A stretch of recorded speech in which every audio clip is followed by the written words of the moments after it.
Everybody loves a good mystery, but can you handle the darkest ones? Here, we unravel the hair-raising tales that keep you up at night. From unsolved mysteries to notorious cold cases. We dig deep into the facts, the rumors, and the shocking truths. With each episode, you'll join me on a journey through the chilling details and unexpected twists that define true crime. So, if you're ready to explore the sinister side of human nature, hit that subscribe button and turn on notifications, because the next case is just around the corner, and you won't want to miss a single moment. Welcome to the dark side of crime. This is True Crime with Kaylee.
Nashville after a night of heavy drinking. The autopsy finding his cause of death due to both drowning and alcohol poisoning. He disappeared on the night of March 8th. This is a surveillance video. He was in Music City with his fraternity brothers. He was later found in the Cumberland River some 2 weeks later. An online petition is asking for the Tennessee legislature to pass Riley's Law. It's a bill that would make bars call a cab or rideshare for anyone appearing intoxicated or disoriented. But attorney Dante Mills told News Nation Prime the legislation would be nearly impossible to enforce. I don't know legally, switching to my lawyer hat, if putting the onus on a bar to say anybody who leaves your establishment, you have a responsibility to get them home. How can you enforce that? There are some things that are in place that put some pressure on bars not to serve intoxicated people, but to take that a step further and require them to make sure that someone gets home. If they're intoxicated, I just don't know if that's a burden that we can sustain for these restaurants. How can you continue to operate your business if you're going to be sued if something happens? All right, so let's talk about it. I'd like to welcome in Nashville City Council member, Councilman Jacob Coopin. Jacob, thank you so much for being with us. I do want to talk about whether or not it would be enforceable, but first, you have called for a downtown Nashville safety overhaul. Before we get into the specifics, just talk about the status of that proposed overhaul. Yeah, thanks so much for having me. So we have made quite a bit of progress since we had last spoken about this. I actually heard just last night a story of an officer who saw someone intoxicated walking near the river and cited what happened to Riley to this individual to say, hey, I'm going to get you home safe tonight. We're not going to let that happen again. So we've seen changes across the board, but we also have worked on security near the river, right? So there's an area that we're working on funding for some fence and security barriers. And then additionally, working on other partnerships. There's an organization called Red Frogs that we had out at CMA Fest in a pilot capacity. They charged over 1,800 cell phones and they served 33,000 cups of water. So we're really making efforts to make sure that people that come here either to visit or live here are safe across the board in their experience. Absolutely, and certainly nothing wrong with that. So Councilman, there's this idea, this Riley's Act, which would, put the onus on bars to call a rideshare. In your opinion, we heard from Dante Mills just moments ago, but do you think this would be enforceable? I think it's a challenge. I think the sentiment's great, right? We want to make sure people get home safe. We want to make sure that they find their way home. I think it's hard to mandate a bar to do that because, again, there's so many nuances to situations. And is someone intoxicated enough where they need that? And that's where I've worked with the bar owners and with MNPD and with Red Frogs and other organizations to figure out what partnerships can we bring to get to that result. So while I'm not sure that we can mandate a bar put someone in an Uber, I think we can take steps to increase that safety, increase that partnership, and keep people safe. And again, we just had our CMA Fest we had over 100,000 people coming in every single day, and we're hearing feedback on that it was very safe weekend and great experience for people. Absolutely, yeah. And we love, we want people to stay safe. So let's talk about these new autopsy results. It shows that, Riley's blood alcohol content was nearly 3 times the legal limit. He also had Delta 9 THC in his system. And as we know, the official cause of death ruled intoxication and drowning. We know the bar that he was kicked out of says he was actually only served 1 drink along with 2 glasses of water. So knowing all of that, Councilman, does that change the approach to this, if at all? Yeah, I mean, I think that, silver lining that there wasn't a drugging or potentially a sign of other crime, but still, again, a horrific accident and very, very sad situation. And I think it speaks to, again, the need to let people know when you come to Nashville, have a good time, let loose, have fun, but be safe and take care of yourself and take care of each other. Our Convention Visitors Corporation has put forward a program called Push Pause Nashville, reminding people when they come here, take care of your friends, check in on each other, make sure that if you're drinking, you keep that in a level that is safe. Again, a horrific and sad accident, and something that we are all coming together to try to make sure that never happens again. Absolutely. And I know you said, so many of the bars are cooperating. People want, young people especially, to stay safe. Last question. Have you had a chance to speak to Riley's family about their thoughts, now that the autopsy results have come in, and obviously such a horrible, horrible time for them? Yeah, no, I continue to send my thoughts and prayers out to them. Haven't connected with them recently on this, but again, I still think about that. Our courthouse, where our council legislative chambers are right in the area where Riley did disappear, and sadly perished. And so I do think about him often, and it weighs on my heart as I start to legislate and work on ways to make sure that his death wasn't in vain, and that it has have a lasting impact. And I appreciate the people that have signed the petition and have stayed in the Facebook groups and talking about it and sharing photos and sharing how Riley's life and death have impacted us all. Yeah. Thank you for watching. Go to newsnationnow.com to find News Nation on your television.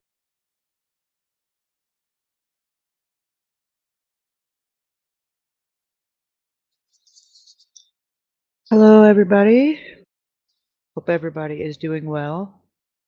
I am not going to make any small talk. We're just gonna get right into the nitty gritty, and there is some high level of fuckery in all of that we just heard, and all of the rest of it that you're about to hear.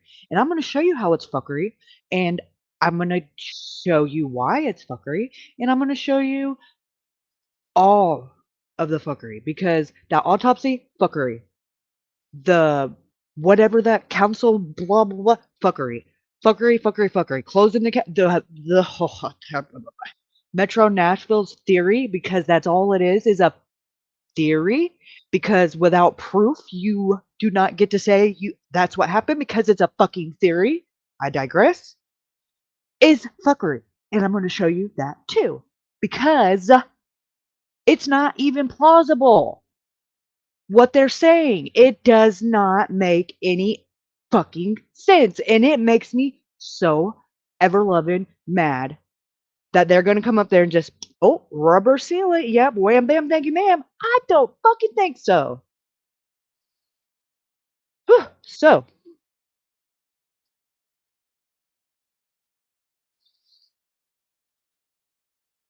I have been stewing on this for several days. I have been waiting to hear some kind of confirmation from the family that they were on the same page, because I did not want to bring any unnecessary suffering or heartache to them if they were okay with the results and they just wanted to, start the grieving process. Then I would be respectful of that regardless of how I felt. But they do not agree with the fuckery. They think it's fuckery, and they highly suspect foul play. So guess what that means? I'm going the fuck in.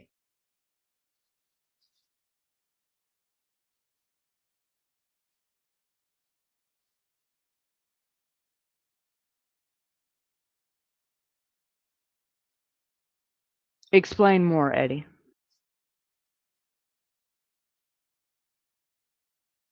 because I'm willing to hear anybody's thoughts and theories and ideas, and because I'm damn sure gonna give you mine. And there's no right or wrong answer because, like Metro Nashville, we don't have any hardcore proof, so all we have is theories, just like them. And if you have proof, Metro Nashville, show it. Show the proof. Show an eyewitness account that somebody seen him fall into the water. Show camera footage because I promise you, from that bar where he walked out of at Luke's 32 all the way until where he allegedly fell in the river, there's not a blind spot on that trip. There is cameras on every street corner, every business he walked by. There's not anywhere he was at where you wouldn't have footage of it. So, again, Metro Nashville, prove it. You're so confident that you're going to close a case on it, then fucking prove it.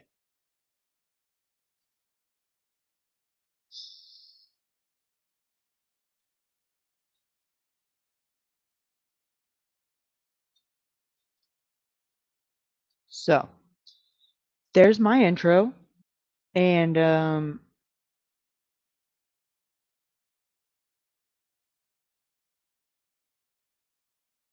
oh yeah, I mean we could go back a couple. Well, it's been a couple. I say a couple of live streams, but it's been several because I've done a bunch on Noah in between. But one of the last ones I did on Riley, that's all we did was break down starting at Luke's 32 all the way down. We even went a little bit past where he supposedly went in at and went to the, like, right there where the construction and all starts on Gay Street, and showed and circled and zoomed in and documented and made note of every single camera that we've seen from here to there.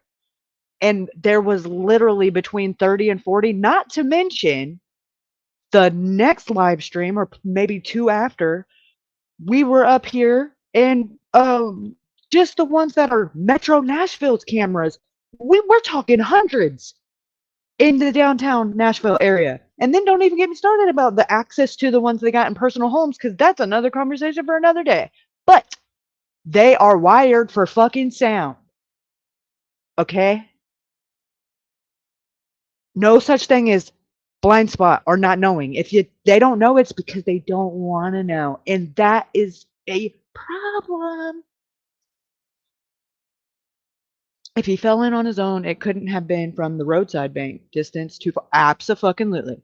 It would have to be from the higher bridge. What's the higher bridge? And if it wasn't that, then someone put him in the river. A lot of shallow areas in the water with rock banks and water. Okay, well, we are going to go back to not necessarily square one, because we're not going to go all the way back to the bar and all that, because we've already done that. And not saying we won't, but that's not what I am fired up about tonight. We're going to humor Metro Nashville's scroungy. So we're going to humor their theory. Okay. And then when we humor it, we're going to put logic with it, and we're going to try to make it make sense. And I'm going to show you guys how impossible that is. And ultimately, you can form your own opinion and come to your own conclusion. But I'm going to show you why I think it is free. The higher bridge is the one that goes across the river.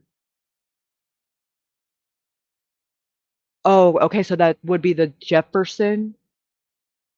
The next one down past the Justice Building. I think it's called the Jefferson or something bridge. Or the one before it. Because I think there's. Yeah, I think it's a train bridge, though. Not saying that somebody couldn't walk up there. I'm just saying, like, for my own knowledge, if that's the right one. He didn't have any bruises or cuts on his body, right? No. And that is another good point. Avery. Muy bueno. That is, sorry. Yes, that is, we're going to go over this. Sorry, excuse for an autopsy. It's a waste of paper as far as I'm concerned, because it doesn't say okay. No time of death. No time or length of how long he's been in the water. They didn't even give an estimate. Just, oh no. What the did it take so long for? Oh,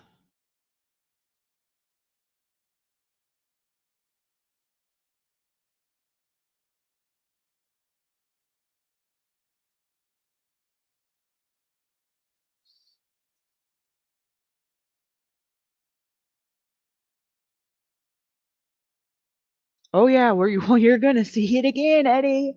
So, I hope you are missing seeing that bridge because oh boy, do I have some shit queued up. We're gonna look at some stuff that we haven't looked at, like the autopsy and Chris Dingman's most recent interview. I think it was last night. And we're also going to look at some old footage and we're going to look at the Spall Guys drone footage because I feel like that gives the best angle from all perspectives. And then we're even going to go a little step further and we're going to watch CJ's footage where he freaking walks down the damn length of the wall and you can see it ain't if by the end of this video, you will have a clear, concise, visual understanding of what that terrain is like, what that area is like, and how impossible it is for right there in that spot, Riley to have gone in. And then when you incorporate the where he was last seen on body cam and then all of it together, you're not going to be able to make it make sense and you're going to understand why this case has left me so gosh darn frustrated and why I had to move on to another case for a little while because it was making me crazy.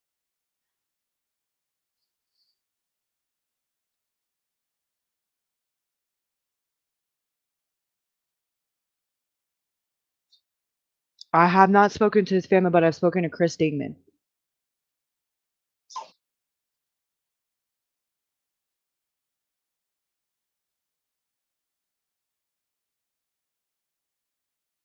So where do you guys want to start? Because I got all of that stuff ready and queued up to go. So, um,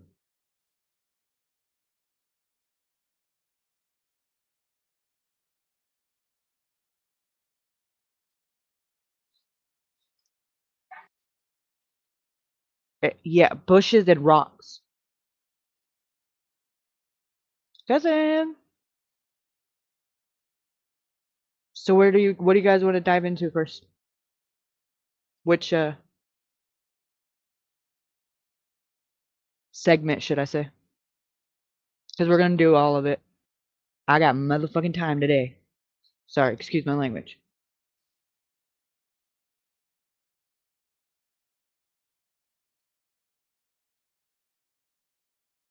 Don't run from cousin. Was it CJ or JLR that showed the homeless man that was very protective, possibly had the food? That was JLR.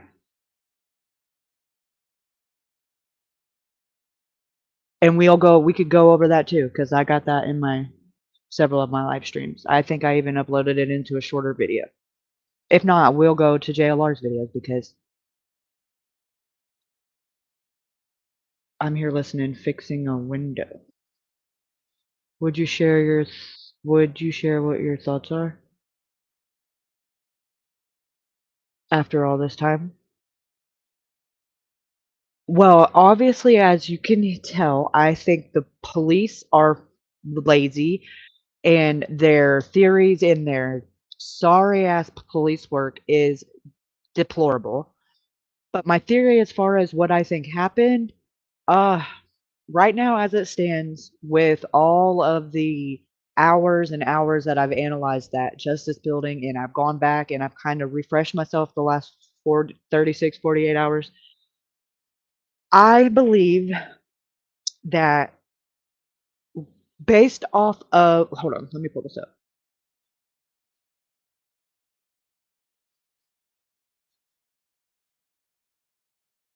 Okay. So based off of right here, let me pause this.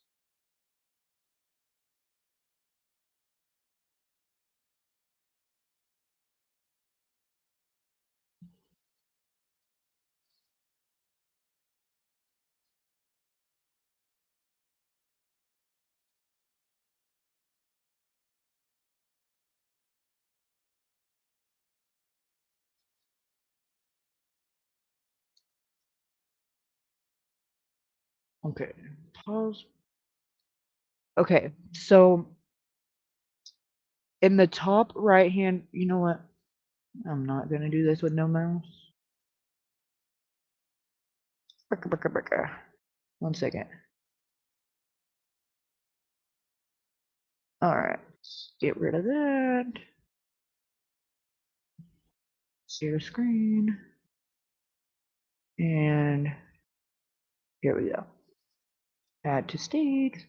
Okay. Sorry about that.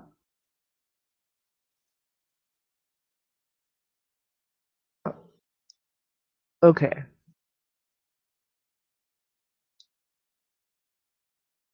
Mute.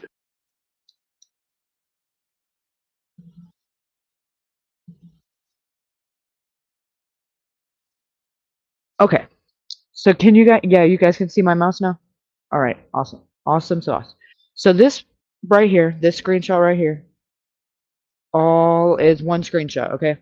This one is a separate one. This is the middle. Okay. This right here, this is something I made. This right here is a screenshot of Riley's Life 360 from his mom. Okay. This was his last phone ping.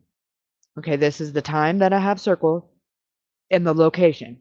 Okay. Now let me see if this will let me zoom. Should like this. No, probably not. No. Okay. But if you notice, okay, I cannot tell by the screenshot if this is on top of the bridge or if it's underneath it. But however, it does look like it's on this side of the road and not the side closest to the river.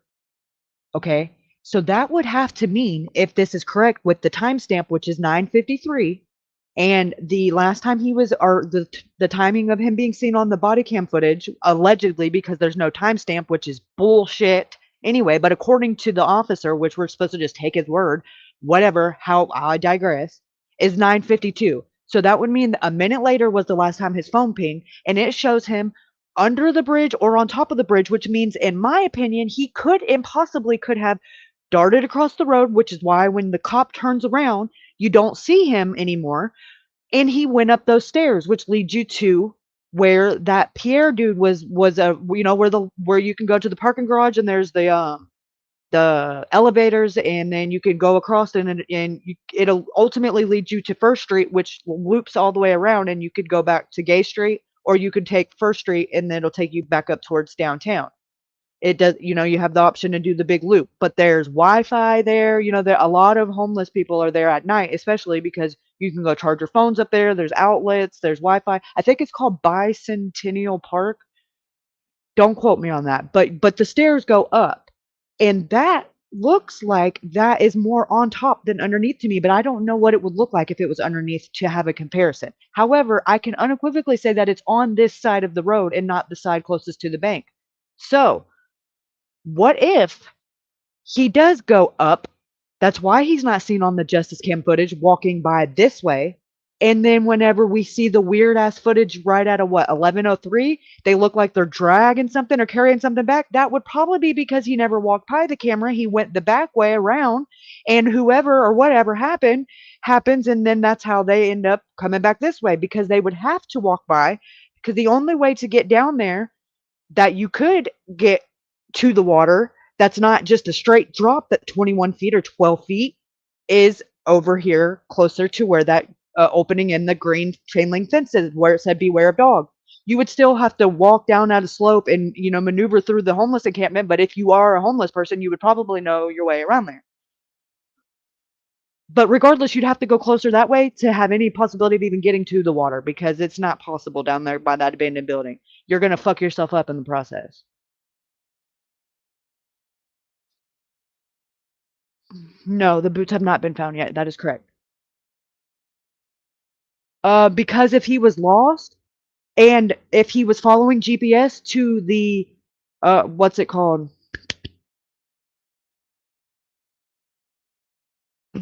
God, what's the name of the fucking hotel?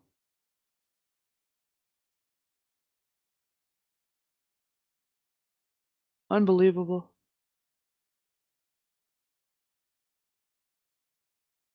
Ah, that's another theory.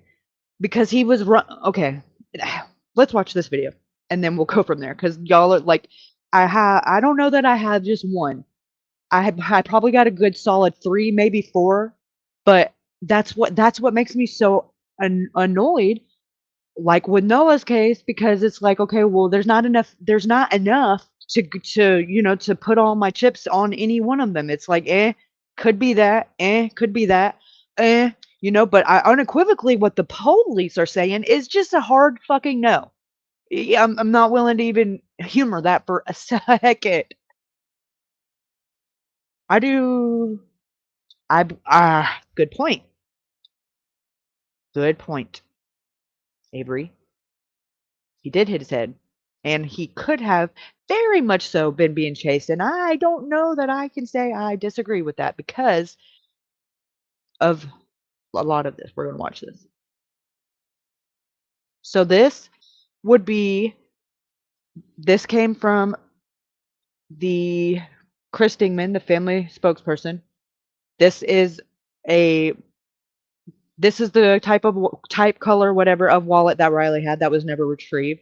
This is the phone that was never retrieved. This is the belt that was in the pants that have never been retrieved. And his pants were 32 XL bootleg in the brand. And then the next one this is a picture of this is a screenshot of the last picture that he took when he's outside one of the bars. And this is the boots and the pants, but more focused on the boots that he had on that have never been found either.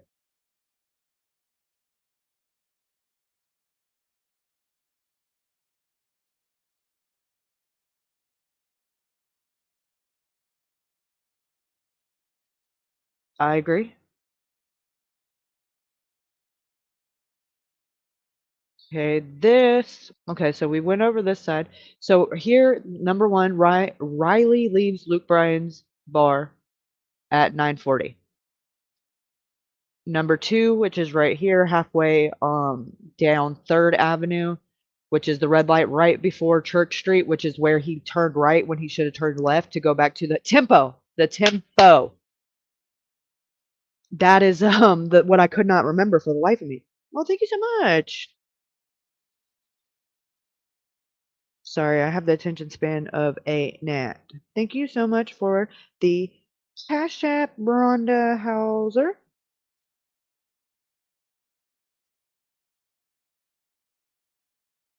You're the bestest. Inti Hoosers.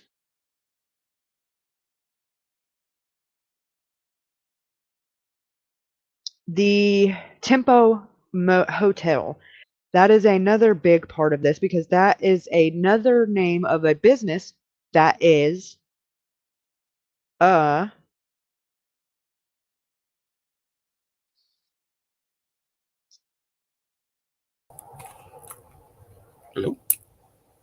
Slacker McSlackerson. Hello there. How you doing? Good, how are you? Better late than never. I figured you was gonna be late like yesterday. Yeah, boy. I was like 1 minute late, which to me is on time. 1 minute, like 1 hour. No, I got here today. It was motherfucking 7:01, bitch. Oh, you got here today 1 minute late. Yep. That would be on time for you. Yeah. Yes, I'm aware. Thank you so much. Hair flip. I didn't have to text you or call you or nothing. No. I know. I was like, shoo-wee. Like, where's Who the this? fuck is calling me from Clearwater? Fucking weirdo. I ain't answering that shit. Yeah, so this Riley Strain. Oh, snaps. Damn it. That sounded expensive. Autopsy. No, it was a clamp. Nipple clamp. This Riley Strain thing bothers me. I don't believe it. It's bullshit. You know. Oh, it's baby back bullshit. It's fuckery. Well, you just showed.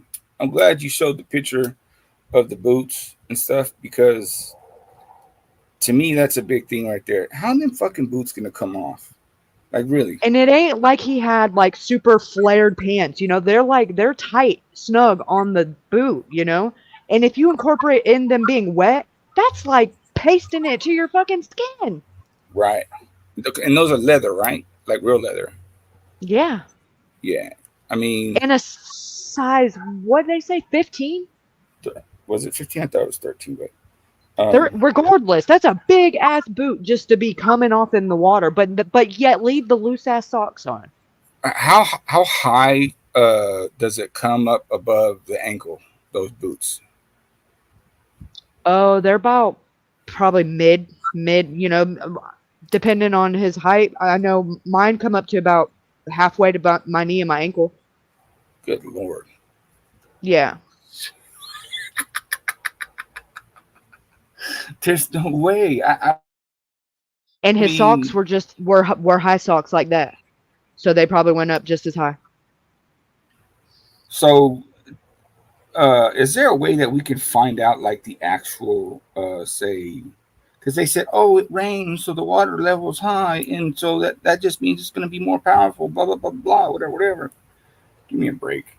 Unless that kid was stuck on something, I don't see how any of that shit comes off. But then his necklaces would have got tore off. His shirt would be tore to hell. His boxers would be off. It doesn't make sense that everything was intact and those things are just missing. If they were there and they were like ripped and tethered and you know, and that would be more plausible. But the fact they're just not there is crazy.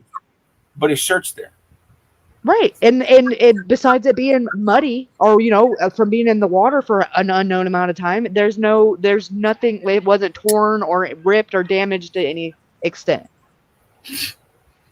Now, okay. Apple Watch on. That's just like some bull's nixums right there. You just said it wasn't ripped, torn, or anything. Correct. But they want us to believe that his pants and his boots were ripped off. Right. And so aggressively that they're just not there anymore. But the socks stayed on. Were there any scrapes? No way. His socks stayed on. And boxers. No. But we don't know how long he was in the water or a time of death in this extensive autopsy. State-of-the-art autopsy. Right. This autopsy, whoever did that, is a shitbag. Right. Like, why run all these tests, but yet you can't tell me that you can't. They didn't even give an estimation. It's like, why would you? What was the whole point of all the special tests where you're supposed to be able to tell like how long certain bacterias or certain parasites have been in the skin based off of, you know, what stage of decomp and but why was none of that even talked about in the autopsy? Because we know it's possible and we know that y'all said that y'all were going to do it. And this is your job. Right, exactly. And you took long enough that you should have checked all the boxes. Correct. But this is what I mean. If it was confident enough that you closed the case based off of this report, it should have every fucking thing. But yeah, you're 100% about that. If they were confident enough to say, okay, you know what, let's close this motherfucker down, then show us proof of why you're so fucking. Exactly, because don't tell me it doesn't exist, because there's not a spot on that path from that bar to where he supposedly fell in at that he's not on camera. There's not a blind spot there. We've tested the theory and we've looked at 30 something cameras from here to there. There's no reason why we don't know move for move, step by step, what happened to him. And the only reason we don't is because they don't want us to. Well, there's that. I said what I said. And why wouldn't they? Let's ask ourselves, why wouldn't they? Exactly. What? Because that would instill fear and people are not going to come spend money, because that's what it boils down to. I'm just going to not sugarcoat this shit. That's what it boils down to. Your life is not significant compared to your wallet. And they've already got all the money they're going to get out of him. So he's another one bites the dust. How many did they found in the fucking river since Riley? I stopped counting at 4. You know, we don't know nothing about them. You know who else is always up in fucking people's pocketbook and shit? Like, get your motherfucking hands out of my pockets. Bob. Who? Bob. Oh, and this fucking Pocket watching. gang of fucking goons and shit. Like, why are you worried about everybody's fucking pockets, man? Like, get your hands out of fucking people. I don't know if they're searching for money or if they're searching for, the other thing. Trying to play But- pocket pool. Yup. Gay. But yeah, then how are you gonna say the socks stayed on? Really? Right. It's not plausible at all. Did they say anything of like, okay, where he might have went into the water at? What they suspect or whatever the fuck? Oh yeah, that's what's got me so fucking fired up. Where did they suspect he went into the water at? I know he didn't go down into where the homeless people stay, because you would have to hop, unless you're like Michael Jordan and you ran and jumped that motherfucker. Ain't nobody making that shit.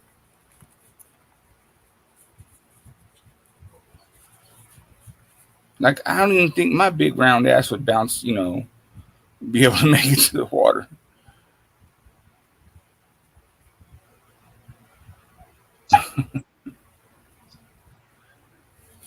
Employee at the concrete.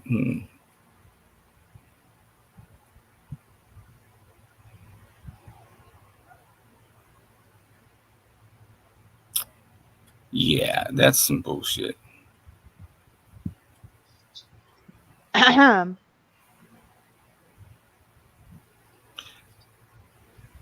Accident. Who's Read out loud. Don't be rude.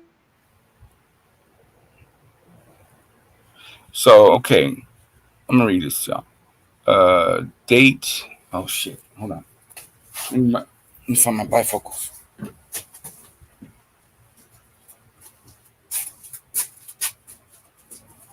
I was gonna say that's as big as it's gonna get, fool.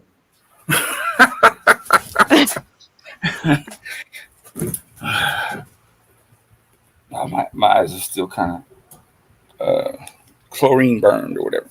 Let's see. me. Okay, here we go. So this is the autopsy report. Date is 3/22/2024 at 7:36 a.m. Type of death: accident. Investigating agency: Metro National Police Department. Complaint number 24-1, probably something else. Place of death: 1740 61st Ave, North Nashville, Tennessee. So, narrative summary. Reportedly, that means the place of death is where they found him, because that's not Gay Street. 61st Avenue, that's where he was found, like 8 miles down. That's weird. 61st Avenue? Correct. That's 8 miles down, right? Yeah. Correct. And that's the place of death? Interesting. Right. Verbiage is everything. Correct. You're right. So reportedly, the descendant was a 22. How are you going to say reportedly? Like, no, the descendant was a 22-year-old. Yeah, the first word into it, they're just going to tell you, this is bullshit. Right? Like, I didn't feel right by saying that.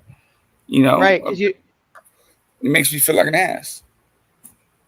So the descendant was a 22-year-old male who was discovered floating in the Cumberland River by an employee at a concrete plant approximately, should say at, but it doesn't. Another one of these fucking tards. Anyways, 7:28 hours. Real professional.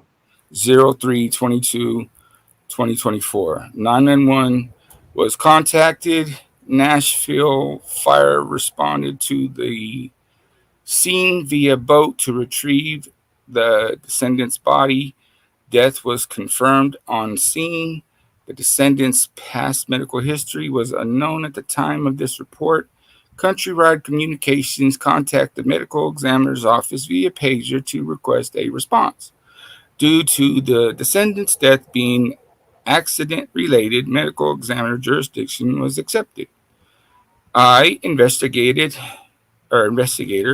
Melanie Bird, which we're going to investigate you, responded to the initial scene where the descendant was discovered and later responded to the scene where the descendant's body was retrieved. Middle Tennessee Removal Service transported the descendant's body to the Center of Forensic Medicine for further examination and positive identification. The descendant's body will later be released to Green Lawn Funeral Home at the family's request. Investigator Melanie Bird, 03/22/2024, 31 hours. Who did the autopsy? This is bullshit. Oh, never mind. Jurisdiction accepted, yes. Autopsy ordered, yes. Toxicology ordered, yes. Physician responsible for death certificate. How do you say that? Gulpreet? Gulpreet S. Bowman, D.O. Cremation, no. Funeral home, Greenland Funeral Home. Cause of death, drowning and ethanol intoxication. Oh, man. Come on. So, manner of death, accident, which is bullshit. Bullshit. Center of the Medical Examiner, Center of Forensics Medicine, blah, blah, blah, address, Nashville, Tennessee. County, Davidson. Autopsy report, name of descendant, Riley Strain, age 22. Date of time of autopsy was March 23rd, 2024 at 9:30 a.m. Forensics pathologist is the Gulpreet Sign, whatever his name is, Bowman. Pathological liars is what pathological diagnosis. Number 1, drowning. A, descendant last witnessed alive on March 8th, 2024, alone at the underpass, the James Robertson Parkway Bridge after departing of the James Robertson Parkway Bridge after departing a local downtown establishment. B, missing persons reported filed March 9th, 2024. C, descendant discovered floating face down in the Cumberland River within debris on March 22, 2024. Water depth of at least 20 feet. I'm sorry, that was D. E, pulmonary edema. F, pleural effusions. G, no evidence of significant trauma.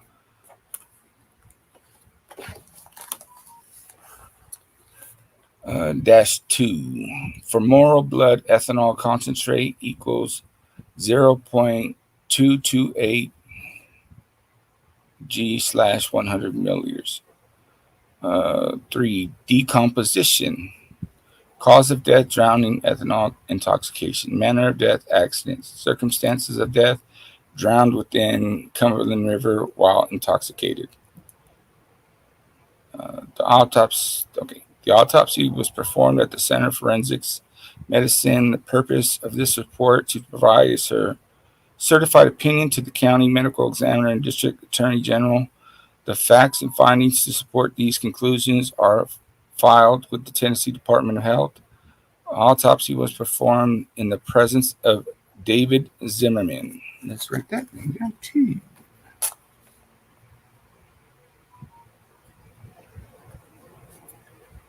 That's not that guy from Florida, is it? I remember there's a Zimmerman. Anyways. George Zimmerman? Yes, that's what I'm thinking of. General examination.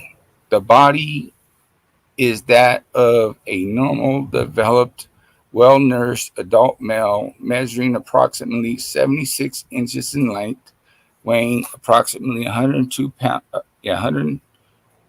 pounds, and appearing consistent with the subsequently confirmed age of 22 years. The deceased is clad in a tan and black short sleeve shirt, blue plaid undershorts, and black socks. A blue watch surrounds the left wrist, a white metal necklace and yellow metal necklace with a pendant surrounds the neck. All clothing is wet and covered in a dense film of dark mud. I thought the I thought that was missing, the watch and the necklace. No, the phone and the wallet, the two necklaces and the Apple Watch was still there, was still on it. Oh, oh, that's right. So the Apple Watch. Okay. External examination. The body is not embalmed and displays changes of decomposition, including marbling, bloating, green and red discoloration, and patchy skin slippage. Rigor mortis is partially developed in the joints. Liver mortis cannot be assessed. The scalp hair is medium in length and brown. The eyes are closed. The conjunctivae are dark and Typo. Number right, 3. right, are congested and without. I don't know how to say that. Pe- Um, I know the word, but I don't know how to say it. The scalerae are white. The corneae are cloudy. The irids are dark. The nares are patent. The ears are normal in location and formation. The facial bones are intact to palpation. The mouth is slightly open, revealing natural teeth in good condition.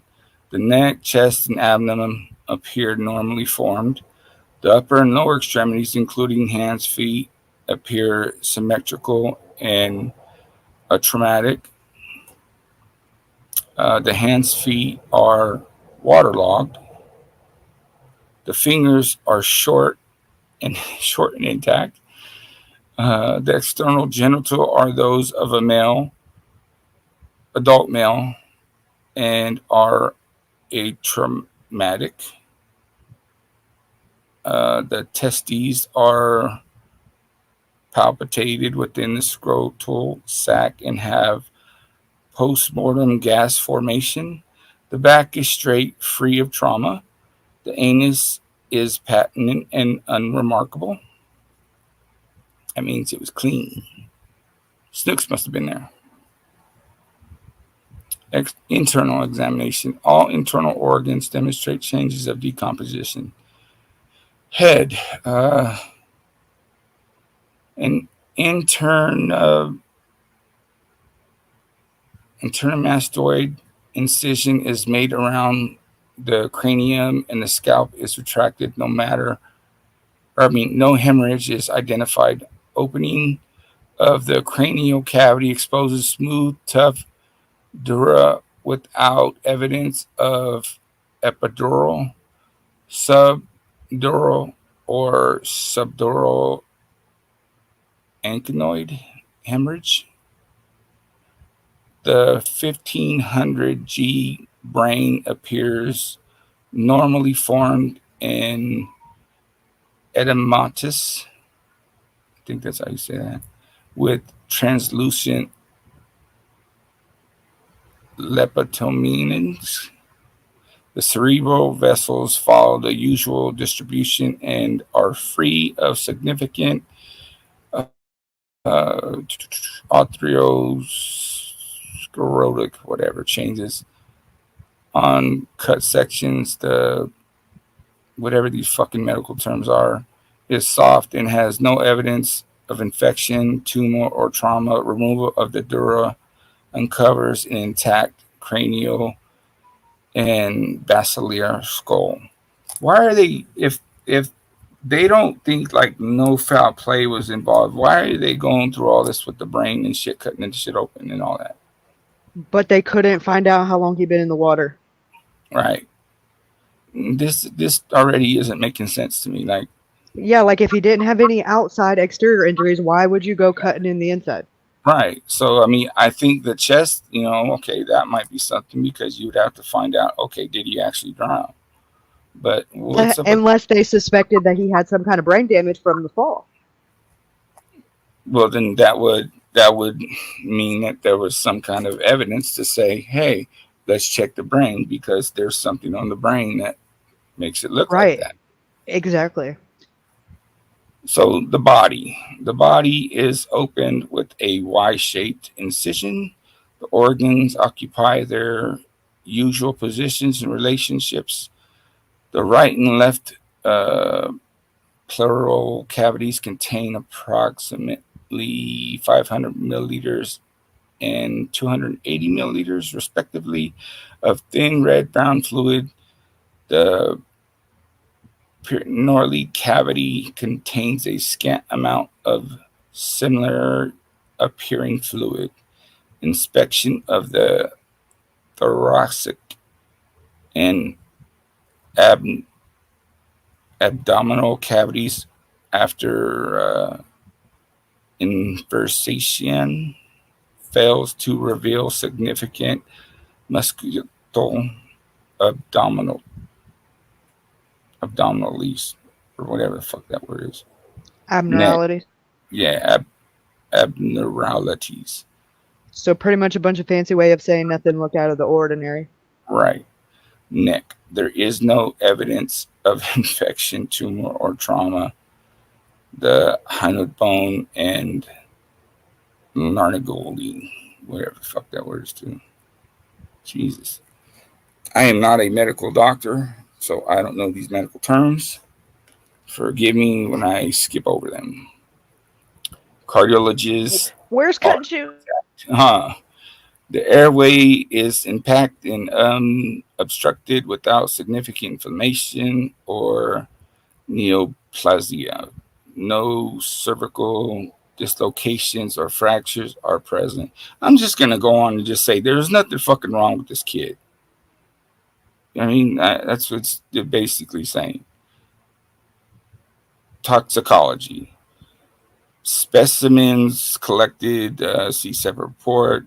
Radiographs, full body radiographs performed prior to examination. Identification, positive identification is Riley strain is established by comparison of whatever the word is to, and post-mortem dental radiograph comparison performed by what? That president got killed. I mean, Dr.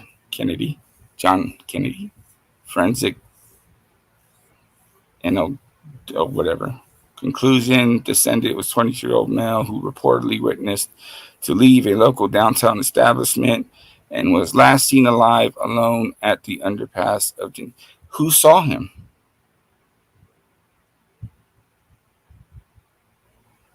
Parkway Bridge on March 8th, 2024. A missing persons report was filed on March 9th, 2024. Search efforts were initiated and the descendant was subsequently discovered face down in the Cumberland Ridge with debris on March 22nd, 2024. Autopsy findings significant for a decomposed male with pulmonary edema and pleural effusions, fluid within the chest cavity, and without significant trauma. So they're saying now that there's fluid in the chest cavity. You just read the chest section of it, and did it say any of that? No, it didn't. So say where are they coming to that conclusion from?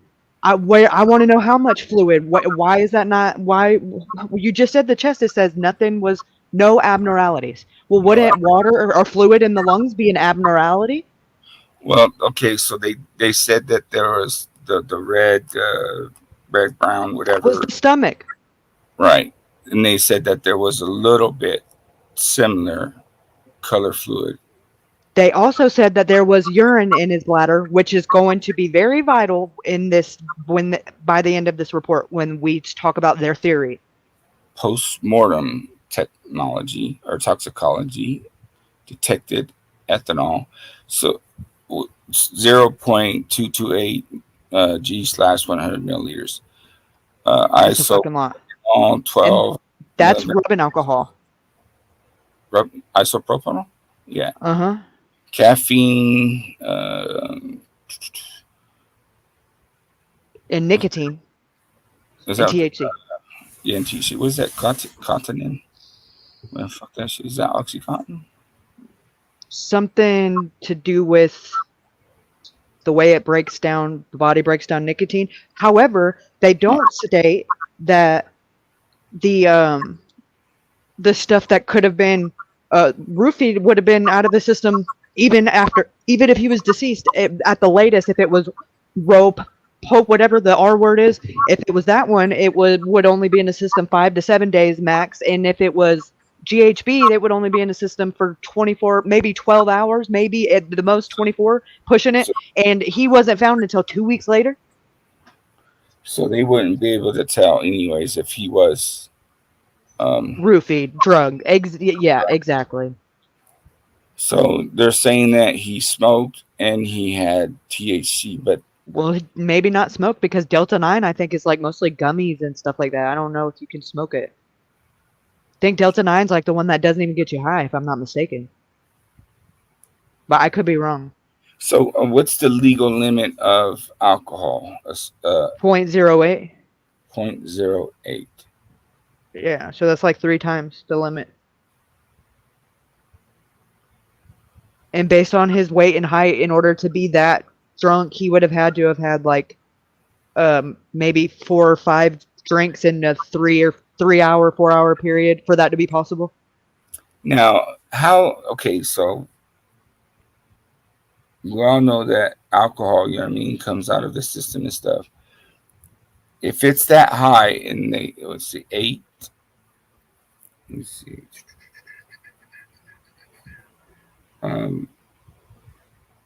So that's 16 days. 16 days later, they found him, right?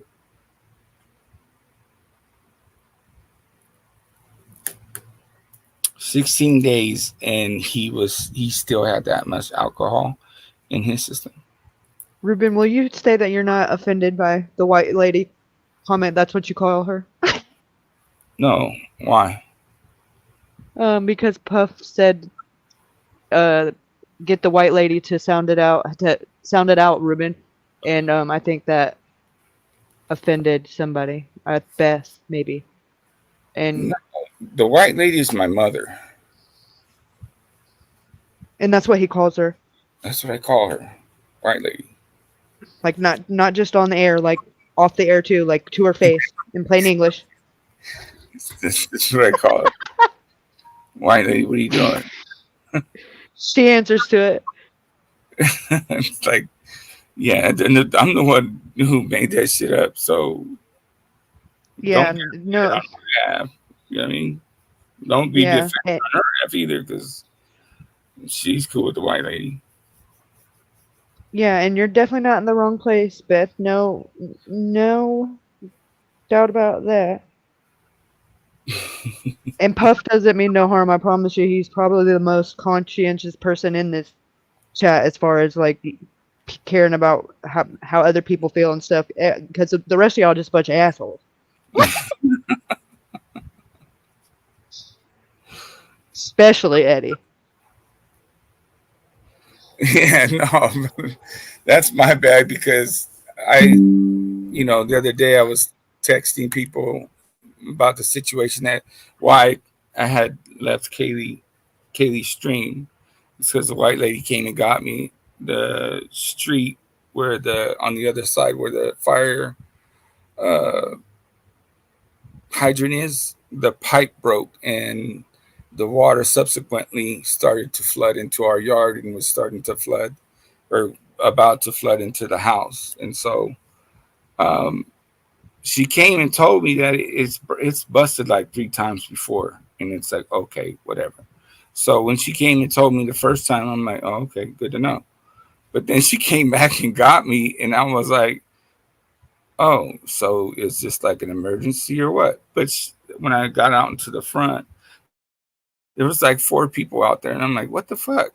I'm like, why wouldn't you tell me like it was this bad when the first time she came out, right?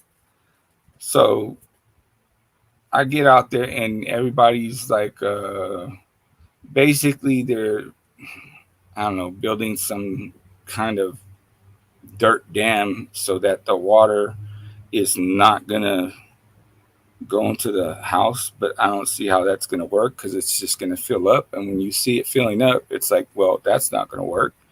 So I, with my garden tools, um, started carving out a way to divert the water direction into the backyard.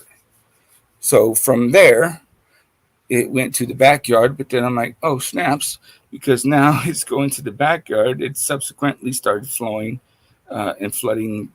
So we run off septic, and I don't know if you all know what a leach pit is. So I'm like, well, fuck me. Now I got to fix that shit. So then as soon as I fix that, I'm like, well, I got to route it around into the side of the pool so that it drains off into the neighbor's house. And then other than that, I don't care as long as it don't fuck up our shit. But yeah, the white lady is the one who came and got me. Because being white lady is because I'm half white and I am half Mexican.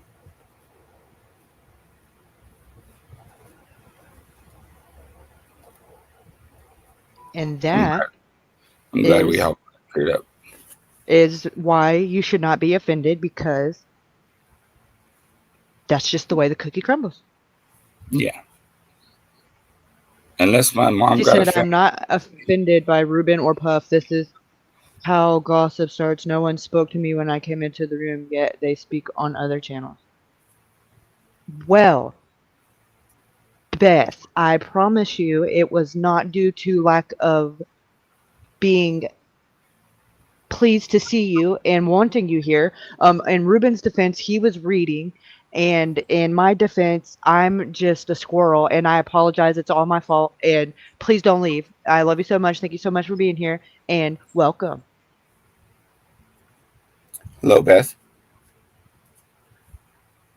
I guess I should say hello to everybody. And I love with you here when we're talking about cases, because you have a very, very unique perspective that no one else can give. So honestly, I would greatly appreciate you to be here and give your perspective based on what we're talking about.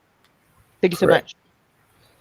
Hello, at Puff Muffin, eCurb 12849, Fast Eddie, Beth Hammond, Cricket Day, Avery, Fumbler.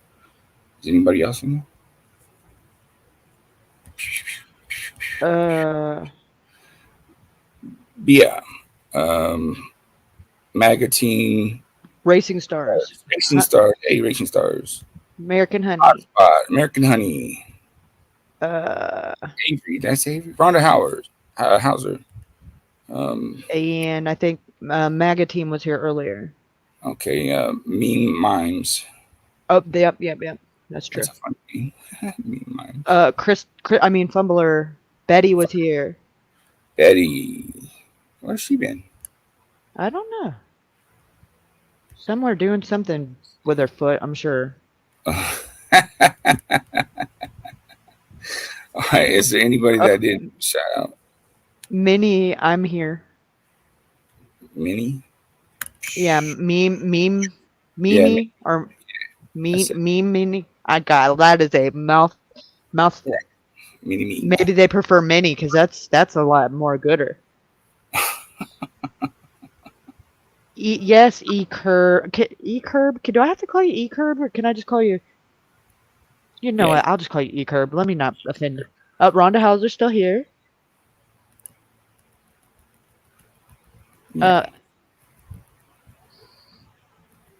Hi, E-Curb. I'm not saying the numbers. I draw the line, damn it. Yeah. Is that a new person, I believe? They came in when we were doing the stream about Noah. Remember I told you they were like, I heard Boy Like Rap screaming the name, and yeah, that's right. Yeah. You can call me Bruce. Well, even more better. Howdy doody, Bruce. That's funny. Curb, you're correct about the ethanol. I looked that up the other day as well when I was reviewing the autopsy. So Curb says that the body or the reason why the ethanol, or not ethanol, the rubbing alcohol was in the system was because, or no, maybe they said ethanol. Anyway, decomposition produces ethanol, so maybe that would make the blood alcohol higher, I believe is what they're saying. Okay, because the gases and stuff. Correct. Okay, But I'm that's not a doctor or even a like kind of pretend one at all. Like, so I don't know the science behind that. But if it does make sense because I know whenever I was covering the Chris Watts case a while back and I was in do Shannon's autopsy, I was like, whoa, what the heck? She was pregnant. Like, why does she have ethanol in her system? And then I was like Googling some stuff and they're like, yeah, when you're depending on how long they're found before they, based on the level of decomp, they could have gases released that the way the body breaks it down without the right. body being alive, it presents itself as ethanol. Right. So that would make sense. So I wonder if there's any way to gauge like how much alcohol he actually had in his system when he died, and how much of that has been, ramped up by decomp. If there's like a calculation or an estimation that we could do, because clearly they did the bare minimum on this shit. It's a waste of fucking paper. That's what I'm saying. Like, I mean, if there's nothing to like for the brain, if there was no injuries, remarkable injuries on the brain or the head, why are you chopping up his brain? Yeah, that's a good question. So, Parkway Bridge. Did I read this already? Search efforts. Yeah. Okay. Autopsy findings are significant for a decomposed male with pulmonary edema and pleural effusions, fluid in the chest cavity, and without significant trauma. I'm about to look that up. You can keep reading. Yeah, look that up. So, post mortem toxicology detected ethanol 0.228 g/100 milliliters, isopropanol 12 mg-dl, caffeine containing nicotine and THC. After review of available investigative information, including video surveillance, autopsy examination, and toxicology analysis, it is, in my opinion, that Riley Strain, a 22-year-old male, died as a result of drowning and ethanol intoxication. Manner of death, accident. What does it take? Can you look to see if like there's a maybe similar numbers or intoxication or alcohol intake that it takes to unalive yourself with? So what would be a fatal amount? Right. What would be a fatal amount? Because this kid doesn't have remotely as much alcohol in his system. And I get that he was in a river, but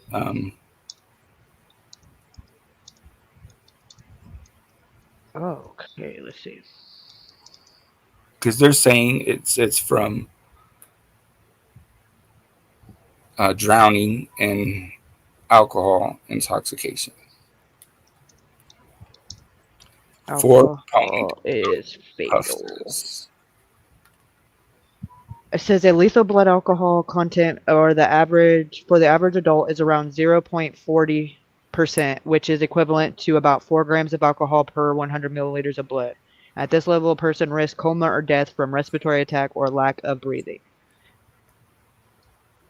Binge drinking is a major cause of alcohol poisoning and can lead to a fatal dose of alcohol before someone passes out. Even after someone is unconscious or stops drinking, their stomach and intestines continue to release alcohol into their bloodstream, causing their blood alcohol level to rise. Online calculators can estimate a person's blood alcohol based on factors like their sex, body weight, the type of alcohol they've consumed, and how long it's been since their first drink. However, these calculations aren't entirely accurate because they don't account for other important factors such as a person's metabolism and the strength of the drink. Correct. So it would have to be over 0.40. Right. So also, did he eat anything that day? That would also break down the alcohol. It would absorb the alcohol. I don't think the contents of his stomach said any food, did it? I didn't read anything. I remember the red liquid, but I don't remember. Yeah. Didn't. But you're going to cut open the brain, but not like give any real weight to that. Right. Hmm. It says, the average person would have to consume 25 standard drinks to reach a 0.40% BAC. Bear in mind that the drink you're holding might be larger than a standard drink. 24 drinks? I mean, 25. 25? Mm-hmm. To be lethal or fatal. Whatever. Both the same thing. I should have died a long, long time ago.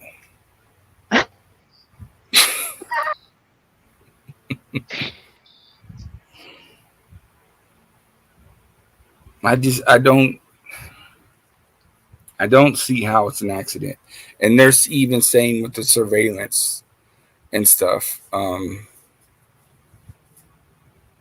with surveillance. So if they're putting the investigative information, including surveillance, then you must be saying that you seen him go into the water with the surveillance. Show us that shit. Where the fuck did he go into the water? If the only other place that I could think of is like how Fast Eddie said last time would be on the bridge. Other than that, unless you're fucking like you got wings and shit, you're not gonna make it from the top of that thing to the water. You're just not going to without getting fucked up, without getting all scraped up because of them sharp ass edged rocks, and without being round like me because you're just gonna just fall over right there. Me, I'm probably gonna bounce a little bit.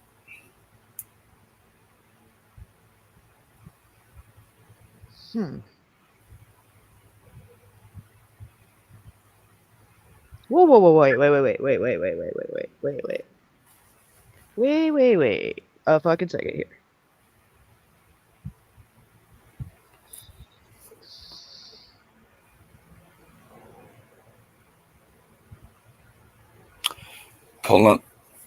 Preliminary edema and pleural effusion can both be associated with drowning, but they are different conditions. Man, I hate when they do this. Preliminary edema, a life-threatening condition that occurs when fluid builds up in the lungs, making it difficult to breathe. It's like pneumonia. Right. People with preliminary edema may feel like they are drowning or suffocating. And they may cough up a thick, frothy pink. Man, I don't want to read it. Other symptoms include chest pain, rapid or irregular heart rate, blue or gray skin, like aliens, and sweating. If left untreated, the fluid in the lungs can cause drowning. Treatments include extra oxygen, removing fluid from the lungs, and managing heart-related pressure problems. Pleural effusion, a condition that can occur in drowning when water is inhaled into the lungs or from pulmonary edema. Pleural effusion is found in about 80% of drowning victims, and it can be observed for a relatively long time after death. Symptoms include cough, sharp chest pains, or shortness of breath. Treatments include antibiotics, water pills, and removing fluid. What? It is recognized that pleural effusion originates either in exogenous water inhaled into the lungs during drowning or in the endogenous water of the pulmonary edema as in the process of acute death by asphyxiation. Hmm. Huh. Isn't asphyxiation like strangulation? Yeah, asphyxiation, yeah, is like, yeah. Um, Or can you like? I guess asphyxiation would just be by having your what your let's just say airways stomach cut off. yeah, but I think it's gonna come down to though. Yeah, asphyxiation is strangling of the neck, cutting off air circulation.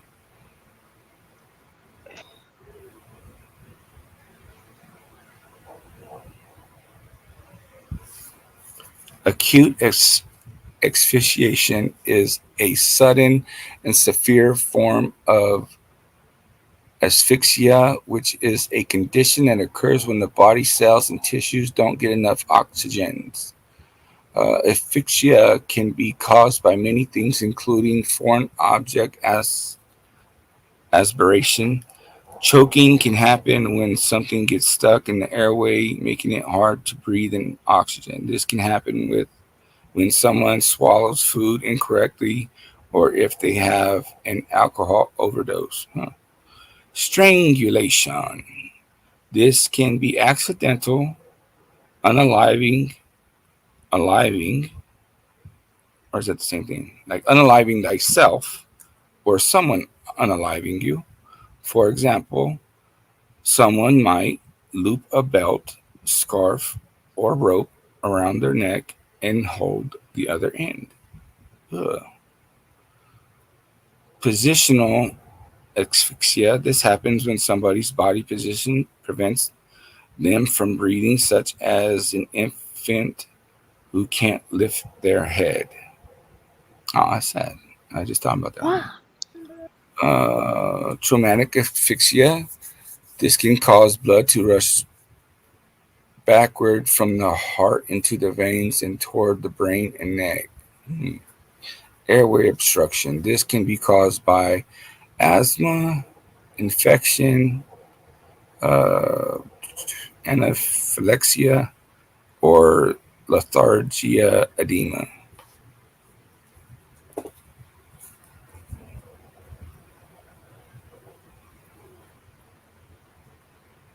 When asphyxia is severe and sudden, it's acute asphyxia. Traumatic asphyxia is an example of acute asphyxia. Sometimes an unborn child gets too little oxygen during pregnancy. This might happen, for example, because of lacks of oxygen in the mother's blood or problems within the placenta. Problems with the placenta. Well, that sucks. Autopsy findings. Oh, let me write the guy's name down. Hold on.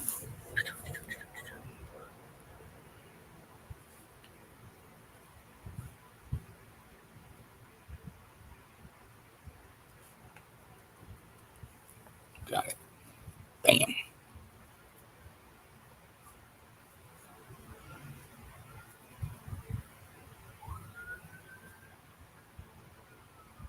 This would be the toxicology.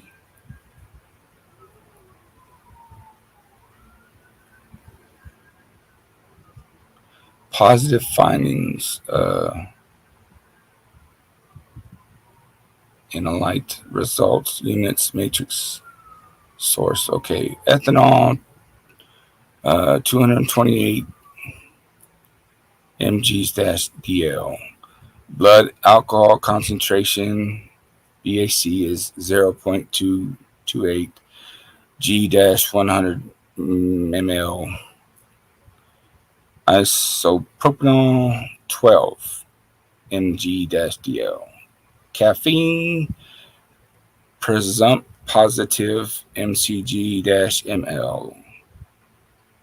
Cotton 9, something like that. Presumptive pos ngml. Nicotine presumptive pos ngml. Delta 9 carboxy THC 17 ngml. Delta 9 THC I don't know what that little thing means, but 50, above 50, I think is what it means. Above 50 ngml. Yeah. Yeah, greater than 50. Right. Had to go back to school back then.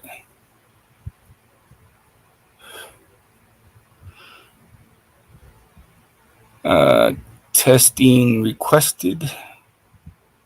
1919 FL electrolytes and glucose panel,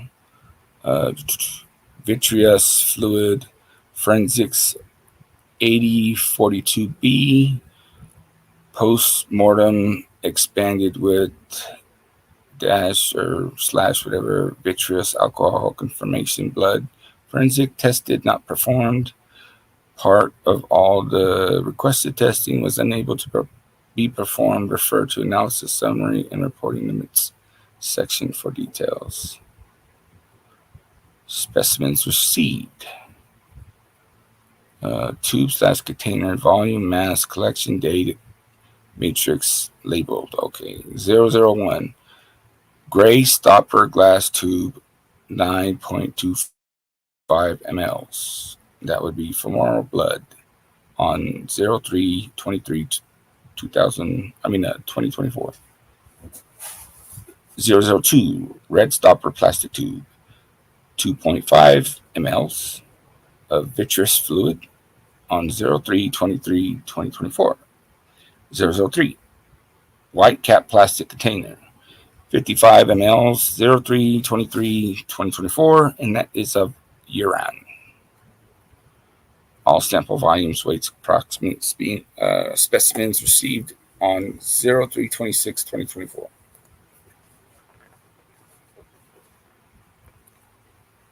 Did that say confidential snitch?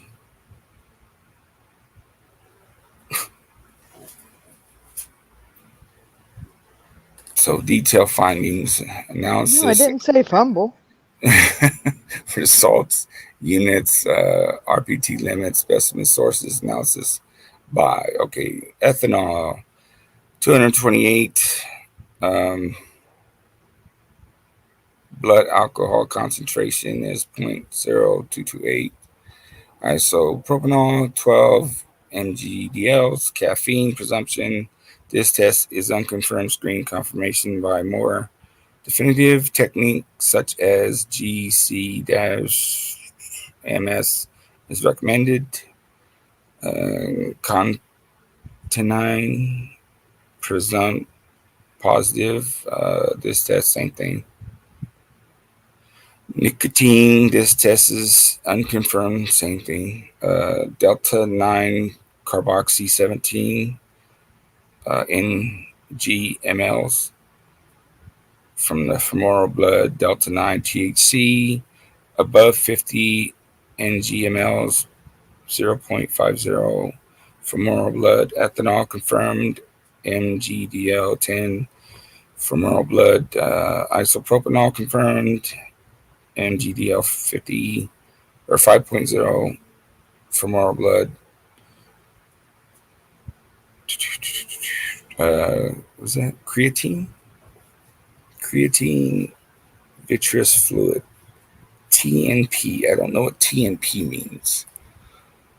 So there's that. Potassium TNP, chloride TNP, glucose TNP, your urine nitrogen vitreous fluid TNP. Reference comments. Number 1, delta 9 carboxy THC, inactive metabolite femoral blood. Delta 9 THC is the principal psychoactive ingredient in marijuanas or hashish. Delta 9 carboxy THCC is the inactive metabolite of THC. The usual peak concentration in serum for 1. Bruce said that TNP is tested not present. Oh, well, thank you. Good to know. Thank you so much. Thank you so much. Tested not present. So all this shit is like tested not present then. So, okay, in the serum of 1.75%, or 3.55% THC marijuanas. Cigarettes are 10-101 mg/ml, attain 32 to 240 minutes after being smoked, with a slow decline thereafter. The ratio of whole blood concentrate to plasma concentrate is unknown for this analysis. THC may be detected for up to 1 day or more in blood. Both delta 9 THC and THCC may be present substantially longer in chronic users. THCC is usually not detectable after passive inhalation. What does passive inhalation mean? What does that mean? Passive inhalation. Contact high. Oh, word. So what does this tell us? That he wasn't high? From the sounds of it to me, for that to be in his system 2 weeks later, that he had to be a chronic user, or it would have already been out of his system from the sounds of it. Yeah, I mean, he wasn't well, that's true, I guess. And with him having nicotine in it, he was probably hitting a vape. Because remember, we were watching that video from inside the bar. They were passing around a vape, smoking like right there on the dance floor that night. Puff knows what I'm talking about. I don't know that it was them. I'm just saying, like, that's what they, the young kids were doing. So it wouldn't be far-fetched to say that, someone hit a vape and it had nicotine in it, and maybe one was a marijuana one. Right. Or maybe he had a gummy. Or maybe he... Right. Well, this sounds like they're saying that he smoked it. How would you know if he smoked it or if he, if he did? They don't know how long he was in the water. Right. Well, there's that. Make that make sense. Right. Okay, we all know what THC does to the body, so I don't think I need to read all this crap. We all know what alcohol does to the body. Isopropanol, rubbing alcohol, does to the body.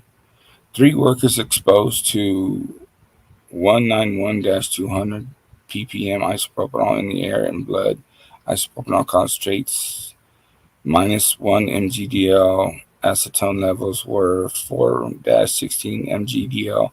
During the exposure after a sponge bath with isopropanol, one adult had a blood isopropanol concentrate of 10 mgdl. In a study of 31 isopropanol deaths, post-mortem blood concentrations ranged from 10-250 mgdl, mean 140 mgdl, and acetone blood concentrates ranged from 40-300 mgdl, mean 170 mgdl. I don't get what does this have to do with anything? Sometimes components and preparations used for embalming, isopropanol and acetone, may sometimes be detected in post-mortem blood specimens as a result of contamination by... Oh, really? Ding, ding, ding. That's more probable than he was drinking hand sanitizer. Well, did we just come across something here?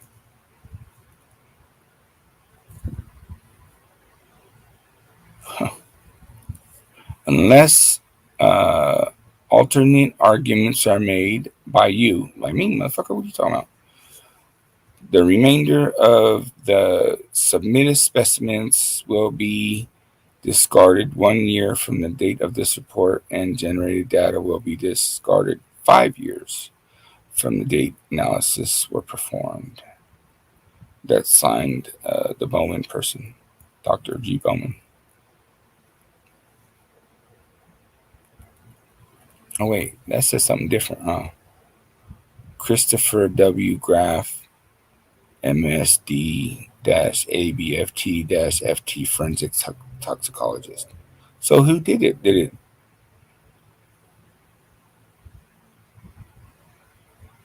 Is this somebody who watched over it? Remember, they said it had to go in front of a review board? I'd imagine that's who reviewed it. Oh, okay. Yeah, you're right. I do remember that now.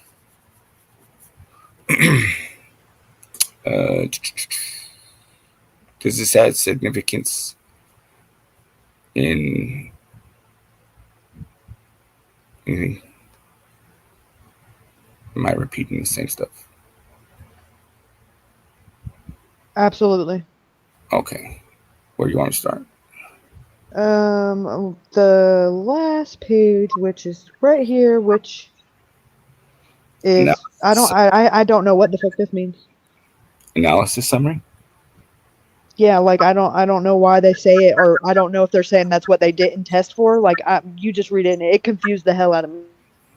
Analysis by high performance liquid chromatography / time of flight - mass spectrometry LC / TOF - MS. For the following is a general list of analyte classes, including in this screen. The detection of any specific analyte is concentration dependent. Note: not all known analytes in each specified analyte class are included. Some specific analytes outside of these classes are also included. For a detailed list of all analytes and reporting limits, please contact NMS Labs.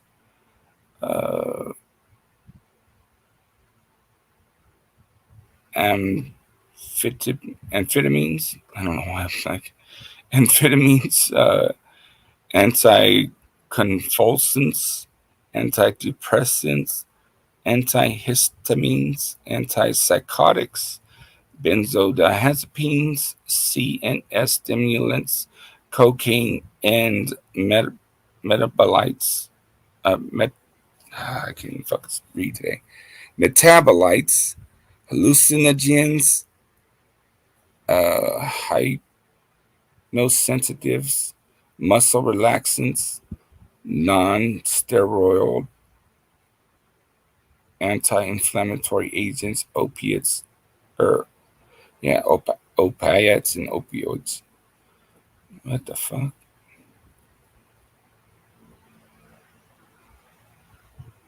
That sounded like it was a contradiction of itself. Yeah, so is that what they didn't test, or I'm so confused. Like everything about that like contradicted the statement in front of it.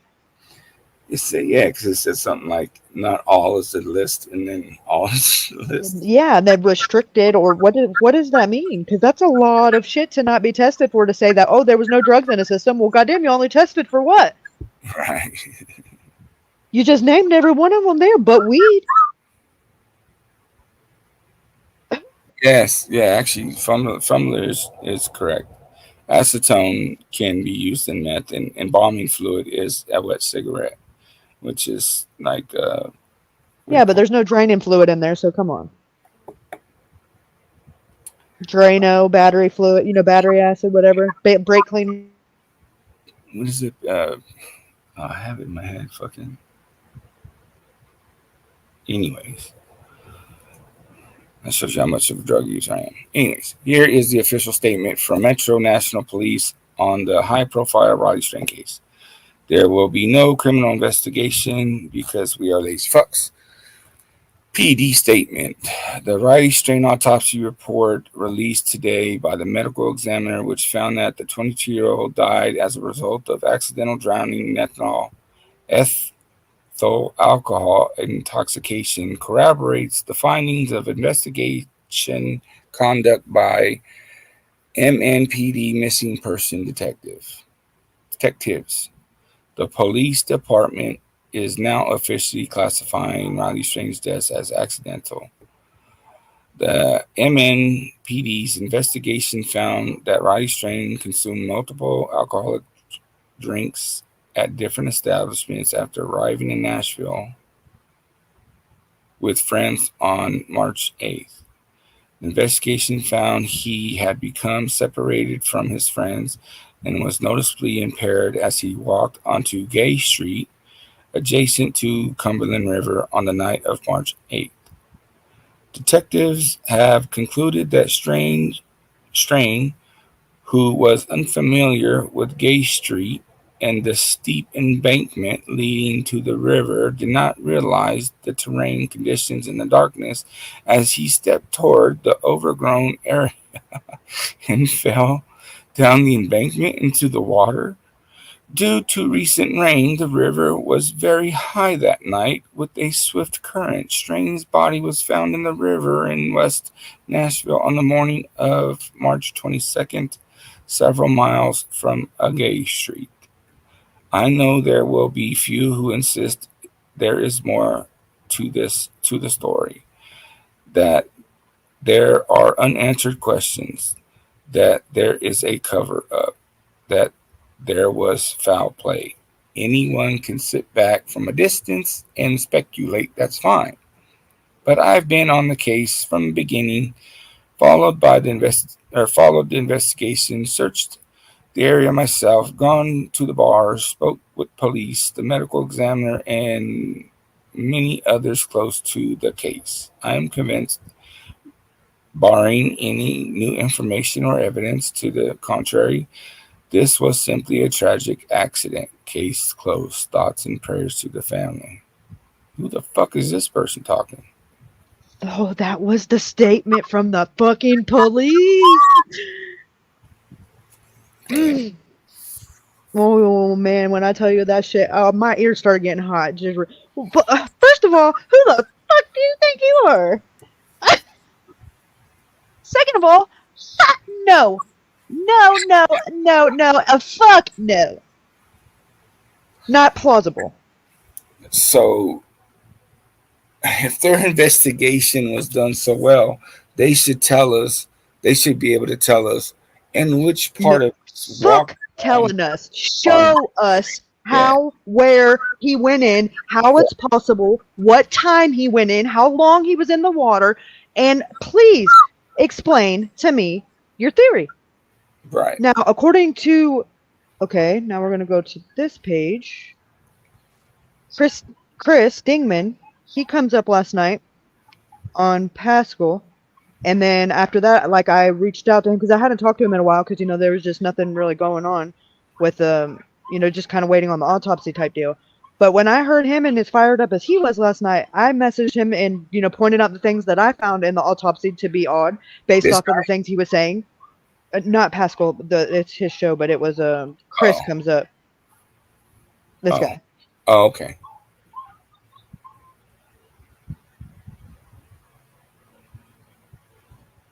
So you reached out to him, and what was his thoughts?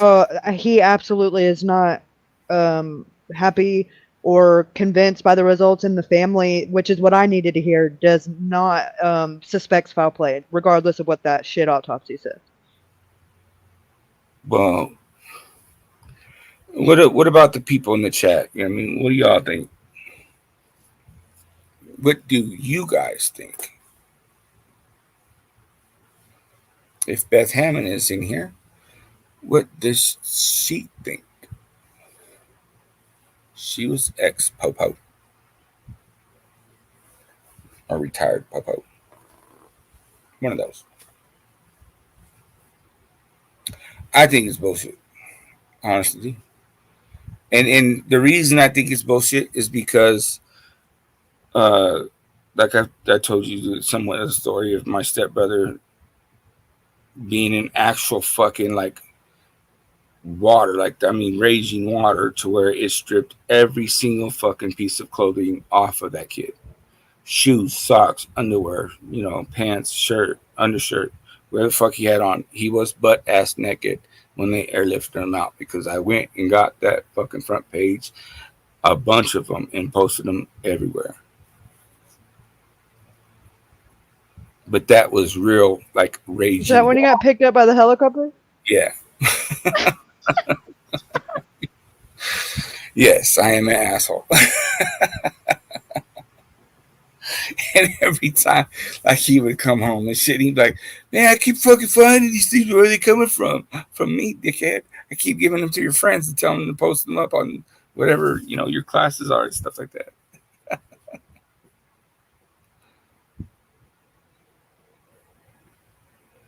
Right. Past Butters, the pit bull, Mayor JLR, trees, rocks, vines, Bob's shopping cart, and 22 tons of trash. Fucking fumbler. That's a good one.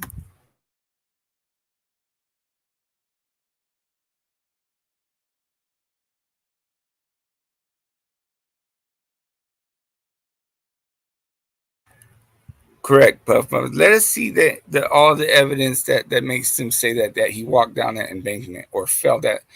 JLR was down there. He even walked that embankment. He walked down that embankment. Like you had to walk down that embankment. You're not just gonna fall and all of a sudden I don't care how much fucking rain they got, unless that motherfucker was raised like 10, 15 feet, still not making it. No, he wasn't released by the family, Avery. He's actually Riley's godfather. So he's actually like personally really close to Riley's mom and stepdad, and he's gotten to know his real dad since then. But he's known Riley since Riley was probably elementary school aged, if not a toddler. His son and Riley are the same age, and they were like best friends growing up, and they did but his son went to the Marines, I believe, or some type of army, I believe the Marines, and Riley went to college. So, they don't hang out as much, but, because they just graduated not like a few years ago. But they did lots of family vacays together, and, just he's got a lot of pictures of him and his son and all, with Riley, like in all different stages of life. But he was Riley's godfather as well as being the family spokesperson for his death. He was really close to him, like when he was alive. Beth Hammond says, Ruben, detectives most apt work this case. I did criminal investigations where people were unalived. Okay. Thank you.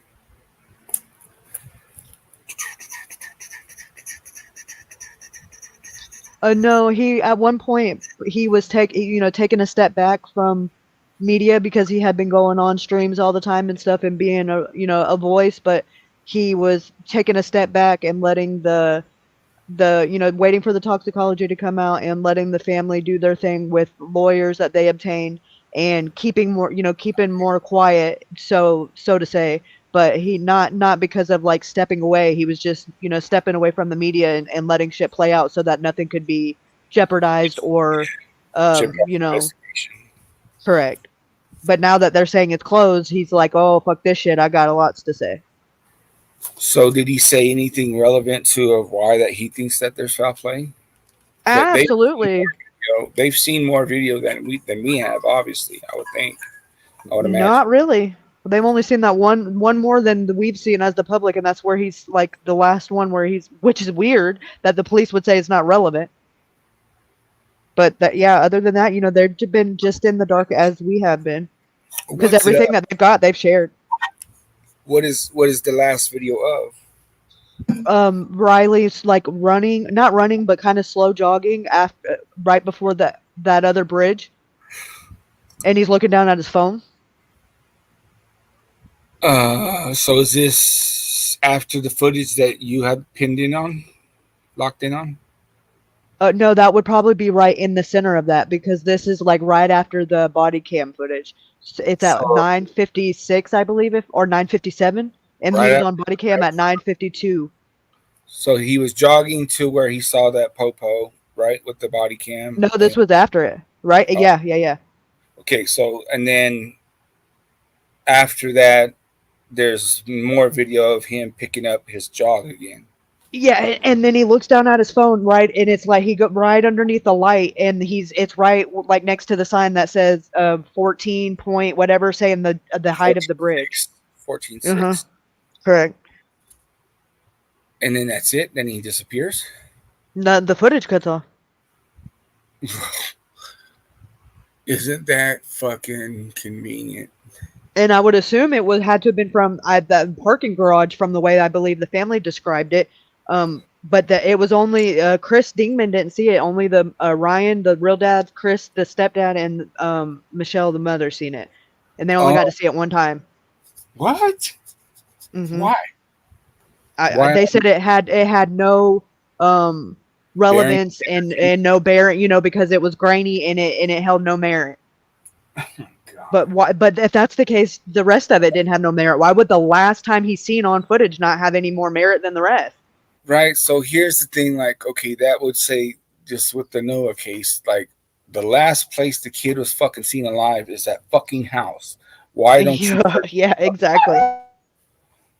Excuse my language, but this is frustrating that we have, you know, when we pick up these cases, and it seems to pick up these cases where you pick up these cases because they seem to be asshole police that aren't doing their fucking due diligence. Oh, well, let's just write it off as an accident. We didn't see him. He doesn't go to that party. Who gives a fuck?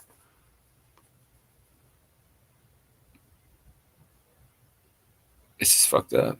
These are young kids. I mean, you know, Noah was a good kid. Dude fucking had a 4.0 grade point average and shit, you know. Who cares what he did on his fucking sideline things? This Riley Strain kid was a good kid, you know, went to college, was trying to go to college at least.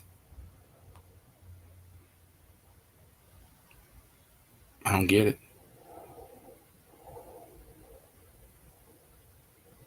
Haitian.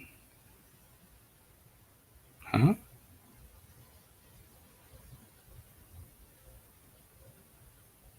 What does Haitian have to do with it?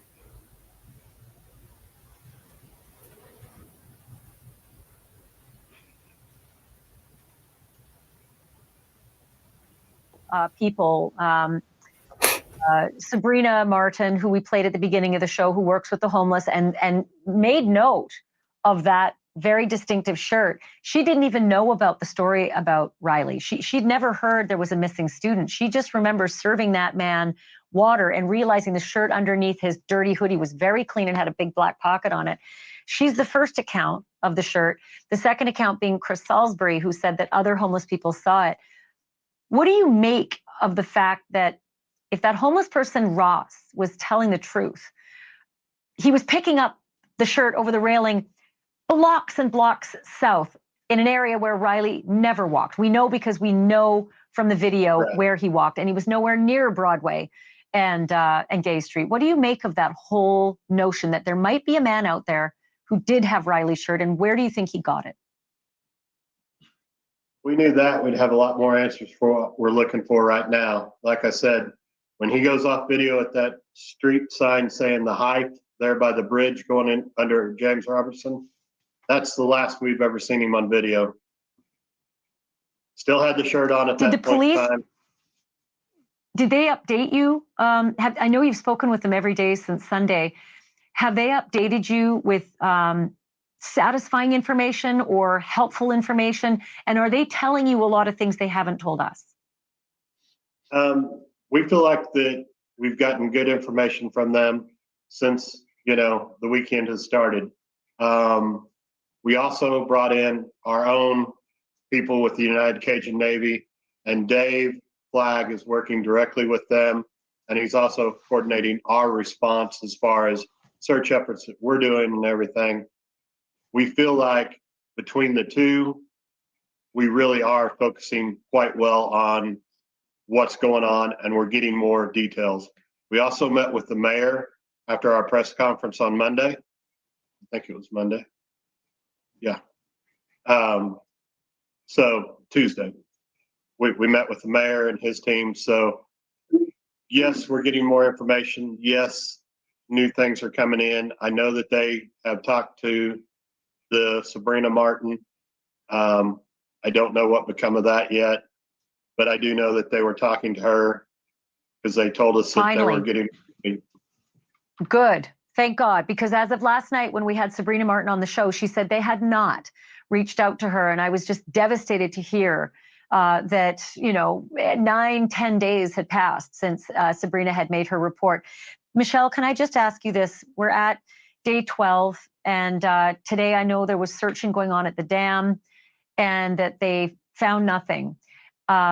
as a mom, I would have been relieved by that. I wondered about you at the moment when they made the report that they found nothing at the dam today. It's just all hard. It's all very hard. I mean, I'm thankful. I don't know how to feel, honestly. It's hard. It's all heartbreaking. We just want to find our son. And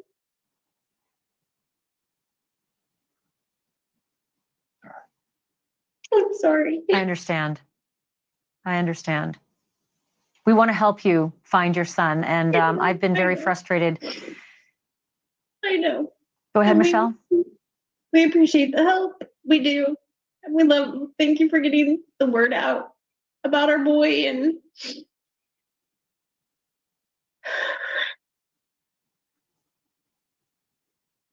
we have asked the Nashville Police to join us every single night of this story to get the word out. Because we know that viewers are responding. We know that TikTokers are responding. We know that social media and bloggers have actually helped to advance evidence in this case. And they have refused every single night that we've requested that they be on the air to help update this case and keep it in the public eye. So I'll tell you what, you have our commitment that we are going to continue to try to solve this exhaustingly sad mystery. But I can tell you from the bottom of our hearts, Chris White and you putting evidence together, and we will continue to be in touch with you. Thank you for being on tonight. You're welcome. Just one more thing. We have more crews coming in. Texas EquiSearch is coming in to help. They'll be here Friday. Drones in the air Saturday and Sunday. Ryan, Riley's dad, is still on the river with the crews right now. So we got a lot of stuff going. And thank you for all the help. EquiSearch is a phenomenal organization. I've worked with them for over. For more on the video on that 911. So I'm going to ask Beth about the body cam footage. If you can play that, where that portion of the officer that's supposedly with the body cam. Beth Hammond, if you could, if you want, I would like your take on what you think this body cam is showing and what it's not showing. So I'll just give you a real quick synopsis of it. Riley video released by Metro today. So this body cam footage right here of this police officer, you see where the police car is and where it's not. Then the policeman obviously responding to this suspected break-in of this red truck. Yeah, and just let me know what you think, and I'll let you know what I think. Oh, thank you for joining us for News 2 at 3. I'm Mark Kelly. We have that new video released by Metro Police today showing the moments before a University of Missouri student disappeared. The video shows him walking down Gay Street and interacting with a Metro police officer on that Friday night. And that's where we find News 2's Nikki McGee. She is live with what we know in the investigation this afternoon. Nikki. Yeah, Mark, I'm here on Gay Street near the Woodland Street Bridge, and this isn't far at all from where they found Riley's debit card just yesterday. And then, as you mentioned, today, police releasing brand new footage showing Riley interacting with a Metro police officer. He had been in this area responding to car burglaries. Take a listen to that interaction. How you doing, sir? I'm good. How are you? Good. Metro Police say this video was taken right around 9:50 Friday on March 8th, and it's the latest video for police to release. Police say Riley doesn't seem to be in distress, and this is just moments after a video shows him making his way downtown. Police released this video after first sharing it with Riley's family last night. A family friend tells us they have also been shown other videos of Riley, some of inside Luke Bryan's bar and others near a food truck. They remain hopeful between Riley's debit card being found yesterday and this video released today. So this is a 900-piece puzzle, and we're looking for that one piece to start a corner. And if we find that piece that starts the corner, then the 910 100, whatever else pieces could quite possibly follow into that. The credit card may be our corner piece. There may actually be fingerprints on it. And that may literally be the next final break that we get to go get our boy. Police say there were no official searches in the area today, and also they add they still don't suspect any foul play. Once again, if you have any information on Riley's whereabouts, you're asked to call Metro Police right away. Reporting live from downtown, Nikki McGee at News 2. So that portion of the body cam, if you notice when it starts, Beth Hammond, you see where the police vehicle is. It's on the opposite side of where the policeman with the body cam video is. His lights are not on, you know what I mean? There are no lights on, any lights on in that vehicle. It's not even parked in a proper positioning. Then he's on this side where that red truck is, supposedly, I guess, responding to this break-in of that red truck, and notices Riley coming down, turns to him, says, "Hello, how are you doing?" Riley responds. Then he goes back to, I don't know, I guess inspecting this vehicle, but he doesn't radio in. He's not radioing into anybody or anything, and he's not taking notes on anything, not that we can see. Is that like normal protocol? He doesn't even have gloves on. Yeah, he doesn't even have gloves on.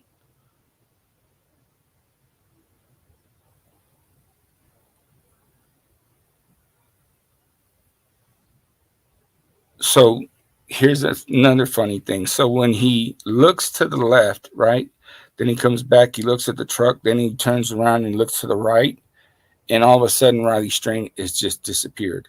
In a period of time, it's like, where the fuck did that kid go? So my question is to you, shouldn't he have been at least taking notes? Like, okay, you know what, red truck, or at least radioing into dispatch, whatever, telling them the VIN number, the license plate number, where the broken window's at. They don't know if anything was stolen. There's no suspects around, whatever. But he does not do none of this, is what I would think normal protocol would be.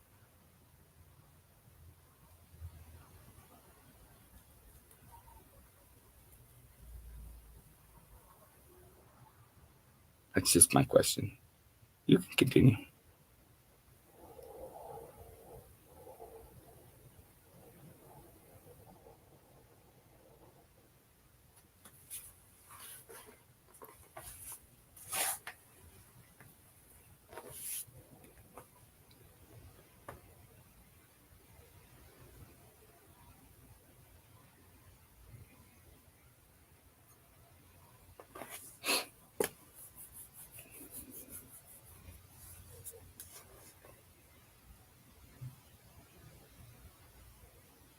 Right. That, you know what, Cricket Day, you do make a good point. Didn't ask Riley if he had seen anything.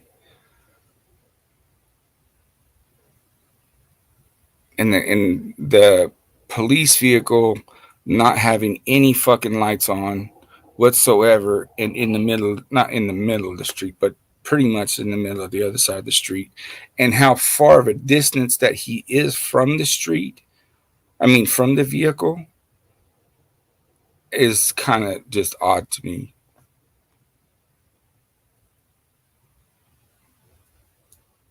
Like, unless there's another policeman there, no police officer is going to be that far away from his vehicle.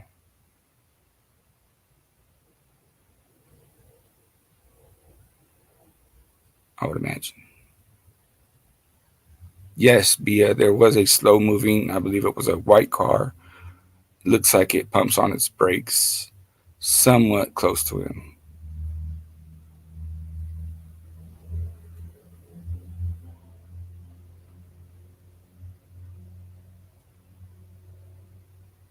I think I found it where he talks about that last video. On work. Rated.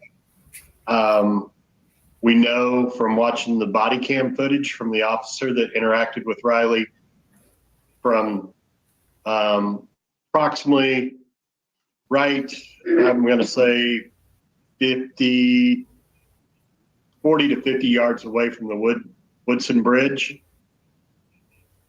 When they zoomed in on Riley with the camera, you couldn't see any puke on the shirt. He spoke to the officer. We heard him speak.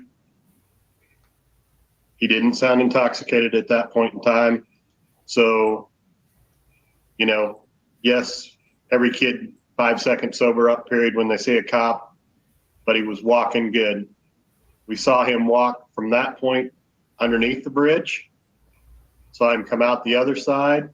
We even saw him jog a little bit till he went out of sight coming up on the James Robertson Bridge.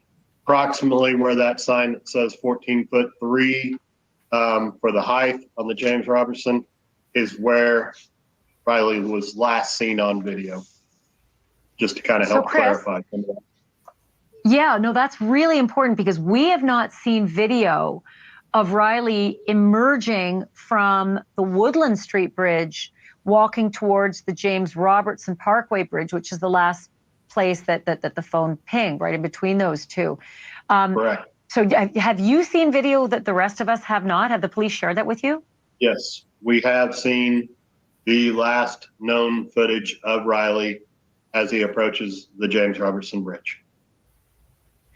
Can you give me a little bit more of a detail about what you saw, what the video showed, and was it crystal clear whether he had vomit on the shirt or not?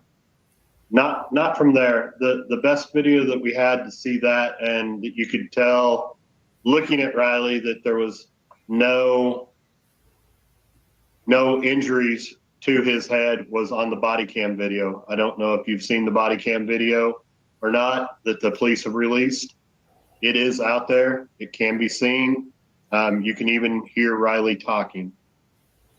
Yes. Yes, we've definitely aired that where he has the encounter with the police officer.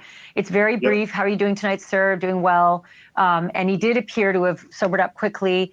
It was hard to tell if his shirt was completely clean at that point. I will say this, that Chris Salisbury says that the homeless people that he canvassed, multiple homeless people he canvassed about the man named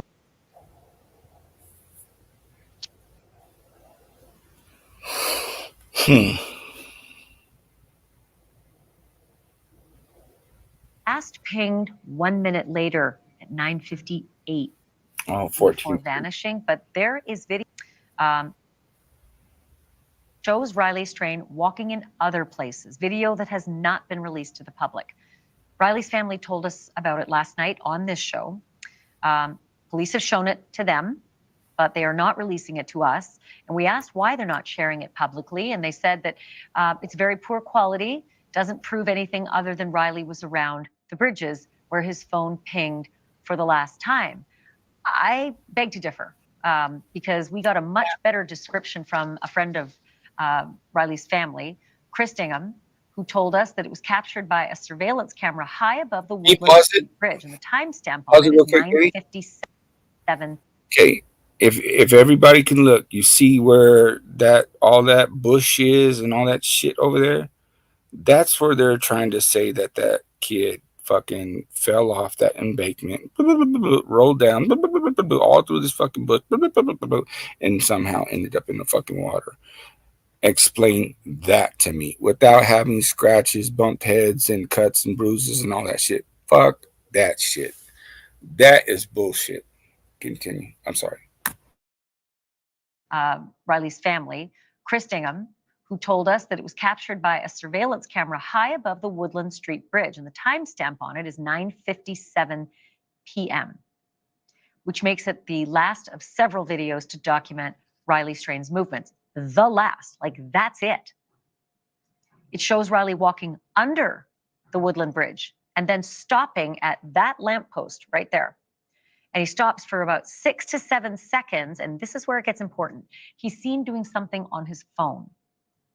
And then he continues northward towards the second bridge, close by. That's the James Robertson Park. There's no way he's not on that fucking video then.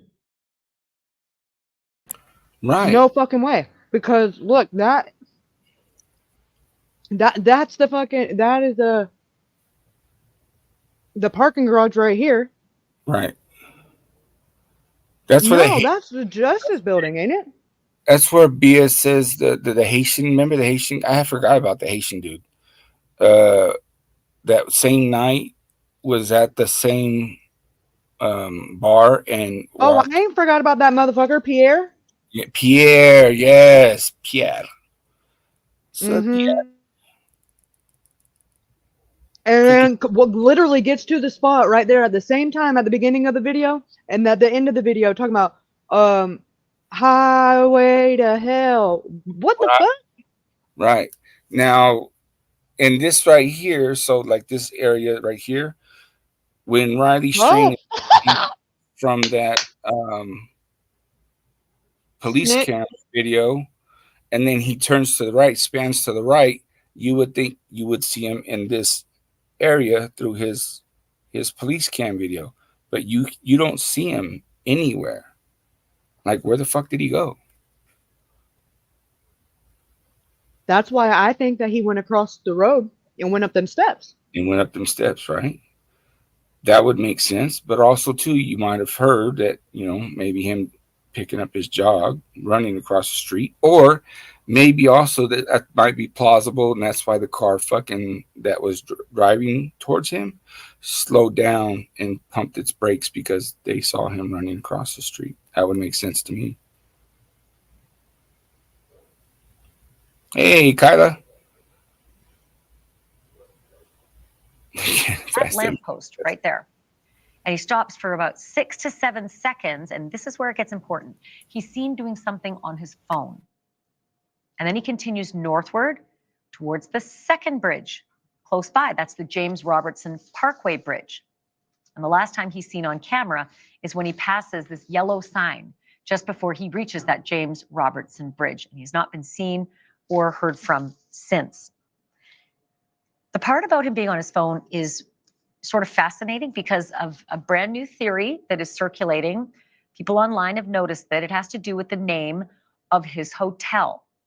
When he spoke with his friends on the phone after leaving the bar on Broadway, he told them he was headed back to his hotel. The Tempo by Hilton. Remember that, the Tempo.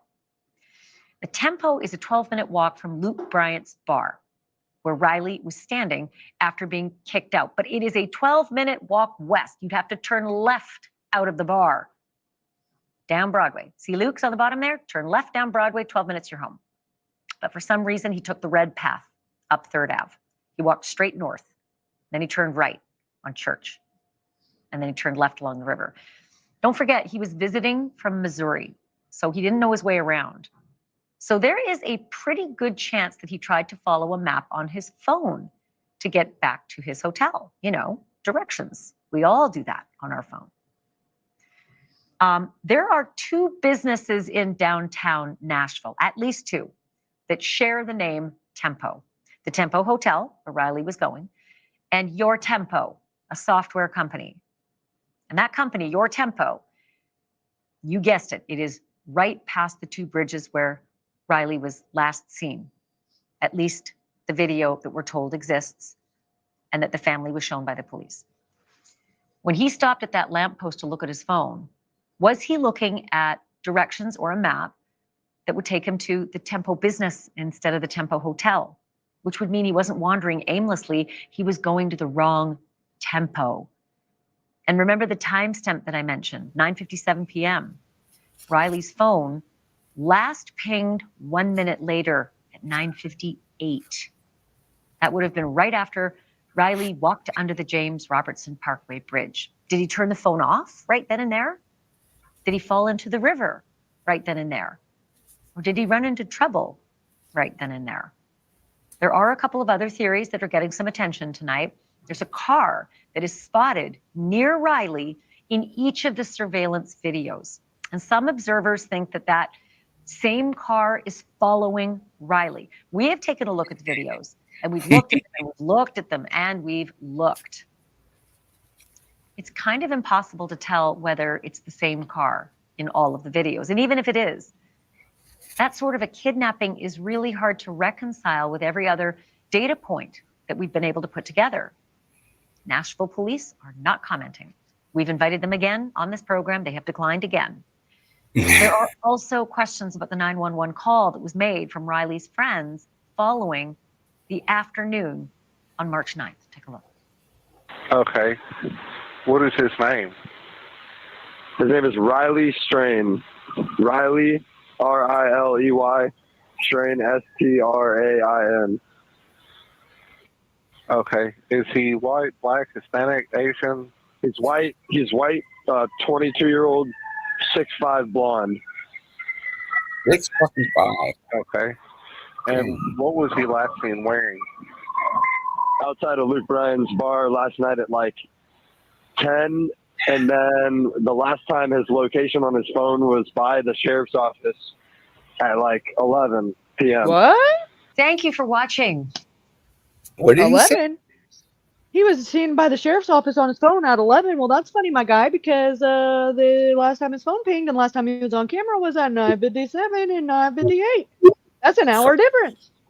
Oh, easily. Which is interesting because 11:03 is when you see the weird ass shit being drugged back.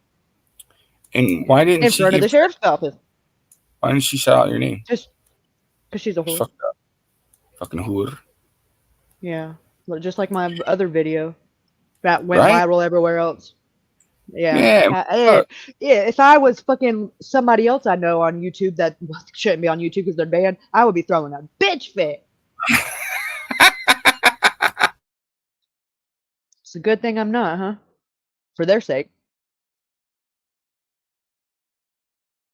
I'd send like copyright claim crews, that I pay $20 a month for to come get that ass. Just kidding. Not really. I'm just kidding. I don't really care, but not kidding about somebody doing that. They may or may not wear a mask on their face. Who knows? No, but for reals, I mean, they should have gave you a shot. I thought you said that they were going to give you a shot or some shit like that. Maybe I'm mistaken. I talked to Nancy or whatever, but apparently, I have no idea. She took all my information and all, and then they aired it, and then on their word. That's fucked up. Well, yeah, I mean, she did kind of give credit, she said social media, I guess that's all you're gonna get. But I talked to the Nancy chick. Anyway, not her. Oh, you didn't. Oh, okay. You didn't talk to the broad that Banfield. Yeah. No, I talked to Nancy Smancy. Nancy Smancy. Have you talked to her again? She got back to you? No, not since she got she got back to me then, but that was she got my information, that's for sure. Got your info, took that video. Oh, for sure. And my notes. Damn, and your notes? Ain't that some fucked up shit? Yeah, because I'm a nice guy.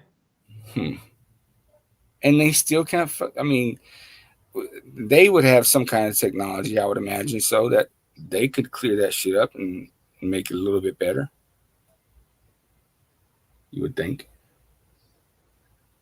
Yeah, I know, but everybody else that restreamed it after that was like, "Oh, go check out Jay's for Justice on her video." Jay, so it's like, I just fuck it. I just forget it. Fuck it. She can have it. It's not even that serious. Right. The Sebastian video. Jay is for Justice shouted you out for your Sebastian video. I don't know this Jay for Justice.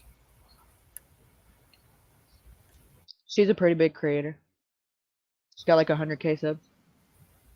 Well. Sounds like. But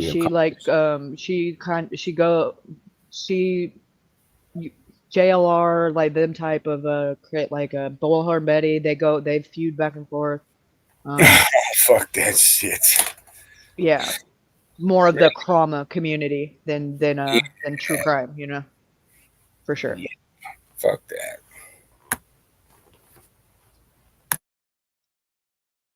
They go live every day about everything that's ever been talked about on the Sebastian case and who's doing what and how and where every single day. Yeah. instead of like trying to find out some new shit. Well, they do find new shit, but they're just like they don't vet it, and they're all in a hurry to be the first one to break it. So there's like most of the shit you can tell has no validity just by the way it sounds, but they're so quick to be like, I got to be the one who broke it, that they don't care about Right. legitimacy. That's why. Right. So that is the difference between us and them. yeah, especially because you know the people, the what's it called, the bad apples, so to say, that they bank on you doing that, and their intention is to send you on a tailspin chasing your tail, and you know that you ain't gonna get me like that. True that.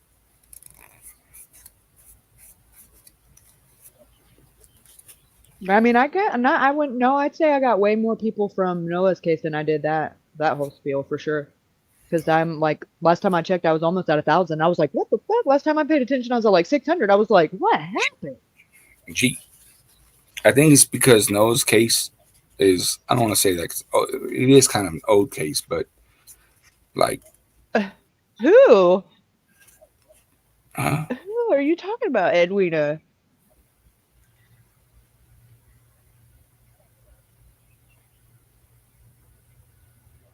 Oh, motherfucker, if you're talking about like rap, I swear to God. What? Eddie. At least Kaylee is a few days ahead of her new admirer. Admirer. Yeah. Are you talking about We're Like Rap,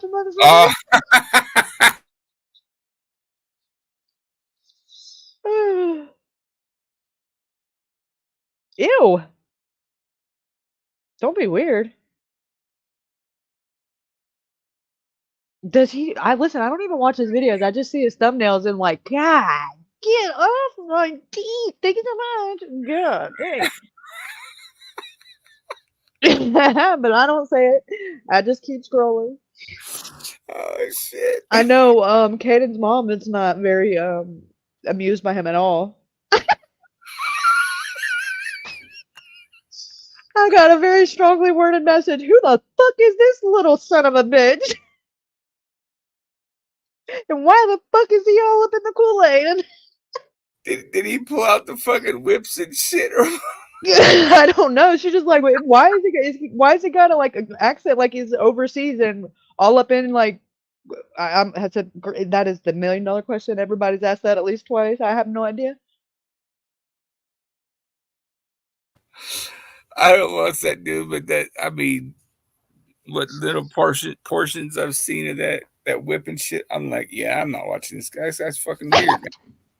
That shit is just super fucking creepy. When will Ruben be reading us Green Eggs and Ham?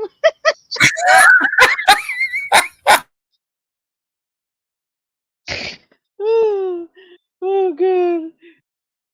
Whenever she puts it up on the screen and tells me, there you go.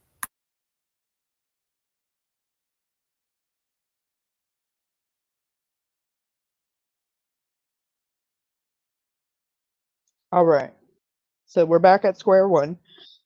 Or two. I don't know. Okay, this is interesting to me. Red arrows. Okay. Red circle. And then red, whatever this is. Looks like a D. Sorry. Sorry. I really can't take it seriously. So sorry.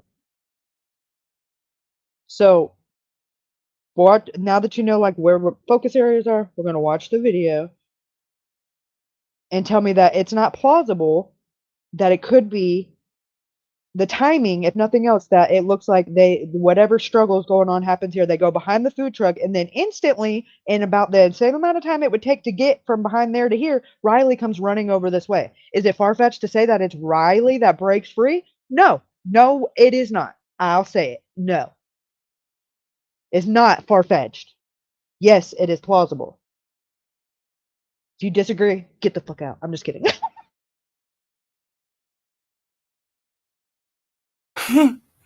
Dumb.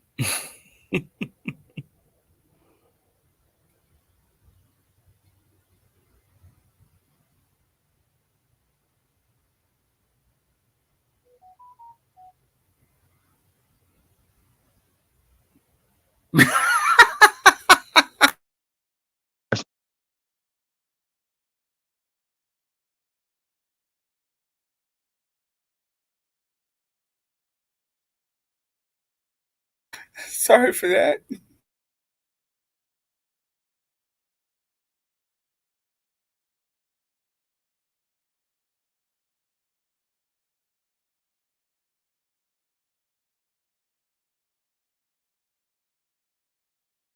All right, I'm gonna do some live commentary for you. The people in the back. There's a struggle that's ensuing right here. Someone has a hold of somebody else right here. If you pay attention and look about right here in the next 2 seconds, you're gonna see someone running and someone running after behind them. Then they go out of view behind the food truck, and about the time that you would think they would come back out over here, you see Riley come out of nowhere about right here in between these two vehicles, running and looking behind him, and then he falls about right here. It's going to happen really fast, so you got to really pay attention. No, I can't zoom in. Just look.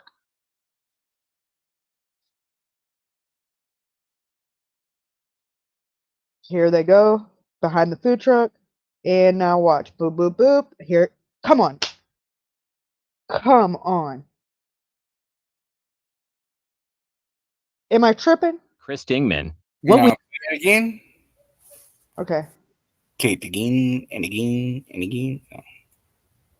Okay. He's about to come out from the food truck.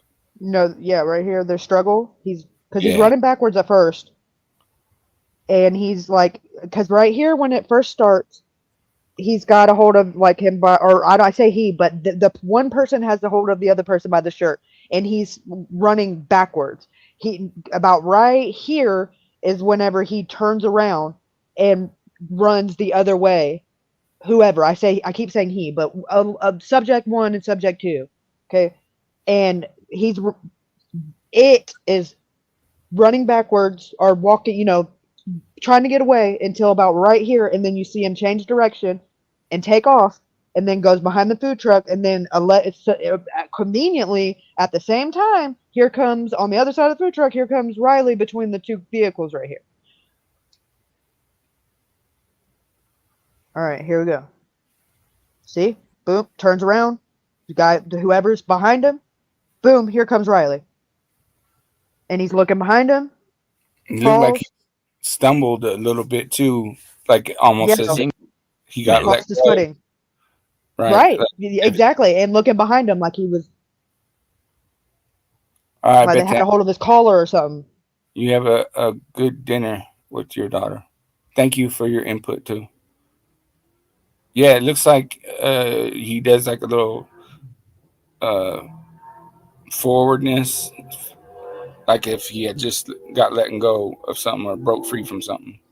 Right, like he's off, like he wasn't completely, considering his state of mind anyway, like he was a little off balance, especially considering with the fear and just the running in boots and the alcohol and whatever else he's on, and then the factor of he was originally running backwards, clearly changed direction last minute right here and goes in between the cars, and I don't think was completely, like you said, on his footing. I think he was stumbling, because of that.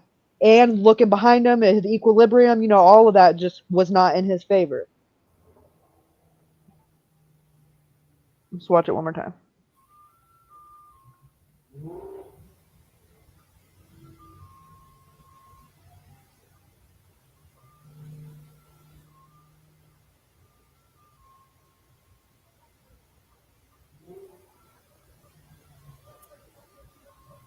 Boom. Chris Dingman.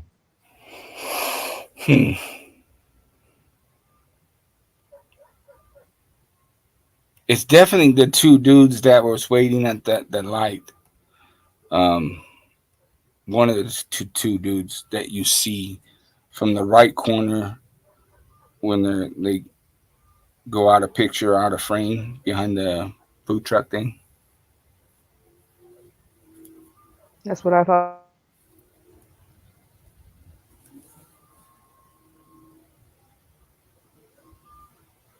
But it's weird that they're not on the next video. Like how far did they straggle behind him, and then how did they catch up last minute at the next red light? Unless they were on a scooter or something and they ditched it. Yes, Buff Muff. Yeah, with all white on. Yes. Right. Confess that he a banana GM fudge bomb. Do they look like they could be Haitian? Oh, you could hear the ice cream thing. Do they look like they could be Haitian? Do they look like they can be Haitian? Yeah, like part of the lookout crew.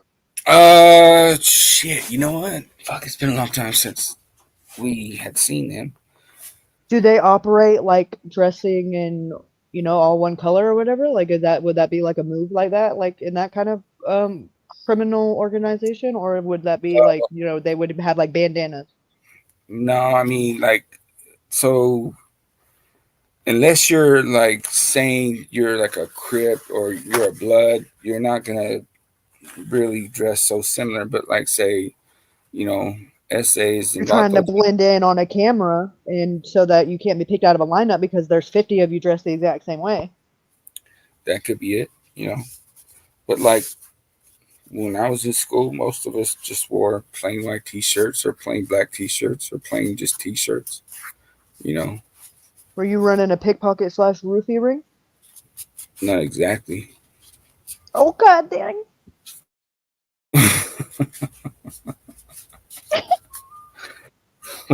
But I wasn't in no gang either. That's just our style. Everything creased up though.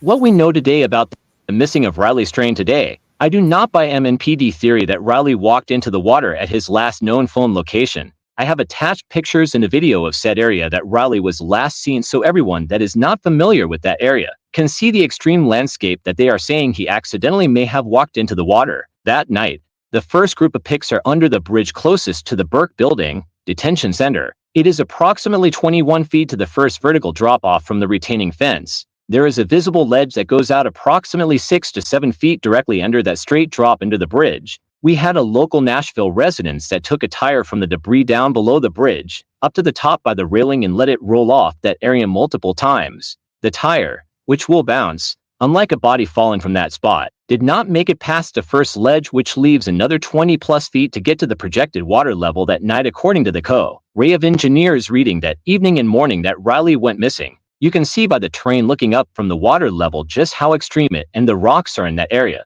There should be major body trauma falling the first 21 feet from that ledge, let alone crawling further down to the water itself. The last video, pics show the detention wall between the two bridges starting in the left side of the picture. It also is a 20 plus foot straight drop if you can get to it. The video shows going through the gate to that area, which is also the homeless camp area.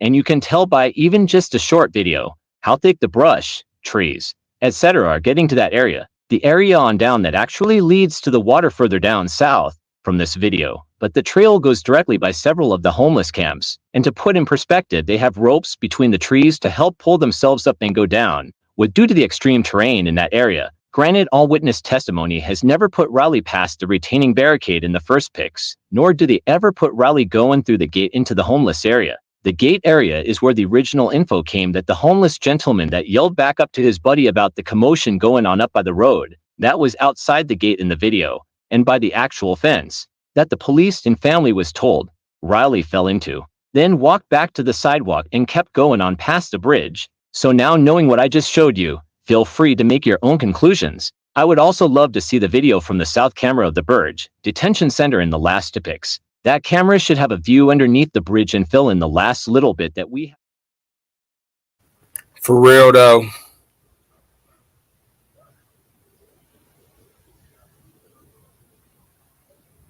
They did a test thing with a fucking tire, and even the tire. Good for them.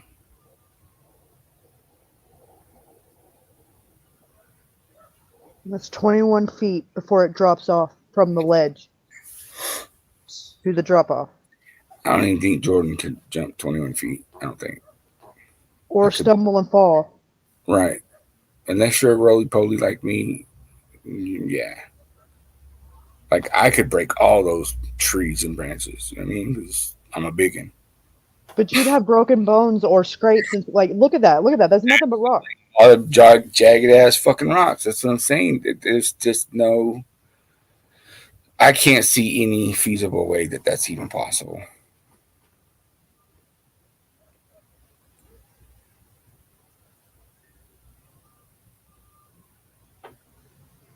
Somebody needs to explain this to me, please, por favor.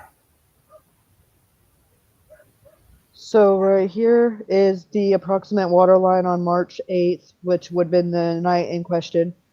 From the water line to where the bank card was found is 15 feet. And from where the bank card was found to the ledge is 27 feet and 21 feet up. So 27 feet over and then 21 feet up. And we're supposed to believe that he got there and his card fell here and then he landed in the water with no pants, no boots, no wallet. Right. Very plausible. With his body in pristine condition other than the alcohol and whatever is not in his system because it's been 2 weeks. So that says absolutely nothing. And not only that, 16 days and he was only found 8 miles. Right, and decomp, no, not to be vulgar or, it should have been way worse. Absolutely. He would have been bloated like fucking me. I mean, he should have looked bigger than me, actually. Rigor mortis should have been fully on set, complete, like there should have been no partial, like it should have been.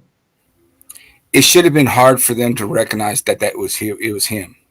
The Correct. People that called the 911. It should have. They should have been like, well, we think, but I don't know. He's fucking as big as an elephant. Right, and that's what they said about the most recent body that they just found. When they that they had been pretty badly decomposed. That's exactly how they described it. So Well, I'm not saying that. I know. They said that maybe possibly it could be a male, but they didn't have a race, an age, or nothing, and because of how bad it was Yeah, exactly, and slippage and all that shit. Right. Oh, snaps.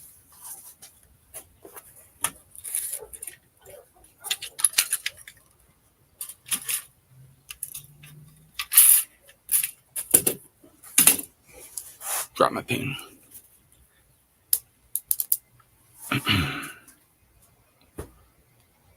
BSS the cameras are on public property. Why can't the public be allowed to access the videos? Because Metro Nashville says so. Bing, bing, bing. Because they're bitches. Bing, bing. Same reason why we got body cam footage that's only 40 seconds, but he supposedly was on scene for 2 hours, and there's no fucking timestamp, no body cam number, no nothing. Doesn't have his. This is the same department that was still being investigated for manipulating body cam footage. But yeah, just take their word. Right. Remember, we did that. We showed that. That's right. Or you showed that. Sorry, like I did it. Yeah, and then we got all them. Look how, dude. Remember, we got to the nitty gritty of all the different kind of cameras around. There ain't a blind spot in that area. I don't give a fuck what nobody said. There is not, between whether it's public or not. There is not one fucking blind spot. Oh, even the ones in your house. Yep. For real. They're and tag readers. I mean, everything that they are up to par with it and doing it, and they implemented it and put it in, and then got asked for permission afterwards. Right. Because that's how it goes.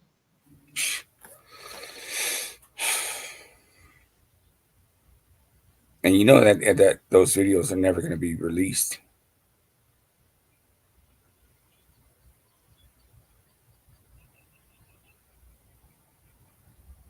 I'm surprised the Birch one got released. I was told by Chris that somebody that works there said that the actual footage is nowhere near that grainy, and they don't know why it was how it got that grainy by the time it was released. But that the camera, the way that it is in its natural form, is way more clear of a picture than that, which I suspected.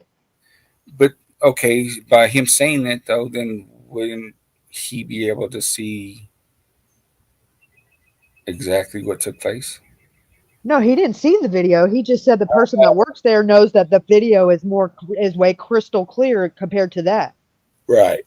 Because they've seen other videos by working there that they, the cameras, in other words, are pristine, up 1080K, 4K. Right. That's like when I got in my work accident. They said the videos didn't work, and I'm like, what the fuck? The fuck they don't. You know what I mean? I know they work. Hello, Kyla. Can you even hear me? Yep. Oh, well, it's saying on my end that, oh, now, okay, it finally changed over. It was saying I was in like a backlog or what, What? Like I was backstage, yeah, that's what the word was. Oh. So I didn't know if y'all could even hear me because nothing ever changed on my end. Word. Backstage, no, we can't. Yeah. Oh, shit. It's funny. Sounds like we've all been saying that. Hey, have you private messaged Ruben about all that?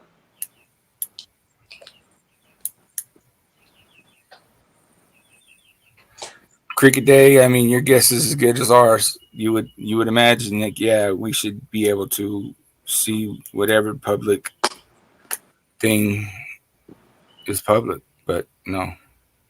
They probably have insiders is why they can't get the footage or something. Well, they already submitted the footage to the Popo. Oh. So they probably thought they were doing the right thing, which, I mean, in a sense, you know. Yeah. I don't see, like, I've gotten drunk plenty of times in my life, and I ain't about to know. Right. Right. But you see how far this Yeah, it's not, you know, it's a very like remote area type of thing, like the river area. Yeah. It's just like here, basically. Actually, ours is more remote of an area than. Right. Right. Well, at least you guys can like walk into the fucking river. Actually. Oh, maybe not. It just depends on the day, really. But yeah. You also got to worry about snakes. They live everywhere in this town. What kind of snake? The animals and the humans. Yeah, I was about to say everywhere. I was about to say everyone and everything, basically. Right. Shit. I was gonna say that one video I sent you from a friend.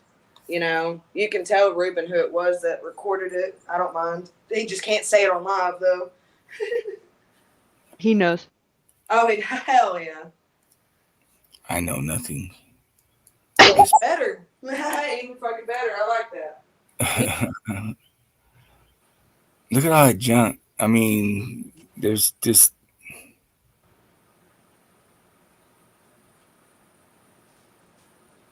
Fucking hair tie is gonna drive me nuts. Just want to tie my hair up out of my face. the only other thing that would make any plausible sense is like Fat City said, Puff Puff said he would have had been on top of the Brooklyn Bridge and then fell over. And even then, he would have sustained some kind of injury, depending on how high up it is. Correct. You're right. That's true. But then where does his pants go? Where does his... Now, like I said, you ain't pulling pants over fucking boots. Not in the Right. water. Like, even the water currents couldn't do that. Nope. It's like cement. You just can't. Especially if he was like not stuck on something. If he was just, you know, free to float, you know, that motherfucker, I shouldn't say that, that kid should have been further down river and no clothes would have came off. Yeah. Because if he was in there for 16 days, supposedly, because that's the time frame between the 8th and the 22nd, 16 days. Shit.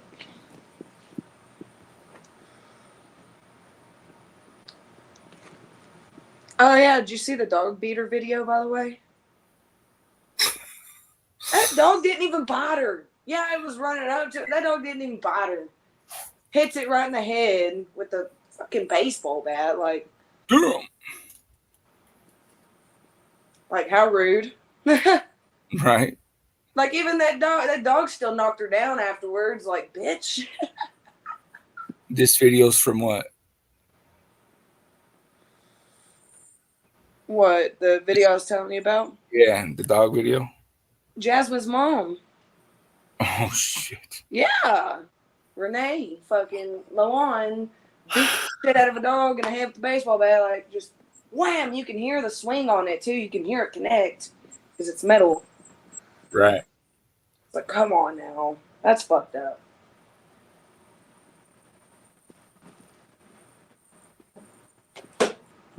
Yeah, you'll get a riot started in this chat over here. They don't fuck around with animals. I know. It's That's what I'm saying. Is like we eventually got to whip out that new shit because they would have a field day without one going down. What's funny is well, it's not funny. I mean, there are people. How to say this? Let me figure out how to say this real quick. What, hypocrites or? People will get more mad at you if you had harmed an animal than if you harmed a human. Yeah.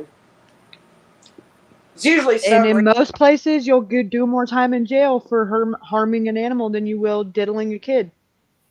True. Very, very true. Yeah, that's whole world's fucked up, man. The justice system is messed up. But I still wouldn't defund the police. That is the stupidest thing I have ever heard of.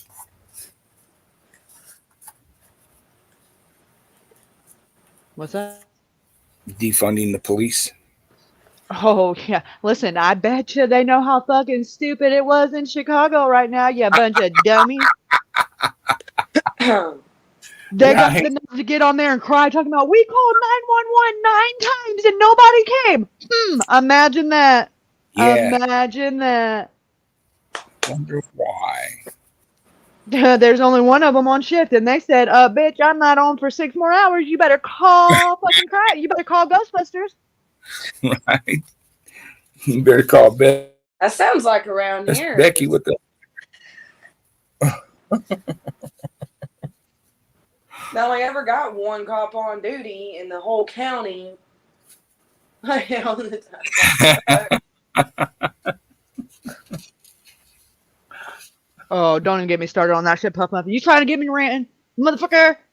And then, you know who owned the store at the time, like the store here in Terrell at the time that, What do you mean at the time? It's done switched owners since then? Switched right after. What the? Right after. He kept his store in Waurika, but he sold the one in Terrell and Ryan.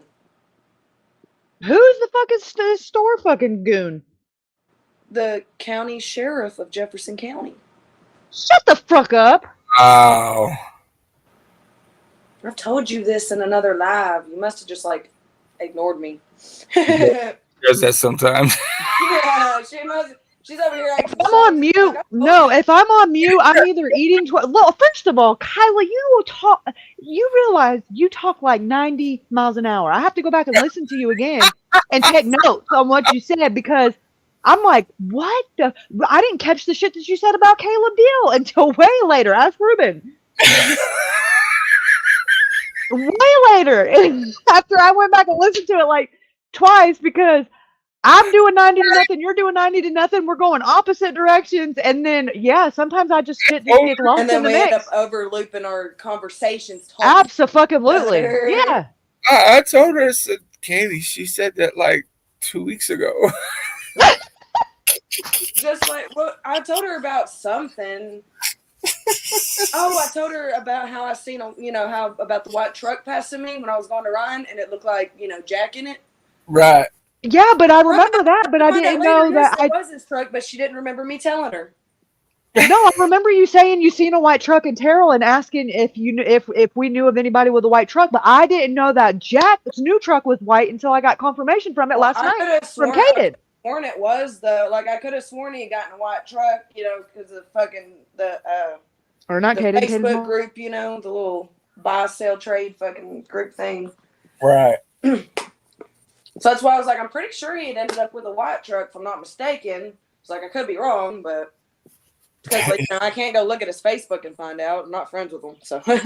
Isn't that convenient?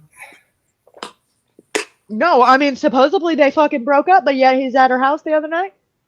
Not just the other night. That truck's been there a lot. Yeah. What? Like it'll be And there. I heard Avery's through the truck will be grapevine they got fucking gone. married That truck is secretly. there. They eloped? I've heard that through the grapevine. I haven't been able to confirm it with like a marriage certificate or nothing, but I heard through the grapevine that they did get married and that this whole breakup thing I was can just a look it social up. media ruse. I can look it up because it Do it. has to go in court records, so it'll Yeah. be there. Yeah. Let me look it up real quick. 4 for 4 is what Kaylee is saying. Now. A please and a thank you goes a long ways. Thank you so much. Thank you so much. God, now you're gonna have fucking Eddie at the labor board again. Right? Yeah. What the hell?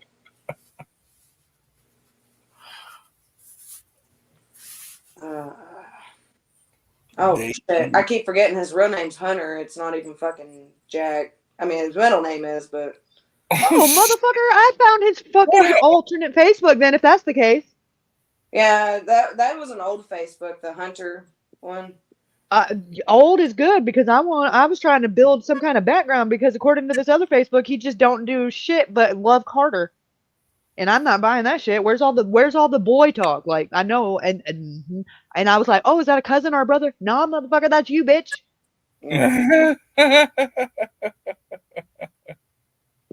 And Colton is his fucking brother, his older brother. I thought it, and that's the one who doesn't like Noah. Right. So, and apparently he fucking almost scalped Caden. Oh yeah. He was trying to fucking. Because Caden was sleeping where he wanted to sleep, so he just picked him up out of the bed by his fucking hair and literally like scalped him. Yeah, well, there's no marriage license on record, so if they did get married, it's not through the court system legally. It's fucking. What you think? Maybe they got married in Texas? Yeah. All right. In Bowie or Bowie, whatever it's called. I would doubt that because all their families down here. I don't know though. Well, no, that's where Stevie's at. Yeah, well, that's where Stevie's at. Oh yeah. And Jody, technically. I forget. Yeah, I forgot about that. Fuck. And Shady. I'm trying to see. No, Shady's in I'm trying Oklahoma. to think of how I can look. What? No, the Shady Shannon? Uh-huh. The one in pink? Actually, yeah. No. Yeah, Oklahoma. She does barrel racing and shit in Oklahoma, and yeah, so she don't live in Texas. I thought she was straight Texas. That is very, very racist. Well, you ginger hating fuck.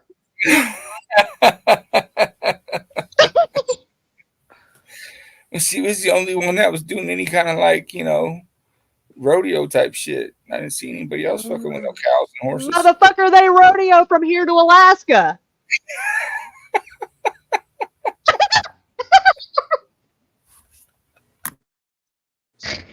I can teach you something about the rodeo, man. I love me some JB Mooney.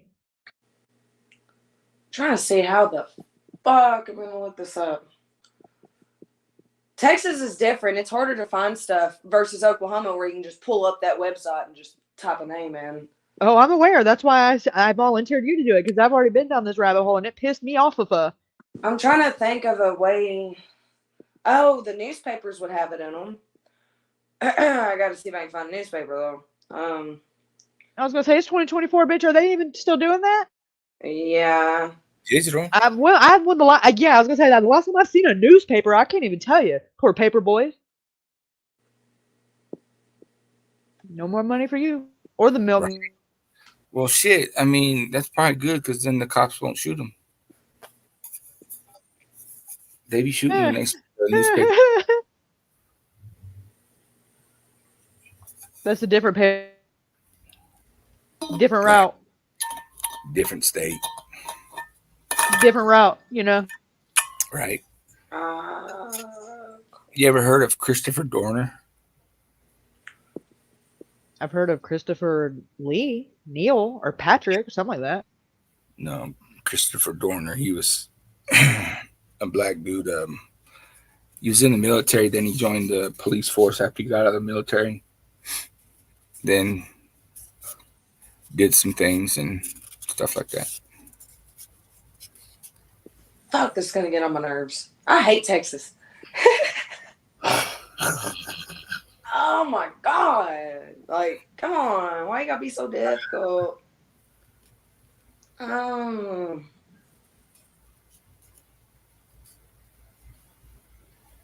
Are those public? Are they the license, marriage licenses? It'll Public? be in the newspapers, but it's like I'm trying to pull up the newspaper without having to pay for it. I'm trying to look up like archives and stuff, you know. What county is it? Montague, like the county that you're saying, like they probably got married in anyway. Montel? Get your notebook and take notes, motherfucker. Cowboy up. Word. Oh, shit.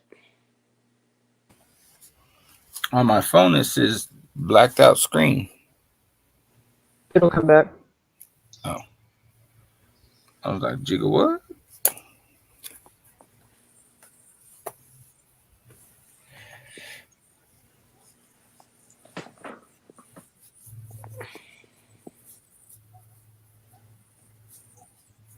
Oh, you met him Racing Stars?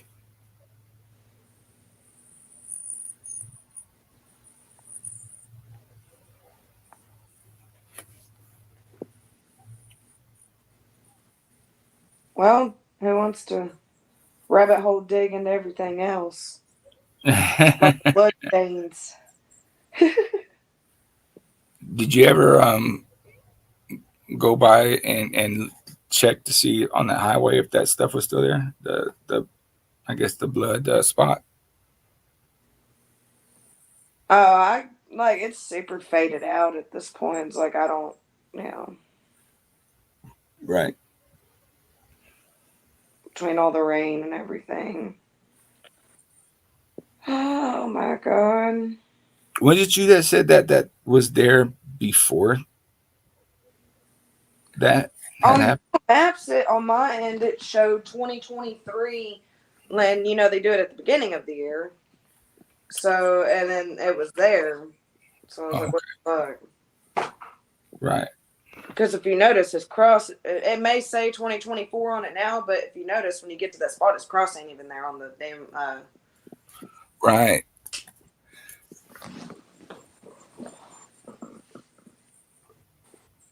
I was gonna try to look up his Instagram or one of her, like, or her Instagram or something, but I don't have Instagram and it's not letting me create a profile. I guess it had some vendetta on me. Oh, fuck it now.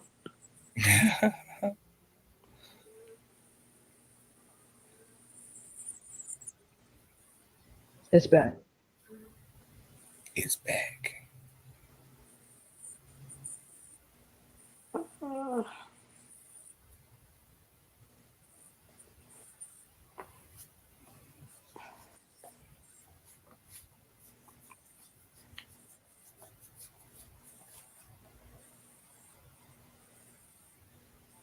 Thank you so much, Cricket Day. Thank you so much.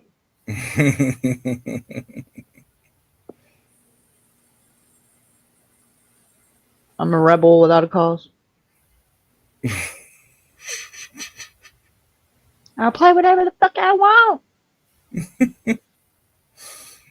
Until I can't. Until I can't. Then I'll do it again.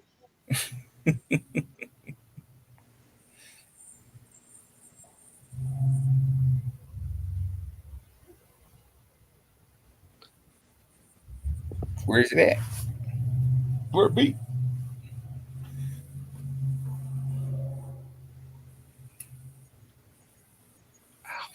Man.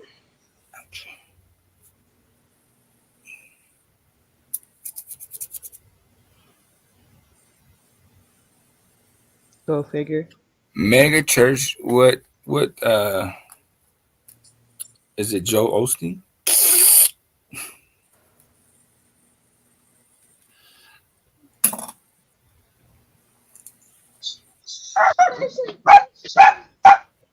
Not drawing stuff.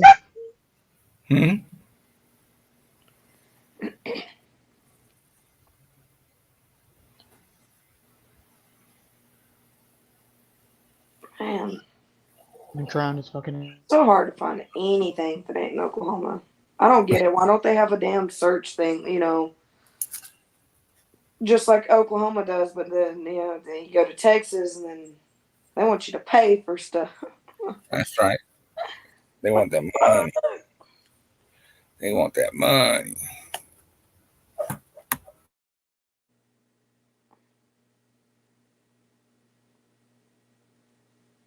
trying to think.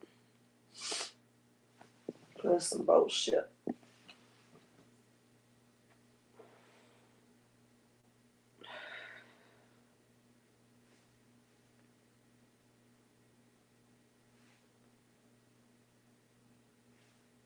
Sure you fire off the questions in the chat, okay? And as I can, but of course, you know, I have some questions that I need to have answered. First and foremost, you just said something that kind of shocked me. That's why I kind of put my face back on the screen really quick, because you just said that this is your last conversation. What's going on here, man? Why is this the last one? What it is, and I'll be honest with you, about 3 weeks ago or so, I kind of fell back, and it was by a request. And I told the family from day one I would honor whatever they wanted me to do. I was here to help them.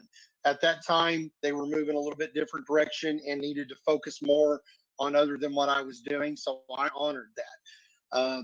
Unfortunately, when that happened, Riley lost a voice. The people lost a voice, and it frustrates me. I deal with that. It is what it is, but it was a decision that had to be made. That was not my decision to make, or nobody else's.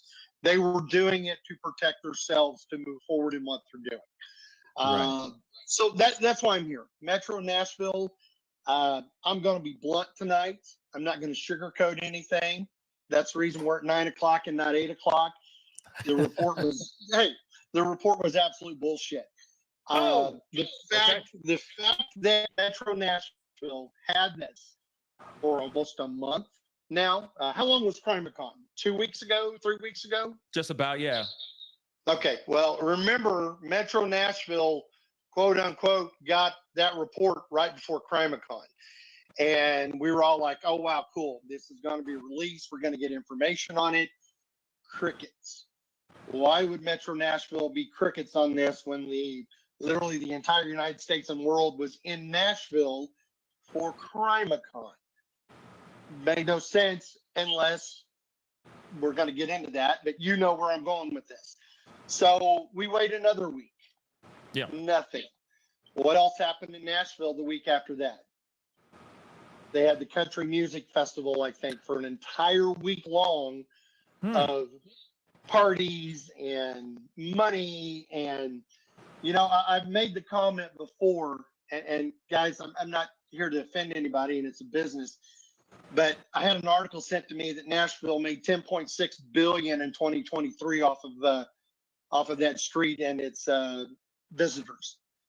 And, you know, I know that's pocket change for you, brother. I know that's just like a Friday is what you get in the bank. But, you know, I always had that problem when we were dealing with this and digging in and trying to find information. And on numerous times I made the plug. Jody's tagging Stevie you a know, bunch of as far as lovey the dovey corporation shit goes, now on where's the Facebook. line? Oh my. Where's the line? Oh no. Just to keep the money.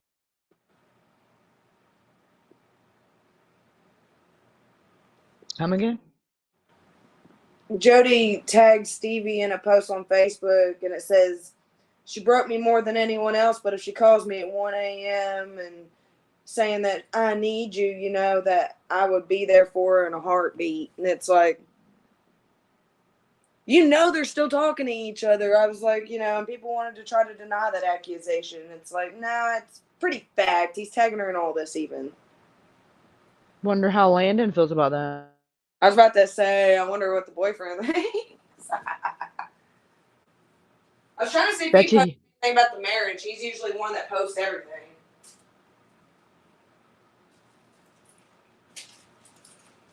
Huh. Are they still broke up on Facebook? Have to look real quick. Hold on. Oh, shit.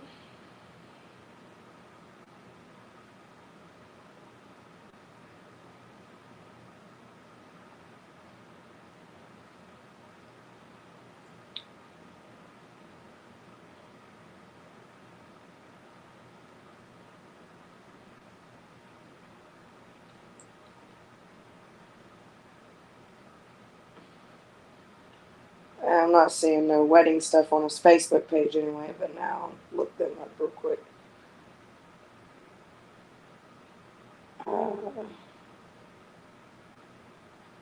Didn't somebody in the chat earlier say something about ritualistic? I think it was Eddie, maybe Cricket. I believe it was Bia. He's still Yeah. single. You remember that video that Danny was talking about? It's been a while back on Twin Mamas, and then I was like, we talked about it on the phone, and then we were talking about that succubus. Yeah. Look at the title of this. Riley.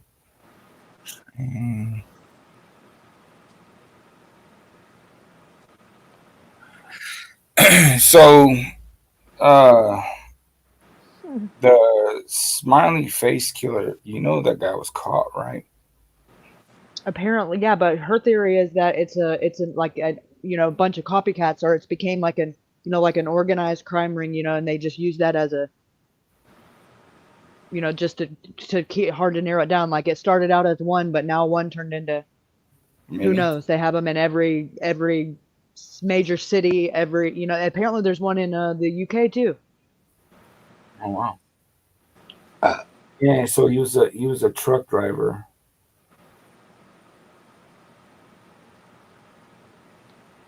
Man, it's so hard to rabbit hole dive when you ain't friends.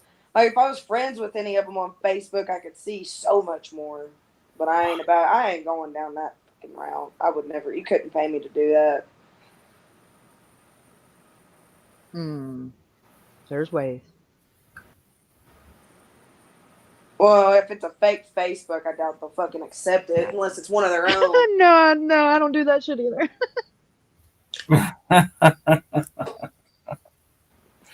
I just Google shit. I'm just kidding. Talk to you. Off later. I want to know what's been on that page lately since it's all private. You can't even see it. It's like shit. And I know they ain't going to let me in it because I done got into it with them, so they know me. They won't let me in it. They're like, it's that one girl. Yeah, I'm a moderator in one of the groups, so they ain't going to let me in. Shit, freaking. And it's like, they really don't like, the fact that I know a lot about that. I don't even have to know them to know all the stuff about them because, like I said, I had a family member who literally used to sell them drugs all the time. So, allegedly, she never done drugs. I can tell you that. Allegedly. Huh? Allegedly. Hypothetically. Oh, yeah. Right. Well, I know for a fact. Like, it's.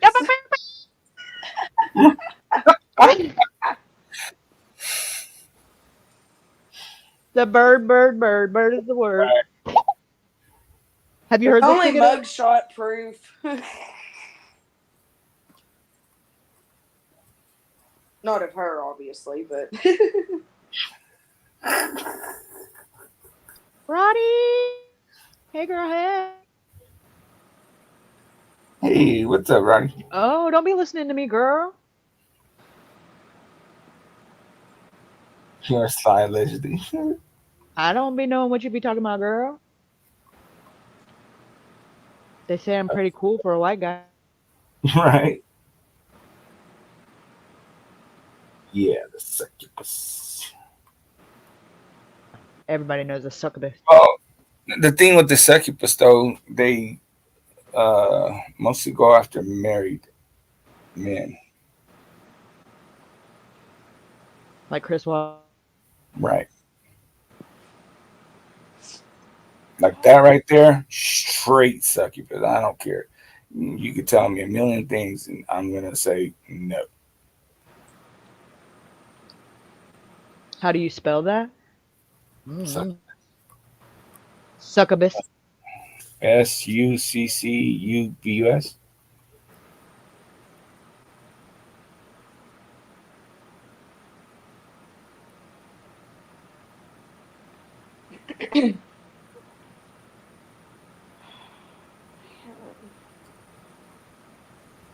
You've never seen a bull rider already?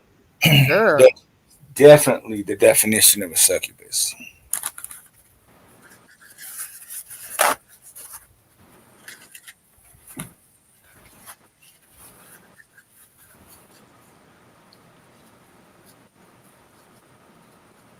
No, saying heard nothing from her in forever again.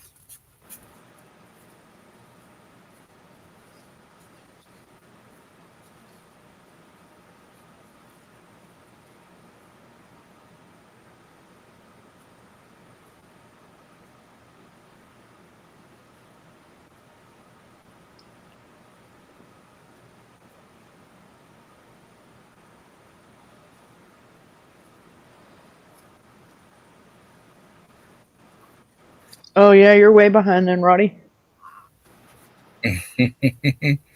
Cricket Day, did you look it up? Did you watch this, Cricket? This you said she's good. Did you watch this episode?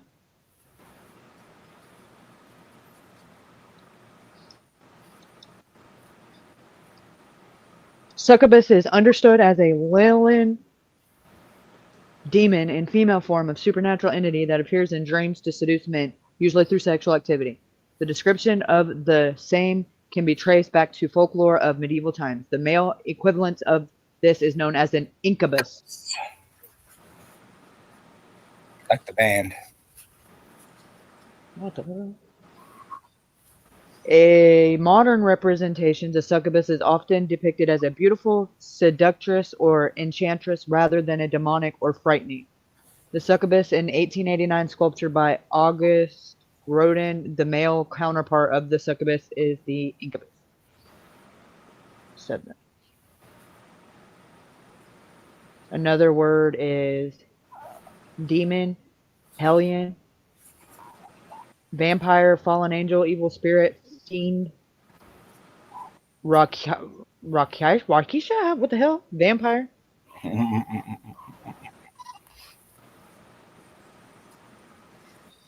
Victims of succubus describe their visits to the men as a feeling of something sitting on their chest or pelvic area. When they awoke, they would feel drained, unable to move, and petrified, though having a wonderful and erotic dream the night before.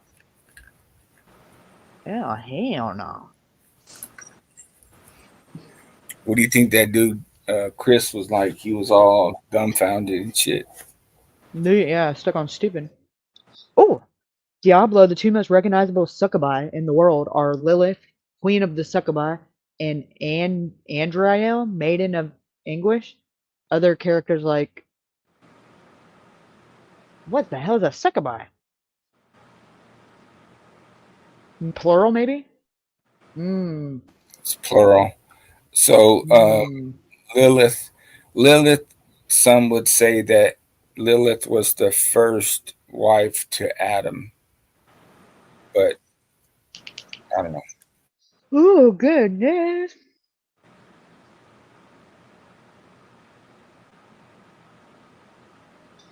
They say she wears white sari with untied long hair. She generally is said to haunt lonely paths or roads, to have died from torment by a male, and thus would seek revenge on any male.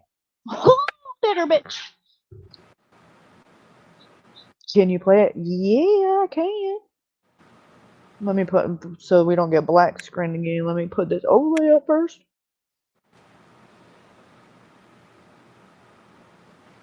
Yeah. I gotta turn this air conditioner off. I'm about to freeze to death. Shit. Girl.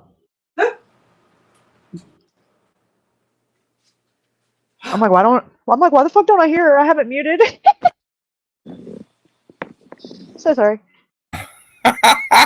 Alright, you about to end the live or something? No, I'm about to play this video for Cricket Day. Well, kinda, you're gonna... the little pink screen like you did last time before you ended it, so I wasn't sure. Did I? Oh, no, that kicked me off. Because I was out of, whatever it's called on here. Out of minutes. Yeah, pretty much.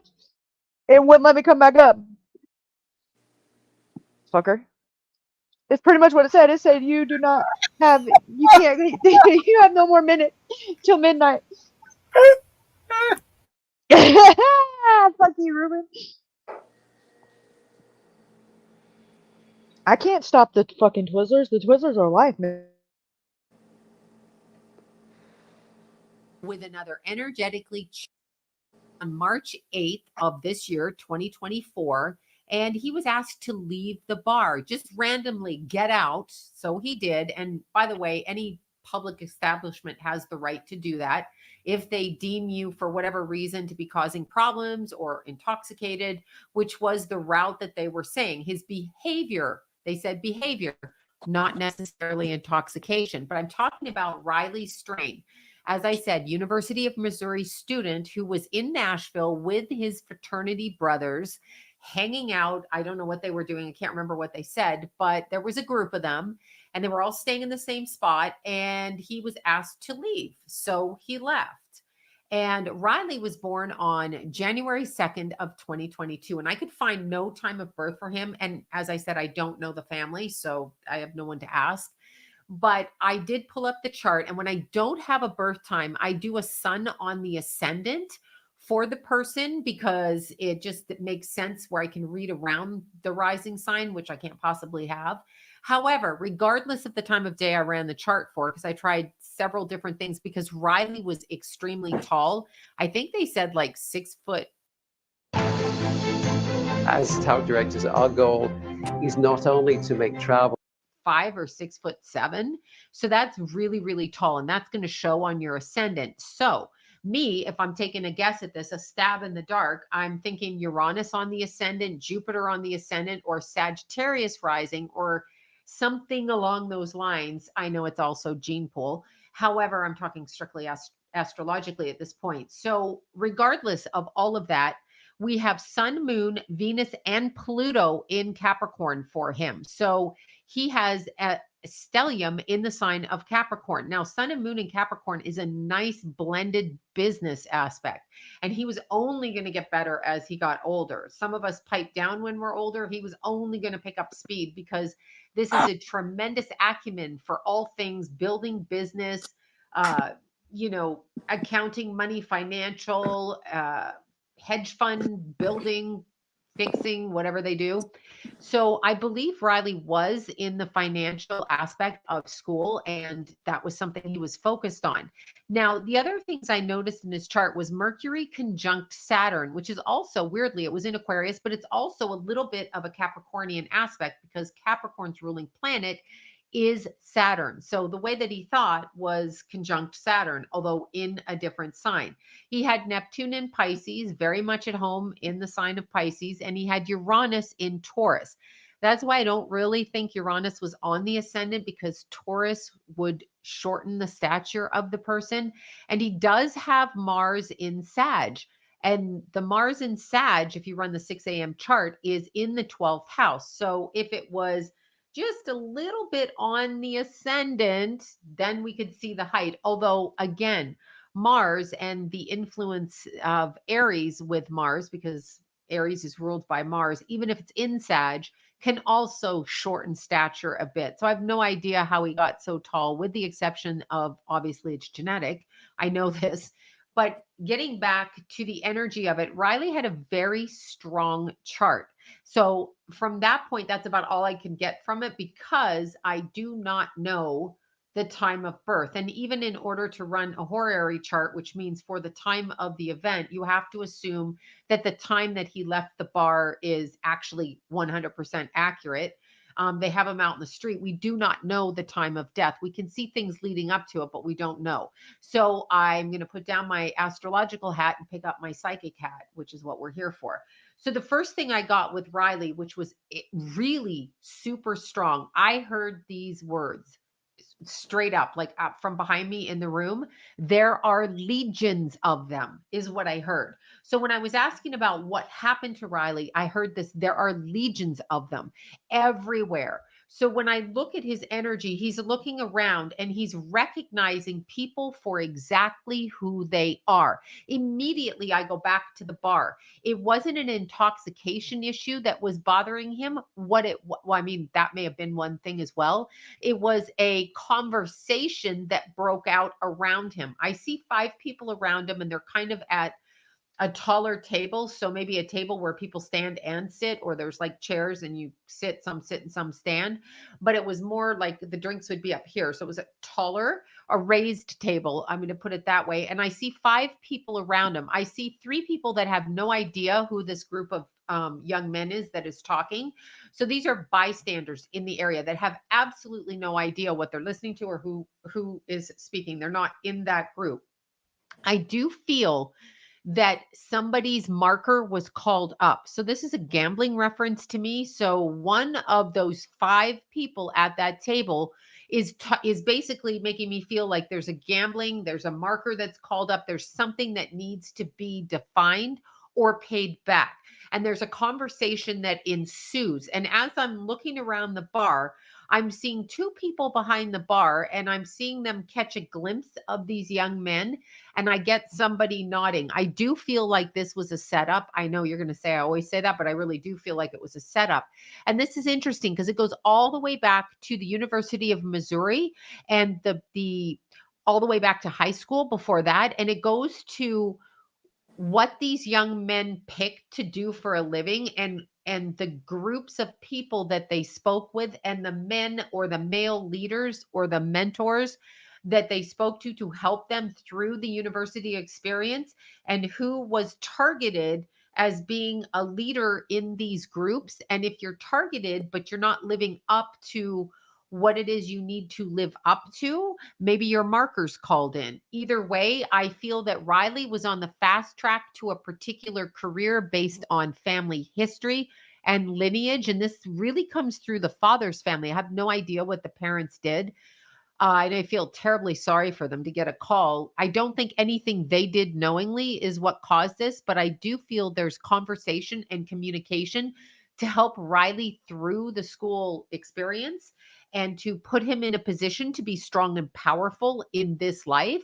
And that is what started the problem. Now, getting back to the bar, as I'm looking at the bar, I am getting that Riley was roofied. I've not heard the autopsy report, with the exception of I heard that there was no water, no drowning found, which this makes sense to me because I don't feel that's how he died. But I do feel he was what we call roofied or GHB'd or ketamine or whatever they call it when they put something in your drink and you are unaware of it. But it's interesting. I don't feel it was in the drink, as in the alcohol. That's too big a risk for us to do that in the alcohol. I feel there was a separate bag behind the bar. And I'm not joking you when I say this. Now, it doesn't have to be a bartender who's doing this. It can be somebody who kind of scopes the area out, or a plant that's sent in there, or somebody who's just a horrible person who does this. But there is a bag of ice cubes that I'm seeing, and these are frozen ice cubes. There's also a bag of fruit put off to the side. By fruit, I'm talking lemons and limes, okay? And in particular, lemons and limes, both, not the yellow and the green. I'm seeing a bag full of this off in the corner. Now, what if I soaked the fruit in something that was toxic? So what if the fruit absorbs the roofie drug or whichever drug was used, and I put the fruit in your drink? How do you respond to that?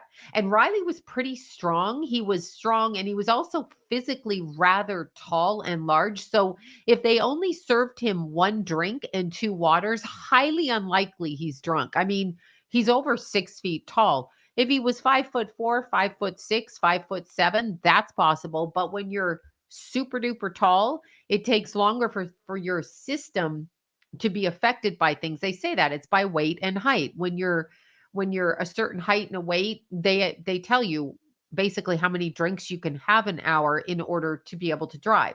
So Riley was super tall, and I doubt he drank like 6, 7 drinks that it would take to make him feel off kilter. I do feel though that something was put into his drink, either through an ice cube or a piece of fruit. That sounds really bizarre.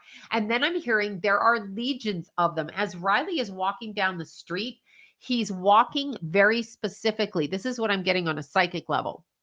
He's walking very specifically and with purpose because he has to meet somebody. There is a marker being called in. This is what I'm hearing. There is a marker being called in. So he has to meet this person, and he's in a rush to do it.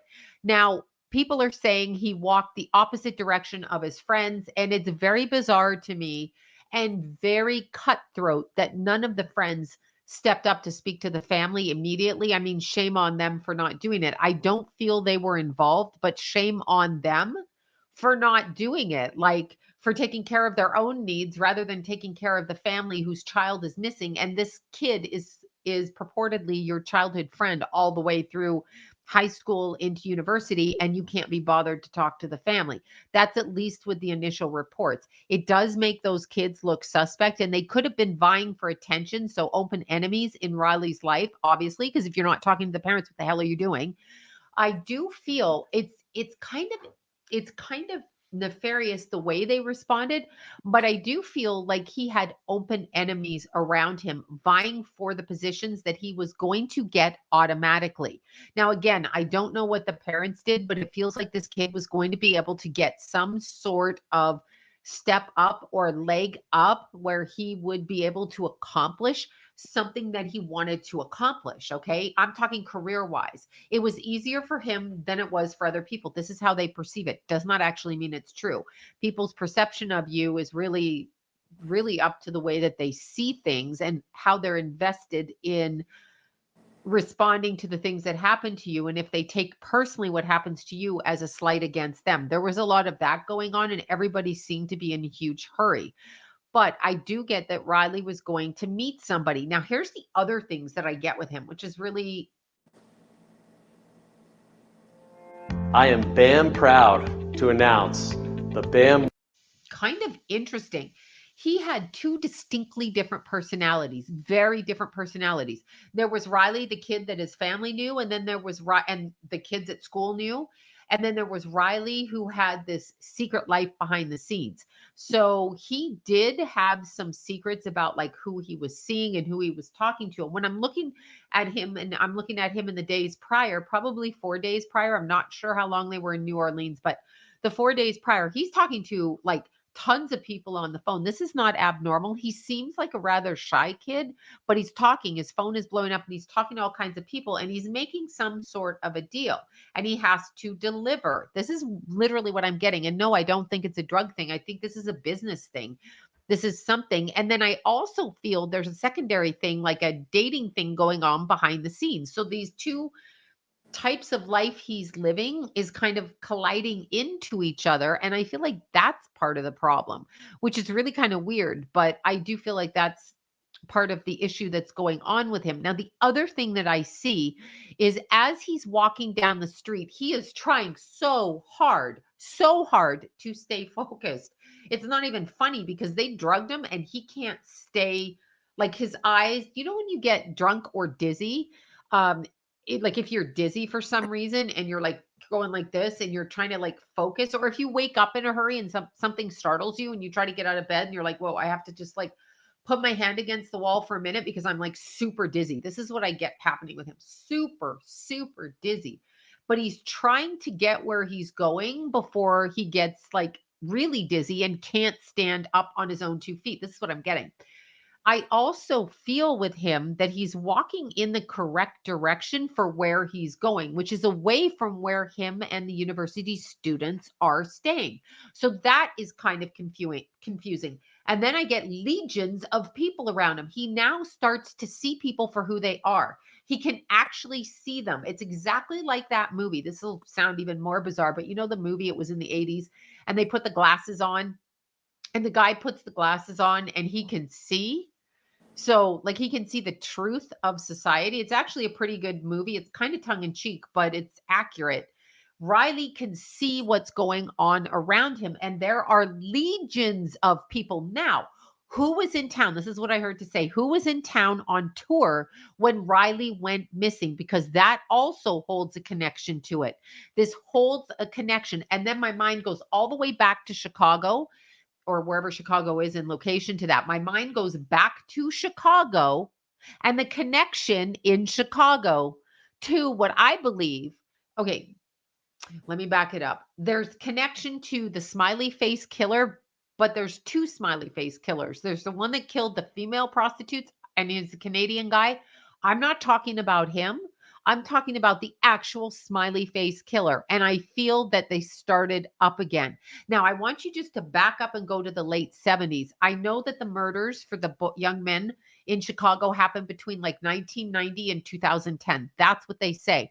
I'm going all the way back to like 78, 79, 1980. Yes, I am. I'm going back to the early 80s, if anything, before the 90s, when there was basically, let's just look at a big black SUV pulling up somewhere in Chicago. Hey, somebody stumbling out of a bar, somebody maybe a little bit happy walking down the street, going home. I'm talking about young men, not women. Remember, they do not want women. They want the energy of the young men. And I'm being serious. It's not the women they want, unless you're a specific person that's goal is to get women. But this is about men and men only when it comes to this smiley face killer I'm talking about. Young men in Chicago found in waterways. This is exactly what happened to Riley Strain. But I'm getting it going back to the 1980s. Well, actually late 70s and 80s. And I don't even know if that's logged in a book, but I'm saying it's logged in a book because my mind goes right back to the calendar date. Riley Strain, I have to take a breath. I'm trying to get it out. Riley Strain literally, I feel, was used for his energy. And again, he keeps saying there's legions of them. So the other day I was talking to somebody and I said this exact thing. I got that there's legions around him. Like, this is what I heard him say. Then I remembered talking to another friend that there are legions of demons and principalities that rule areas. So Nashville is one of those areas. I'm sure LA is, I'm sure New York is, and I'm definitely sure Chicago is. So there are legions of them, is what I heard. And I didn't make the connection because I started to write down the information I got as I was thinking of Riley, and then got on the phone with people and started saying, yeah, he said something weird, because I'll always talk about what I'm getting. I said, he said something weird about the legions. There's legions of them. And I'm like, that sounds like a flock of birds. That sounds like a mass group, an invasion. And then I thought about it on a spiritual level. So go back to the late 70s and go back to the 80s. I feel in Chicago, where people were being pimped and traded for the music industry, and I'm being serious, I feel that as it was building, that young men were disappearing. Now, why would young men disappear? There are several things I get. Now, this is from Chicago, not specifically Riley right now. So they're looking for a particular type of young men with a particular energy, and how they recognize the frequency or energy of the people they're looking for, they just recognize it. Do you remember back in the day, they used to say, like, people have, gay radar, gaydar, or they have, if you come from an abused home, then an abuser can see it like it's a light on you. It's not a light on you. It's a frequency that you resonate with because of your experience. So the experience of what happened to you, you resonate with that frequency, and other people of that frequency are like, yes, that's a person that was abused. Now, if you were also abused, you're not going to go abuse a person if you're a decent person. But if you're a person looking to abuse and were abused, you can still pick up on the abuse frequency and you can take it and twist it. This is what I feel happened in the 80s in Chicago. Again, 78. I'm saying 1978.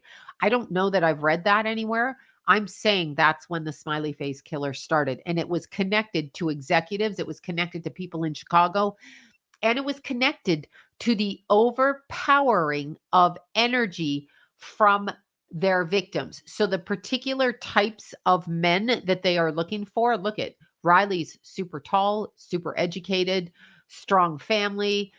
So there's something in the ancestral history that's being targeted that probably nobody's aware of, because we're just born and we don't really know where the hell we came from. I mean, some people have memory, but most of us don't. So in Chicago, I feel that the young men that ended up in the river were. Perhaps you might happen to know what time Scotland Yard closes. I have to report murder. How do I want to word this? I feel that they experienced abuse of a sexual nature, in particular sodomy ritual. I really feel it was a ritual. So they would say to these men, again, let's go back to the big Escalade. You see these Escalades? I've been seeing more and more Escalades, and I'm like, You people paying gas with those Escalades? Because wow. Anyway, I've been seeing more and more on the freeway. It's kind of a Men in Black thing, but I have been seeing it, so it's kind of weird. But imagine in the late 70s, early 80s, a big black, whatever kind of presidential looking car pulls up, or van, or like an Escalade, whatever the equivalent was back then, pulls up, and you're coming out of a bar. And let's say you're a university student, a college student. Let's say you got to pay your rent. Let's say you're a little bit down on your money, and somebody says, hey, you want to come party with us? Yeah, you just got to suck some dick. Maybe you're a gay kid and you come out of a bar, you're in that area of town, and they're like, hey, you want to suck some dick for $1,000, for 500? They make it enticing to you. And I mean, how long does dick sucking last? Like what, 5 minutes, 10 minutes? I mean, if you're on cocaine, you could run a half an hour with it, but you're going to make $1,000. You're going to make $5,000, whatever was offered, or 500 back then. So you get in the van. Once you're in the van, people, once you leave one location, keep in mind, just because you've talked to the person and they are dressed nice, look nice, maybe they met you at the bar, maybe they said, hey, dude, do you want to ride? I just was in the bar with you. We talked about, the Raiders or the Lakers or whatever the hell people talk about. Something along those lines. You're going to get in the car with them because I've done it. You've probably done it, right? Well, these young men did it, and they were never seen for several months. Their bodies were kind of almost meticulously cleaned. So their hair was groomed. They did not find water in the lungs. Now, why would that be a thing? Let's look at the word snuff, and let's look at the word films, and let's look at if we have an actor in one of our films like that and the actor is deceased, we want to clean them up and give a certain vibe look to the ambiance of the film. And then we want to film it, don't we? Because we get off on it and we want to show other people. We also are harvesting energy through the frequency. We do not know what is taken from these bodies. And I'm not necessarily talking organs. I do believe that probably some of them were missing parts of their body, but let's look in a different way. Let's scrape the skin. Let's cut the hair. Let's take all kinds of genetic material, DNA swabbing and material, and let's take that and let's play over here with what we call spirit cooking. And I'm not even joking. I know it sounds bizarre, but I'm not joking. So let's do this. This is how the entertainment industry has gotten where it is. They started doing this shit to conjure up energy frequencies that could fill human hosts. Now, let's look at this slightly differently. Let's say we have a really good looking young man from a bar and we're able to use some kind of root magic or some kind of really advanced black magic to have an entity fill in that body for a second. And then we film it, we utilize it, and we actually romanticize the death of the person that we have on film. Somebody has a bunch of tapes, and Riley's on one of those tapes, is what I'm saying. This is a group of people. Now, let's go back and look at who was in Nashville in concert at the time that Riley disappeared. Now, as I'm connecting the dots to all of this, and it's weird, his head just goes black and he falls down like that. Okay. Like meaning black out. I'm talking about Riley. His head just goes down and he falls like that. He is taken somewhere by the legions of people that work for the other people. So in these towns, it's probably like if you get into a homeless encampment and you get around people, you don't know who tattletales are. You don't know who's undercover. You don't know anything. I don't know anything. You don't know anything. Riley sure as shit didn't know anything. Okay. He was ambushed after he blacked out and he was pulled out of view. I am being pulled out of view. This is really sad for him because I don't think he understands why he ended up dead.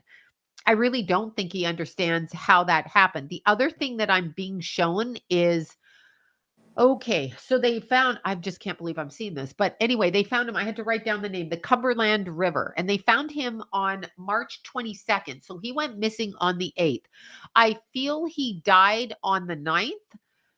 So the night of the 8th, I feel like he was still alive, or the late night of the 8th. And then going into the 9th, I feel is when they decided to maybe, hold on, 8th, 9th, 10th, 11th. Maybe there was like a 4-day time frame where he was kept semi-conscious for whatever reason. And then I feel he passed away. So we don't even know the actual time of death. We just know when he was found. And why did they put bodies in water? Bathtubs, oceans, water. It's so cliche, it's getting boring. They do that so that they get rid of evidence, DNA evidence on the body. If somebody's in the water, they're being washed around, brushed around. And I'm going to say this again. If you find a body in the water, I want you just to use your logical brain. If you find a body in the water and you're telling me that he died on the 8th and or the 9th, like because it hit midnight, and then so that would be the morning of the 9th, his body would have been seen and spotted within 48 hours. Okay. He would have been found. Stop believing people when they say he was found in the water. And again, missing his pants and his boots, size 15 boots. Those are some big ass boots. So what else is missing and what parts of his body were cut into? Because I believe that that's a thing. I've not heard that. That's what I actually feel. I feel they scraped and took DNA, scrape your cheeks, scrape your skin, under your fingernails. And I'm not talking about the corner. I'm talking about before he even got to the corner. Also, I want you to understand that when the toxicology comes back, they're going to see very clearly that he wasn't intoxicated. That wasn't an issue of it. And if they tell you he was, that's a straight face lie. He was roofied though, but I think the roofing part gets out of your body and then you put them in the water. This is exactly what happened in Chicago. And I'm not sure how close Chicago is to Nashville or vice versa. I have no idea, but I want you to know this is what happened in the late 70s into the 80s and what they claim as a smiley face killer in the 90s to the 2010s. I distinctly know there are two different people that use the smiley face symbol. Now, why do they use a smiley face symbol? It is a sigil hidden in plain sight. Smiley face on a t-shirt, smiley face on a wall. Ha ha ha, happy smiley face. Shut up, people. This is a sigil. I get sick of them. They push this shit all the time. And interestingly enough, we have the movie Castaway with Tom Hanks and the smiley face on his shirt. What's that about? What is that about in the 90s? Is that a pun on words? A play in hidden in plain sight? A sigil that we wouldn't recognize? Yes, it is. It's a sigil to the smiley face killer, which is known to them because it is an executive type person.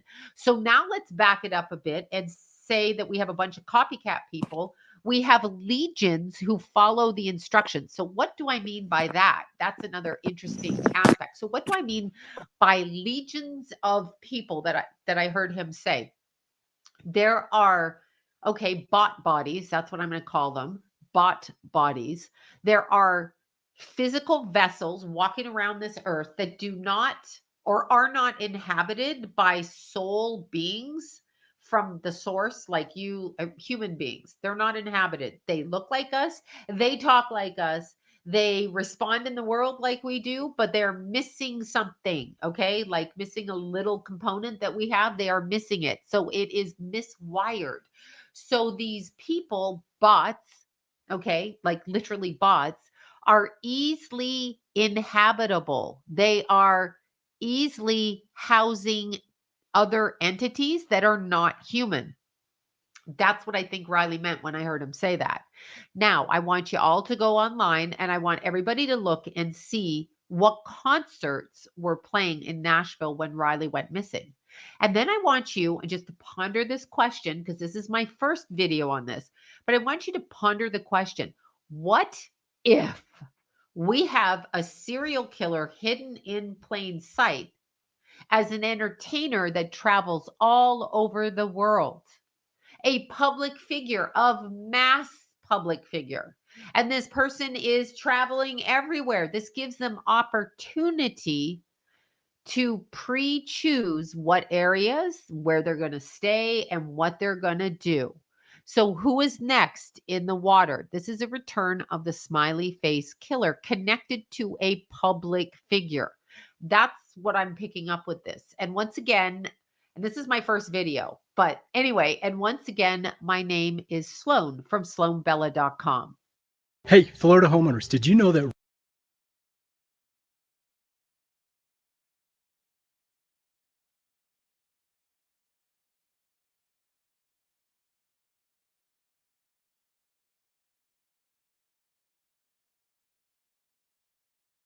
fun. You go to the party and crap happens. But, you know, there were so many missteps to start this thing. And unfortunately, when I stepped back and I did it on my own because it's what we needed to be done, Right. that just literally shut the book as far as Metro. Nobody was there to put pressure on Metro Nashville to do the right thing. When you got the autopsy, I mean, you think about it. They've had it for almost 4 weeks. It comes out. You could Google Nashville autopsy and change the name a little bit, and it's so generic. I've never seen anything before. I beg. Go ahead. So really quick, because you dropped a lot, so I want to kind of process. I a told lot of you. things. And I know it's game time, baby. I know. You just ripped the whole Band-Aid off. So you ripped the knob off this mug. So just so I understand a little bit better, and for everybody else who's watching, you know, even the ones in the nosebleed seats that are just tuning in, you believe that the autopsy that we have received from MNPD, Metro Nashville PD, is absolute BS. It's trash. You think it's not? You think it's just what? Where I'm going in. Okay, where I'm going with that is it is probably true on the BAC. It is probably true on the marijuana. The reports on that, yes, the .228 BAC with his body motions and everything else. Right. Who knows what was into him in a vape pen? Yes, I do not dispute that at all. Where I had a problem with is, you know, now we have fluid in the lungs. And this is what makes it a problem for me, brother. You got one shot, no matter what but the family second autopsy. You got one shot to be there. If the second person doing the autopsy was in the room when they pulled the fluid, it's one thing. It's not like they put the fluid back into the body if there was fluid. That I have an issue with. And there could have been fluid in there. This is where I have a problem, though. Okay. We have no idea how long he was in the water. They still could not, in that autopsy, and when asked, they cannot do a definite time. There was heavy bloating, and there was this, and skins, and this, and it looked like he had been in there for 2 weeks. They could not give us an exact answer on how long his body had been in the water. Wow. To me, that, once again, the thousands of shoddy crap work that had been done on this. I'm sorry, with the profile and the case interest that this got, you know, maybe I watch too much TV, but you know, they get pretty good within usually about 24 to 48 hours. Maybe I'm watching the wrong TV shows, but you know, other people that's had this around, they'll give you a pretty good idea of how long. But they could not, you know, you saw the autopsy report. You saw the final report where it was rubber stamped. There's nothing. There was no signs of abrasions. There was no head trauma, no major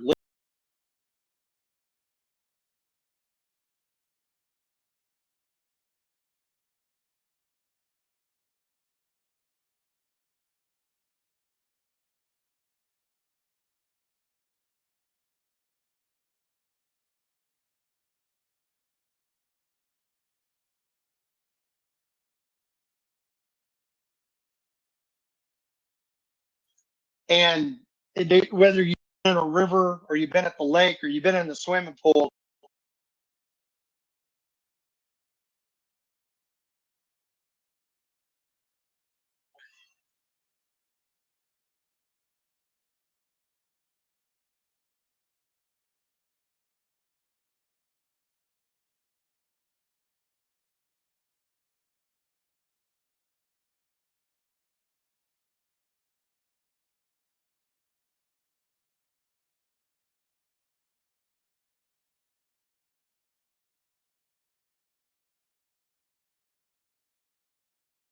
conditions in the water for that long and still had his socks on, his necklaces on, etc.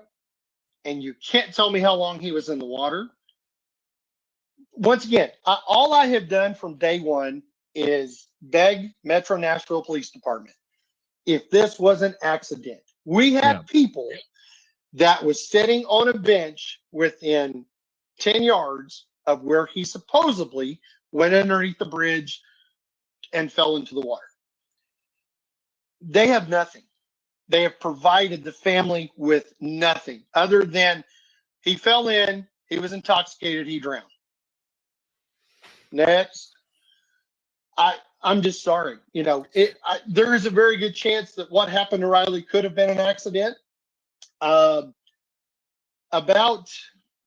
say probably about the same time, about 3 to 4 weeks ago, we've had an incredible group of people in Nashville and I sent them a link tonight. They're probably watching right now.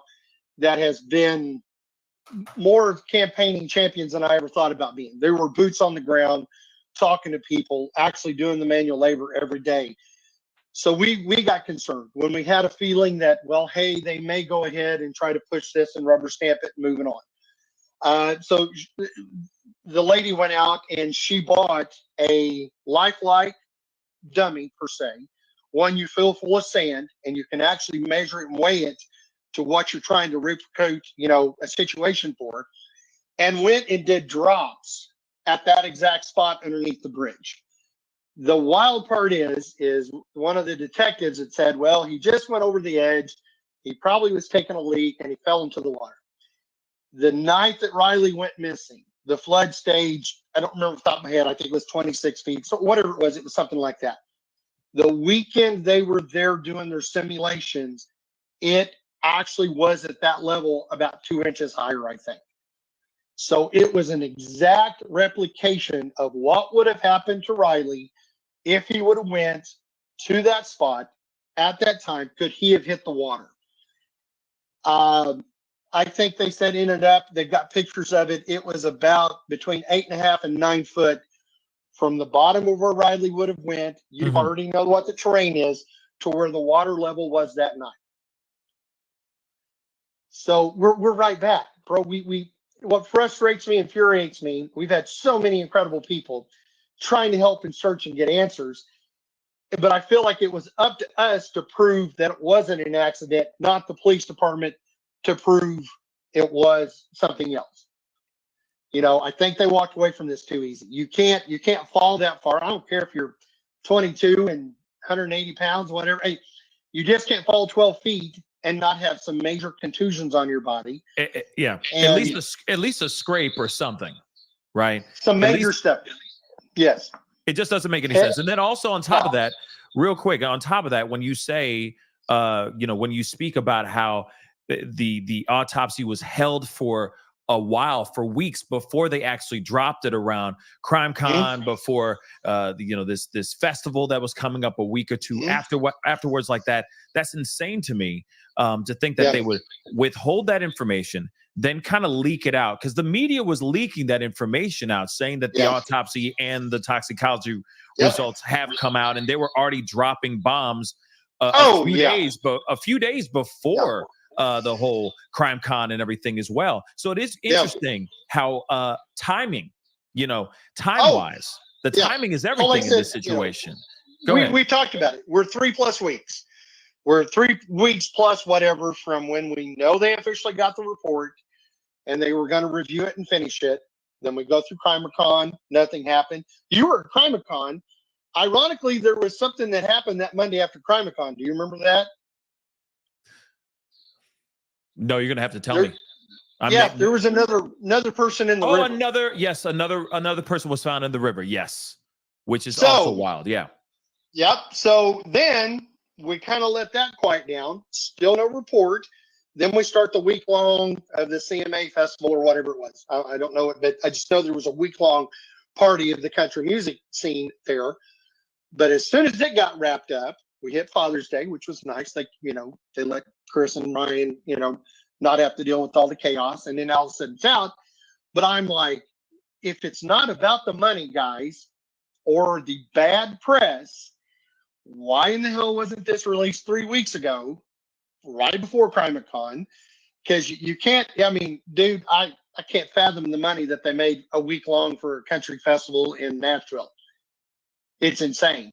The sad part is I think, and I'm not 100% sure, there was 2 bodies that went in after Riley, the one after that, and then I was sent a deal, today is Wednesday, I think Monday or Sunday, I was sent another deal of another young man missing in Nashville right now.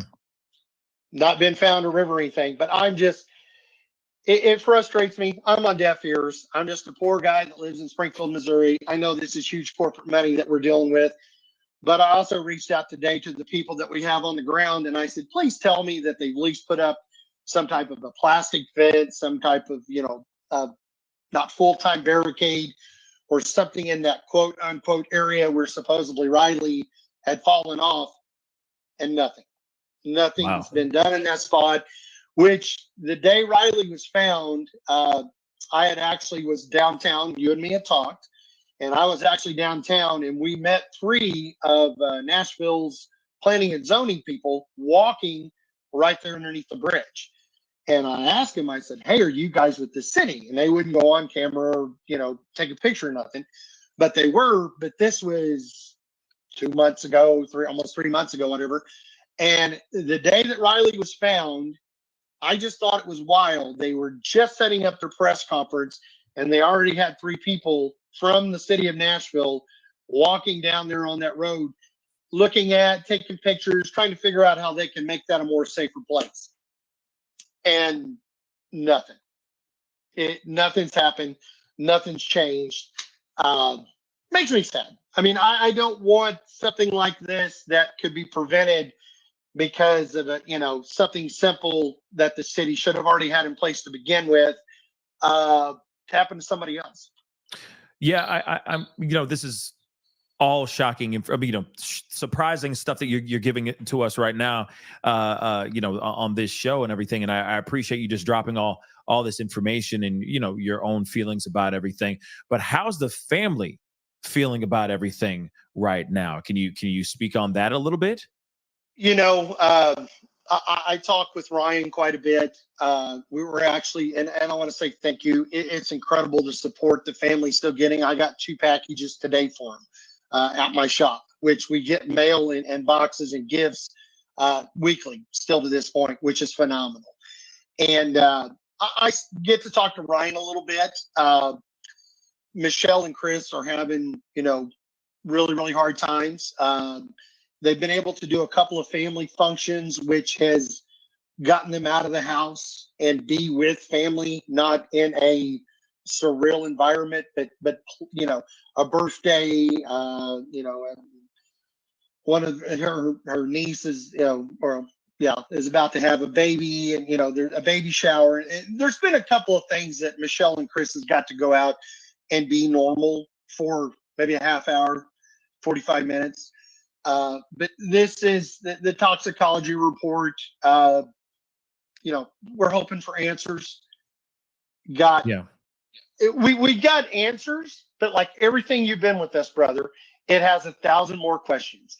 If the toxicology would have come back and he would have been roofied, or heaven help, having an extreme alcohol level, or the body, they could have told us that he'd been in the water for 14 days, or there was blunt force trauma to somewhere, or it's just so generic. It answers nothing of what could have happened that night. I'm sorry. He stepped over the dill, went to take a pee, and fell in the water and died. What about it? Well, what about this theory? With all due respect, what about this theory? He went down there, he dropped his pants.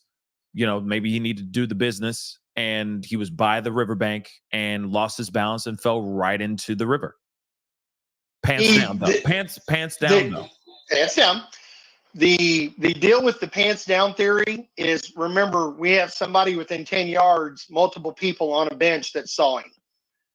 Nobody saw him step underneath that railing or walk towards the water. You've been there. Yep. You know where that park bench is. Nobody saw him do it. And the numerous video footage and everything we've seen with all the people, let's touch that. Okay, so let's say he steps over the rail. He manages to walk over there. He could have happened that night. I'm sorry. He stepped over the dill, went to take a pee, and fell in the water and died. What about it? Well, what about this theory? With all due respect, what about this theory? He went down there, he dropped his pants. Maybe he needed to do the business, and he was by the riverbank and lost his balance and fell right into the river. Pants down, though. Pants down, though. Pants down. The deal with the pants down theory is, remember, we have somebody within 10 yards, multiple people on a bench that saw him. Nobody saw him step underneath that railing or walk towards the water. You've been there. Yeah. You know where that park bench is. Nobody saw him do it. And the numerous video footage and everything we've seen with all the people, let's touch that. Okay, so let's say he steps over the rail. He manages to walk over there. He doesn't hit the water. If he falls from that point, and you remember, you've seen it, the trees, the brush, everything else is there. There's some type of body trauma. Let's say his pants were down and he did fall off there. Where's the body trauma? And on top of that, he's still not in the water. Right. We had people down there doing the fake body push off at the height that it was that night, recorded by the Corps of Engineers, not Metro Nashville, not Nashville, the Corps of Engineers that regulate that river. We knew exactly what the water level was that night within a 4 to 6 hour window and how it fluctuated.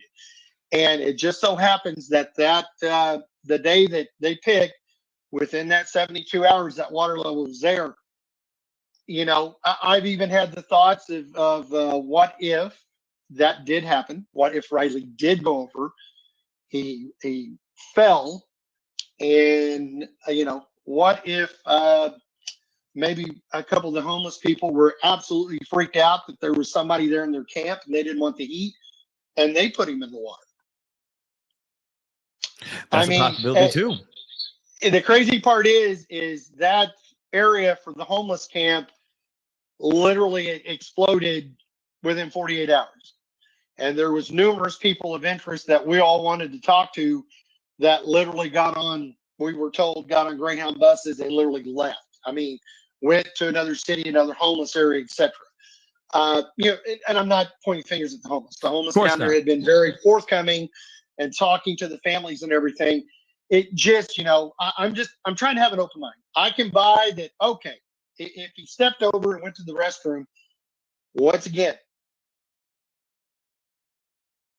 just tell me. I'm from Missouri. Show me how he would go from that area, because you can't jump that far. He was a little athletic, but it is humanly impossible unless he would have took off running. Yeah. Hurdled the fence, which you're going to see. Somebody's going to be like, holy crap, what's this guy doing? You're still not going to jump and hit the water. So, once again, bro, it's I weird. sound like a broken record, but it almost feels like he just turns into, like, if anything, it's like he turned into mush before he hits the ground. Like his whole body turns into jello and just nothing bothered him. Like so that's the part that doesn't make sense to me at all. Like the alcohol, the THC, the caffeine, all the other things that are in his system. Okay, fine, cool, whatever.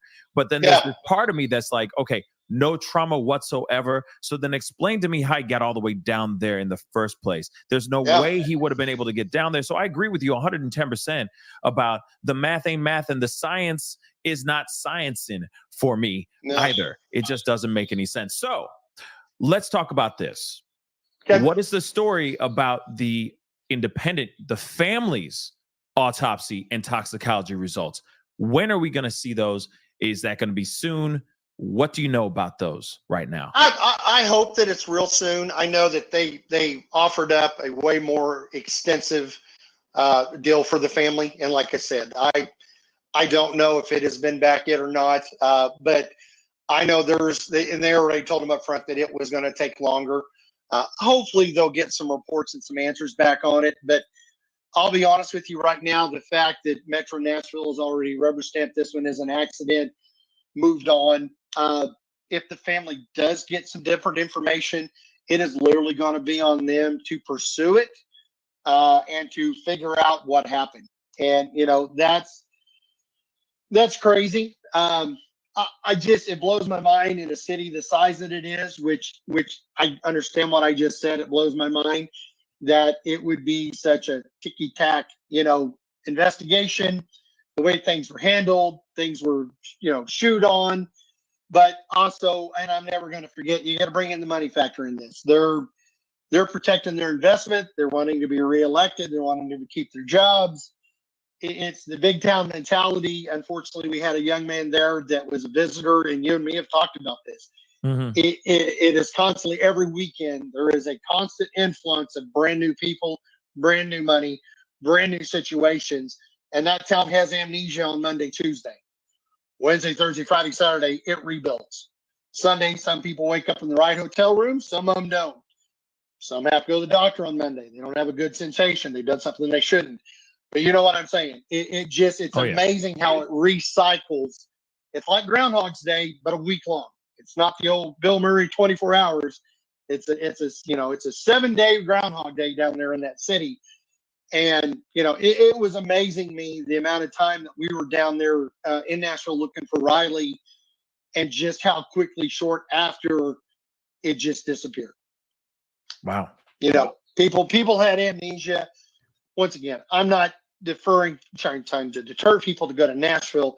It's an incredible city. There's some excellent people in there, which we have been blessed with trying to help us find what happened to Riley. I've been down there. I went to the bar scene. It's its own entity, but for the love of God, just be smart about it. I've got a good friend of mine from the gym who him and his daughters, he's got 2 daughters, and they're actually heading there. Tomorrow's Thursday. They're heading there Thursday. And he's already told me, he goes, I'm going to sit at the table. I'm going to take care of the drinks. I go, okay. I said, dude, you can go and have fun. We've talked about the squad mentality and how women, God, I love you. I love you, love you. Women have the best squad mentality of anybody in the world because men were stupid. Yeah. We get to drinking. We're bulletproof. I can take care of this.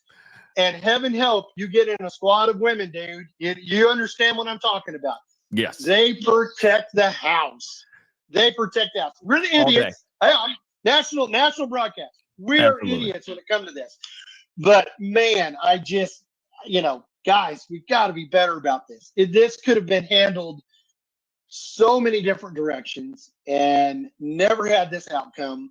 And, Riley would have been graduated. He'd been working at his job right now. He'd be coming home. My son's going to get to come home, knock on wood, in about 3 weeks. That's going to be tough. I've already talked to Brooks, and he told me, says, Dad, when I land, fortunately where Riley's at, he's not too far away from our airport. And he goes, Dad, when I land, I want to go see Riley. And I said, I got you.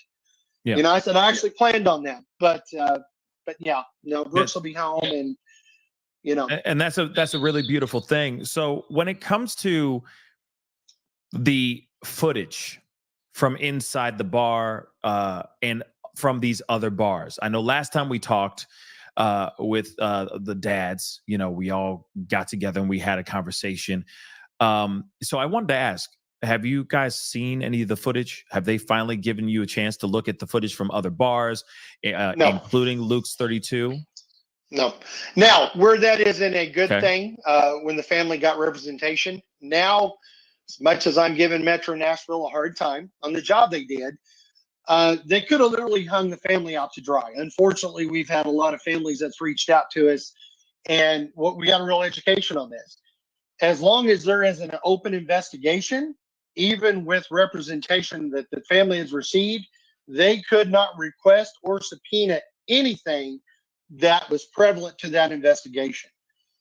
And I can't tell you, brother, the amount of families that had reached out to us praying that Metro Nashville would eventually close the case. Because if they left the case open, i.e. the footage across from Marathon, which we're pretty sure never got viewed, the bar footage, the credit card access to that evening, all that stuff, since Metro Nashville has closed the case, has now come open and available for their representation to subpoena, requests, whatever they do. Lord knows Yeah. I'm a redneck from the Ozarks. I don't know any of that crap. But yeah, and I am thankful for that. The family now can move forward with their own investigation, get more answers on what happened that night. Yeah. So and a lot of people don't realize that. They're like, well, how come you didn't do this and this and this and this? Well, unfortunately, and that goes with any type of investigation. It doesn't matter if it's state, county, federal, whatever it is. If there is an ongoing investigation, we had one couple that reached out to us. Their family member had been missing for 9 years. 9 years. And the police, they left it an open investigation, not a cold case. And they had an idea that there was some stuff that had been covered up. And unfortunately, as long as that case is open, they had no access. I've heard of special situations to where like you could possibly get the FBI involved or something like that, but it's, an act of God to have something like that happen, especially if it's not extremely high profile. But the thing is, though, is that this is very high profile. And from my understanding, it seems like they're trying to say that this case is closed. So why not just release the information and let the family, at least the family, not the public, but the family consume the information that needs to be consumed as far as what they did for the investigation, what they did in regards to finding him after he was found, etc. That's the thing that doesn't make any sense to me. Can you tap on that a little bit? No, I agree 100%. Now, over this time they've been talking about, I think, the Sunshine Law or whatever it's called, where you can request documentation and stuff like that. I'm assuming that is probably already in the works. I don't know if it's like everything else. You've got to go through certain channels. You have to subpoena the right thing or send the right form in, and it has to be dotted and T's crossed and all that. Yeah, I think the family is pursuing that probably to get a little bit more accurate information. I wished it would have been, when they give the report out, a little more in detail. But now that the fact that the case is officially closed, which we knew Nashville closed it 3 weeks ago, it just wasn't official, or however long it was. But now that it's been officially closed, it does give the family a way more dynamics to do what they need to do. And like I said, they have been preparing for this for multiple weeks for that opportunity. They just, couldn't do anything until this has happened. So I from the get-go, I just wanted more information. And even Chris was on here, with us. Ryan was on here. Right. We'll drink the Kool-Aid. Just show us. Show us the facts. Us, prove it. Eyewitness, video footage, just something. Yeah. Something. I mean, at this point, I'll take some great science. Lord knows I didn't do good in science, but I can figure it out. I can tell you, and you can tell me what it meant. No doubt. But, I'm reading this report, and I'm like, I can understand it. We're getting screwed. If I can understand what they're telling me in this report, and wow, what, so there's going to be people out there that, you were too attached to the family. You don't understand stuff. Guys, this has nothing to do with my relationship providing. This has everything to do with what I think should have been done and should have been proven to the family because they lost a loved one. It could be your family, brother. It could be your fans watching right now. I want the same response. I told you that, man. And me being a coach, I want the best out of everybody that they can do 24/7. I may push you a different way. I may come at you a different angle.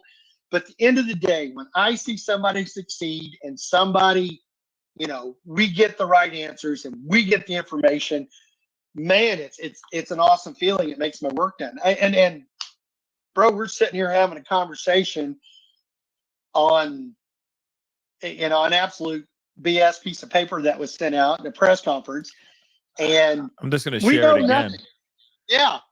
I mean, this is, the part of the toxicology results, for example. And it to me, when we break it down, when we look at this information, it just doesn't, I mean, the beginning makes sense to me. Obviously, a lot of other things in here make sense. I mean, it sounds like he was working out, He was taking some creatine.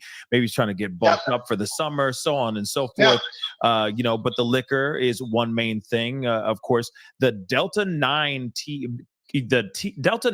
THC did kind of take me aback a little bit. And of course, there was the isopropanol that took me aback as well, that I took a little bit of I did a little sidestep, because I'm like, okay, from my understanding, that is a chemical. That's a chemical that's found in other things that no one should be ingesting if they were alive, if that makes any sense. So I'm like, what is that all about? So there's a few things that are a bit strange, because I'm like, okay, he may have drank a little bit and it took an edible and took him over the edge.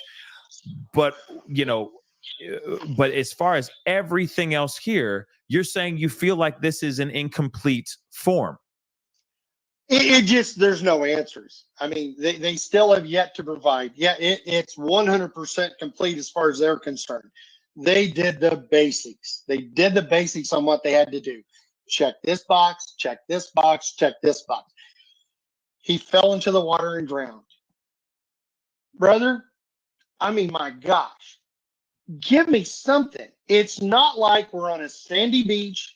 We just knocked down a 12-pack of Coronas. We popped a couple of edibles that we bought from the guy at the bar, not realizing that him and Willie and Snoop's been doing this since 1958, and you and me take a magic carpet ride and think we can float in water. It's not how this worked. I mean, God, he was in extreme terrain right there.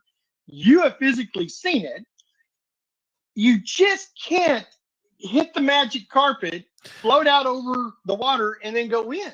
Absolutely. Let me show you guys a little bit of what they're saying here in this piece. It says Riley Strain's demise has been ruled an accidental drowning by the medical examiner in Davidson County, Tennessee. Alcohol and drugs were detected in his toxicology. However, there was hypnol or something like that, and other CNS depressants used for knockout or intentionally foul play drugging were detected.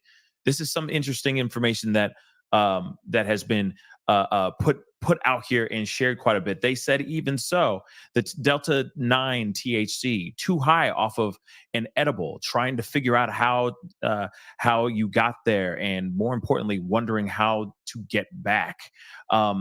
I mean, obviously, when you are consuming an edible, okay, and then also you are, I don't know, when you are consuming alcohol and then you take an edible, let's just say you're mixing weed with alcohol. Usually it's a bad combination. Let's be real. Usually that is a bad combination, right? Now, this is a separate information, okay? But still, it's very, very interesting nonetheless. It does feel like there should be a lot more here than Yes. The crazy part is I had a couple of I'm old man. I'm calling them young ladies that have reached out to me that was actually in the bar that night, and they were the ones that poked the holes in the theory that the boys had an open tab. I had 7 people that was at the bar that night, that was in the bar that time, and they all, within 3 days of us going viral with this, was like, we were in the bar, there was 0 open tabs. It was pay as you go, first, second floor, all night. And one of them had actually brought up, didn't know anything about this at the time. She goes, wow, there was actually a guy outside right around the corner that was actually selling edibles. And I'm like, really? So then when this report came out, I'm like, crap, did one of the guys maybe buy one and was not going to jack with him? And, there's so many variables in this dude. And the reason I'm putting that out there is me as a guy, and if we were out running around with our buddies and we were being ornery, I would not have thought twice about jacking with my friend. The only difference is I didn't drink. So I made sure I herded the cats, and we all got home. They don't remember half of it, but they got home. So that was one of the things that after reading that report and that come up, it just, bro, that's look at all the information we've had in the last 6 to 8 weeks. And that right there, I went back and started looking at my messages, and I'm like, why is it? And I was like, oh shit, yeah, there was somebody that was actually there on the corner that was doing that, selling edibles. So bro, he could have taken a hit off of a vape pipe. He could have had an edible. Unfortunately, that part of that night, we will probably never know because those gentlemen are still not speaking, and that's a whole other story. But yeah. What do you wait? This gentleman is not speaking. What do you mean by that exactly? No. The gentleman, gentleman that was in the bar that night with Riley. Yes. So they still haven't. Let's talk about that. Of course. What is going on with that? Is there any new updates in regards to the frat, his brothers that were there, hanging out with him, kicking it, drinking, having the time of their lives before he walked out and disappeared? I have not had any correspondence with the family that they have reached out at all since the funeral. And in that aspect, kind of frustrates me as I know a lot of those boys graduated. They're now enjoying their summer, having fun, about to start their new jobs. They're starting their new jobs. I just hope in my heart, I'm a hardened old guy that had been through a lot in life. And I just hope in my heart that they've made changes in their life. Guys, we've all been in situations, you and me have talked about it. We've all been in situations as guys, done really stupid stuff and managed to not have a bad outcome. But we've also been in those situations where we woke up or got to the next place and been like, oh, wow, and it's changed our life. I just hope for these gentlemen, this is something that they've learned off of. They will make life changes, look out for each other in a more human way than the way they treated him that night. And that's all I can do. It's not my spot to judge them. I'm not happy about it. I'm an old eye for an eye kind of guy, but at the end of the day, I also know there's a Lord because I'm still alive and got an incredible wife and family and an awesome son. So not to get into that, dude, you understand where I'm coming from. There is a time that I, was not having good thoughts about those kids. They're human. They made an incredible bad decision that night. One of their brothers paid for it. A son to me paid for it. Our families have paid for it. I just hope something good comes out of the ones that were there that night instead of just going through life. Because the sad part, if none of those boys learned anything from that night, there will be more tragedy, and it's going to be pointless because it shouldn't be. But it just doesn't make sense to me that they're still not willing to step forward, at least to break it down, to let them know what actually happened to Riley, rather than not saying anything at all. I think that's just reckless, and I think that's wrong because let's be real, we have a grieving family, and family and loved ones that are deeply affected by this situation, and for the fact that they don't know what's going on or they haven't gotten any information about this is very. They're the last people to see him alive. It just doesn't make sense to me. At least they could say, hey, let's not forget the part where he is having a conversation with his mom, and he says, this beer, this drink tastes like barbecue, right? And nothing after that. I feel like that's a little bit. I feel like they would. You know what I'm saying? Like he only told his. You're telling me he only told his mama. He didn't go and tell his boys like, yo, this tastes weird, y'all. Something like at least go, we were at Kid Rock's bar and we had this drink at Kid Rock's bar and therefore blah, blah, blah. And then everything got weird as soon as he went into Luke's 32. At least that information. We don't need need to know all the dirty and grimy details, but at least the last few moments before he was escorted out of Luke's 32 would suffice, would be so helpful. So I just don't get. This is not something that you take to the grave with you. It's not. This is not something that is an oath for a fraternity oath with all your brothers out here. You see what I'm saying? So it just doesn't make sense.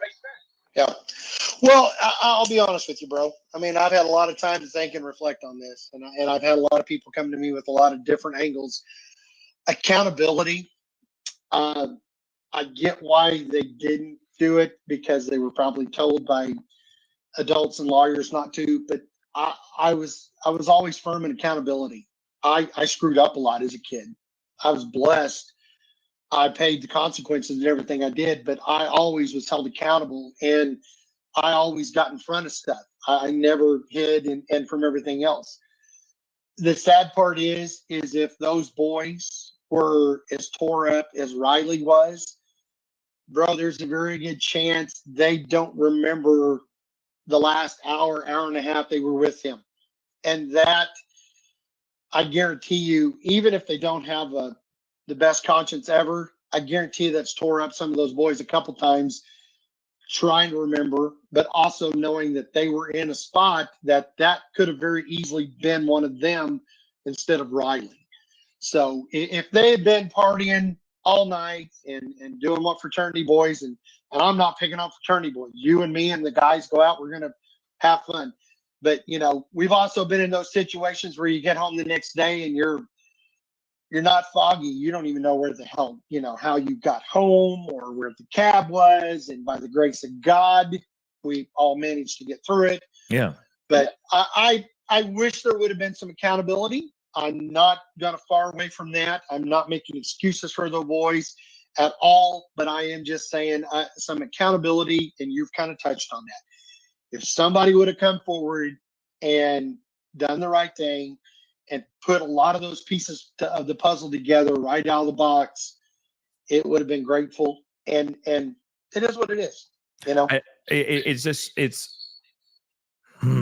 It's just very strange. But I'm just going to throw this up one more time for you guys to see, okay?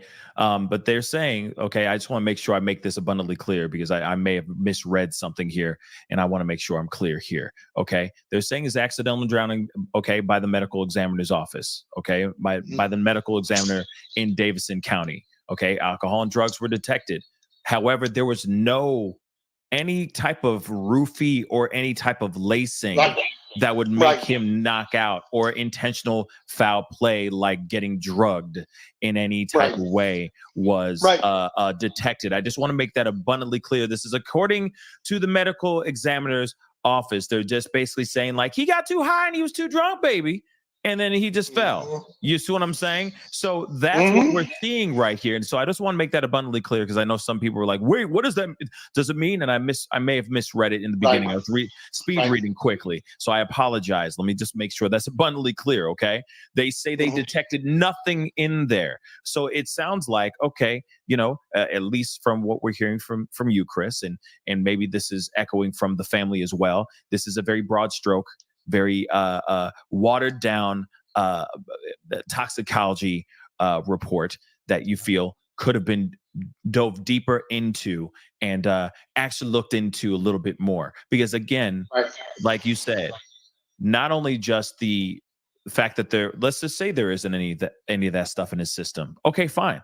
But there's still no bruising. They're claiming there's no bruising, no contusions, no cuts, no nothing on his body.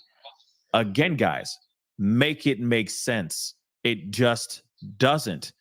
And the only other thing I can think of in my own mind, and maybe you guys you agree or disagree, is that he literally stepped over and was really literally at the bank, fell in, or he just jumped in that mug. That's the only thing I can think of that would even correlate to what they have broken down in this autopsy toxicology report. It's just the crazy part. Well, and the crazy part, you tapped it, and I'm going to touch in that just a minute. Go ahead. So tap he in. had a 2.228 blood alcohol. He had some other stuff in his system. He was not roofied. We watched him walk by the police officer, have a remote conversation with him. We know he had staggered a little bit. We know he had been running. We know prior around the corner he had gotten sick. Guys, it's just amazing. How does a kid, a young man, a gentleman, anybody, how do they fall 12 feet against an extremely rocky base bottom, then crawl another 8 feet into the water by themselves and put themselves down the river? without any major rips. His shirt that he had on that night would have been destroyed crawling. You think about that. He did not fall in the mud. You've seen the pictures. It's a hard rock base. It's a very advanced area. The Metro Nashville Police Department, as a publicity stunt, brought 4 guys, tied him off on the rope on the deal where he supposedly had stepped over to fall off and was rappelling down to look for evidence. That says a lot. Bro, once again, just give me something. For the love of God, everything they've done contradicts what that report says. He walked over, fell into the water. It's not like we just talked about. We're not on a beach. There's 12 foot plus of elevation change into a rock ledge area. You're on people that are there rappelling down to look for more evidence, i.e. where the debit card was found. You're using rappelling gear to fall down off that area. Why didn't they just go walk over there? I mean, if Riley walked over there and just fell into the river, why the hell did they need rappelling gear and helmets and full gear with a spotter on the riverbank to go in that area? I'm done. Maybe theater of the mind. Maybe theater. Just so like we're working hard out here trying to find this young man. Look at our man rappelling down the side of the hill. Look how hard we're working. Maybe that's what they were doing. I don't know. No, you hit it on the head because they had the news crew out in the flat bottom boat that was looking for him. So yeah, they had their own press guy out there shooting footage of their officers rappelling in the exact spot that Riley just magically walked over to, hit his matrix button, floated down 12 feet, didn't get hurt, then decided to pee, then decided I was going to go for a swim. Yep. The math ain't mathing. It won't. We're not ever going to get any help unless something really dramatic happens. And I'll be honest with you, we could have a homeless person come up right now and probably go to the police and say, hey, I saw it, I did this and all that, and nothing will ever come of it. They've rubber stamped this deal. They've moved on from it. They don't want any press from it. That, I've said this from the get-go. I am extremely thankful. I don't want to sound ungrateful. I'm extremely thankful that Riley was brought home. Michelle on numerous times, Chris, Ryan, Millie, Jeff, all of them, Rosalie, Chelsea, they've all had the opportunity to go to sit down, hang out with Riley and talk to him, which is phenomenal. I wish it would have been a different outcome, but I have met so many people over this experience that are 2, 3, 4, 20 years without a loved one. And even though it changes a little as time goes on, they still have a little bit of hope that someday there'll be a knock at the door or they're going to find them. The family was blessed that Riley was found. It's horrible what happened to him. Yeah. But I will be forever grateful for the amount of people that put in the work, put in the effort. I'm just going to tell you right now, the podcasters, the people on the internet, the news crews, guys, I can't fathom, I can't put into words the amount of leads and information that we were given. And without a doubt, you literally fueled our fire to keep looking for Riley.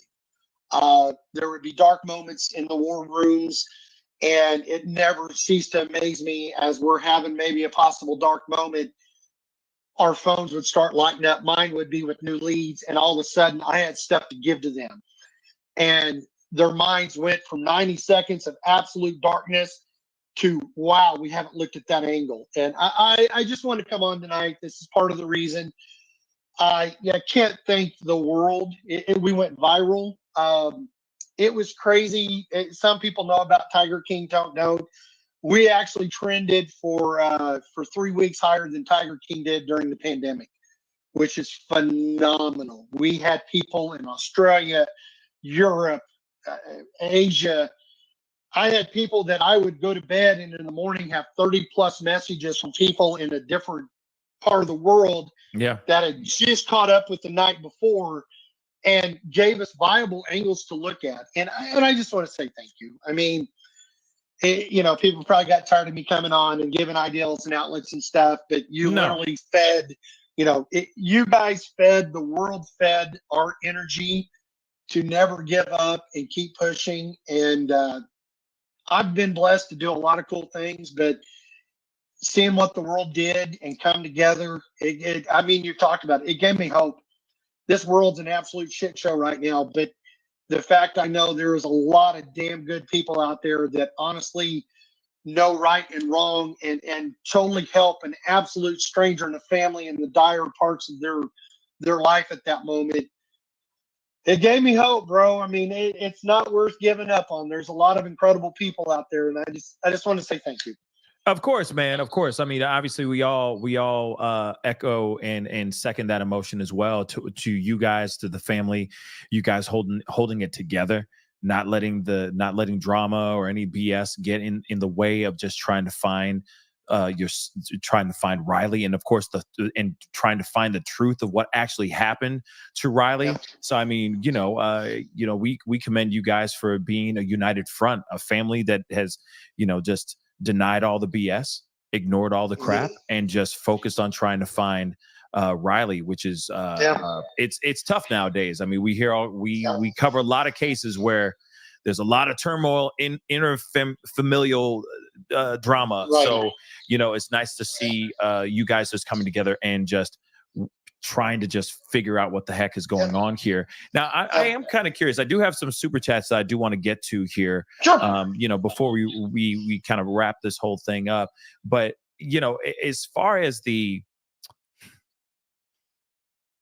do the parents still feel, does the family still feel like there is foul play in this situation, or are they kind of leaning towards, okay, that answers my question. All right. Like I said, nothing has been given to the family, and that's all we asked for. And I'm saying we. I'm speaking for me and the world right now, and I'm speaking for Riley. The family is on the same boat. Nothing was given to us to show how this was an accident. Nothing. Got drunk, had a little weed in him, died. Just blows my mind.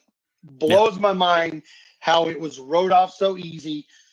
The terrain that was there, the amount of witnesses that were there, their own demonstrations of what was there, and just nothing. So I said this was my last interview, dude, and it is, and the reason why that, I literally don't have anything else at this point. If something phenomenal comes up, some person comes forward, there's an active, change in the direction of what this truly is, in a heartbeat. Man, we're hooking up and we're doing it. But no doubt. But I think it's going to be. Yeah. But I truly do think no. And I understand, there's a little bit of a moment of exhaustion. You feel like you've exhausted every option and so on and so forth. But there is still something you guys don't have yet, which are the reports, the independent reports. They're still coming, and they could paint a completely different story. Let me show you what I mean, because allegedly Tired as a Mother has been doing a lot of research on this situation. She said marbling happens in 24 to 48 hours. Eye doctor was the witness for the autopsy. Is there a second autopsy report, or I think there is a second autopsy report? The one released was hydroxy negative. Now, if I'm correct, hydroxy negative is what they're talking about right here. I think they're talking about the Mary Jane here. Whoops, the Mary Jane, which is right here. The 11-hydroxy-THC, maybe. The 11-hydroxy delta 9 THC is known for its potent psychoactive effects, which are often considered more intense than those of delta 9 THC, which is interesting. Okay. So anyway, I think that's a very interesting statement here. What are your thoughts on that? I'll be honest with you, that is all Greek to me. I've got friends that are fluid in that. I've never been in that side of it. One, because I was pretty much out of control without doing all the fun stuff. But as far as what was in his system, and as far as the marijuana and stuff like that, and what it would do to the body and et cetera like that, I've been upfront and honest. It is all Greek to me. I don't follow any of that. I'd love to hear your thoughts on it. I feel you. Yeah, Greek to me too. But at the same time, if it didn't show up on if allegedly it didn't show up in the first autopsy, but showed up in the second autopsy, then I'm curious about what's going to happen in the third one done by the family. If that's what the third one is, the toxicology results. I mean, if they weren't able to pick that up, but then maybe in the independent one, they'll be able to pick up some sort of roofie or some sort of lacing, etc. I think only time will tell with that. But yeah, I think when it comes to all the chemicals and all that stuff, you know, I'm like, okay, was he roofied or was he not? Delta hydroxy, you know, alpha, beta, delta, zeta. You got I have no idea. Who's it? What's it? Mazel tov. You know what I mean? Because who's on first? Who's on second? Yes. Who's on third? Yeah, exactly. What's on at home? So I know exactly, but you know what I mean. So and I appreciate that question. I just unfortunately I have no idea. I'm not gonna answer it because I don't know, and I don't want to say something. I say stupid stuff enough. But no, I appreciate, once again, it just shows that people are still trying to work angles and figure out what the hell happened. The sad part, and it makes me so incredibly impressed, we have millions of people that are actually still trying to solve this and give the family an answer, whether it was an accident or not, and MNPD next. You know, so that's another story. So, like I said, and now the other thing is too, I've only known about one toxicology, one autopsy. Now, if there has been a second already, then that's news to me. Do not know about that. But hopefully we find out something with the independent autopsy that can give us more information.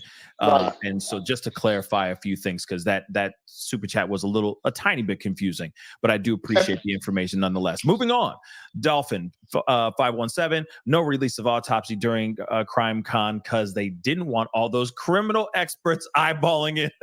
They would have been on it like white on rice. That is hard facts, though.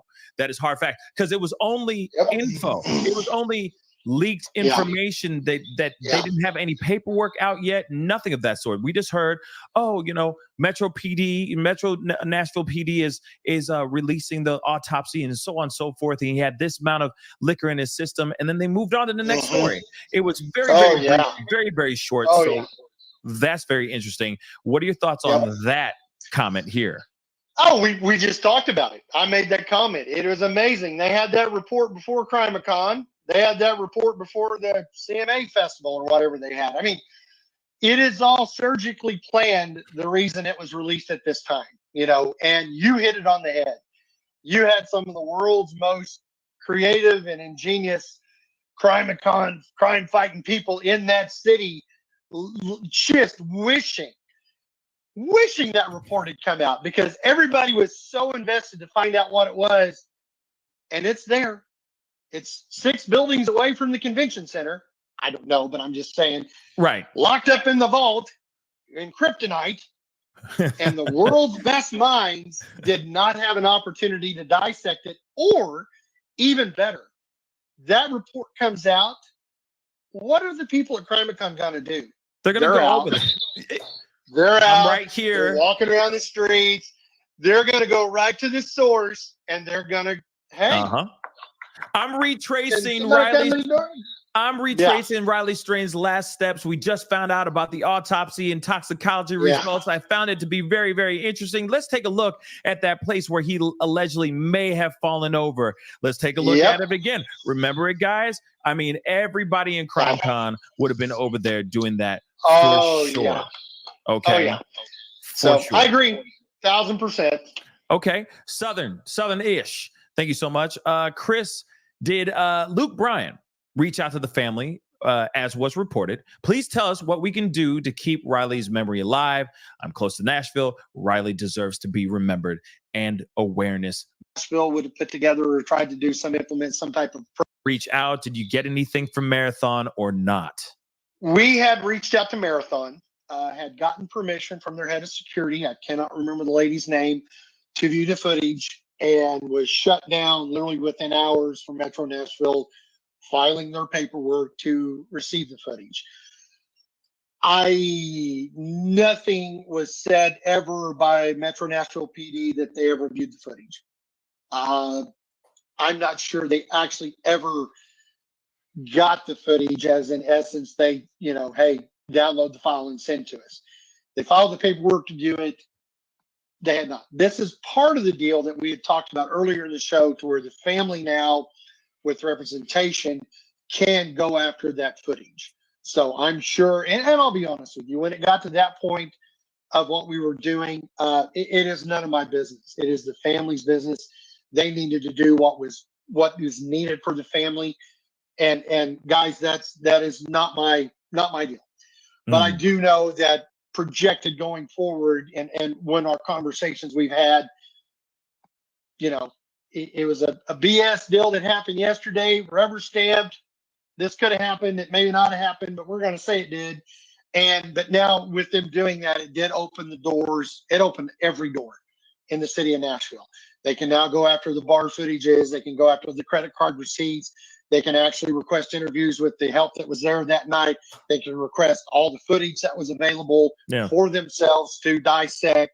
So, yeah, the footage is there. I don't think Metro Nashville ever actually laid eyes on it, but now the family will have an opportunity to going forward. It still blows my mind that they still had to wait for the gates to be open, if that makes any sense, even to just get his credit card or debit card transactions. Just that alone is just beyond me. That makes no sense. But you and me had talked too about the airplane mode on the iPhones the last time we were talking. And I have had so many parents come up to me and, going, oh my God, I had no idea that my kid or my phone could be put in airplane mode and not have the code to get into it. And what was it a Guardian or something that you could put on your account where if something had happened to you, it gave them, even though they weren't on your account, it gave them access to, I don't remember what it was, but I've had multiple people come up to me and say, hey, thank you for bringing that up. We now will have access, little things. I mean, guys, it's everyday stuff that we don't think about because we're never put in that position. But go ahead. You got another question? Yeah, no problem. But that's thank you so much for sharing that stuff.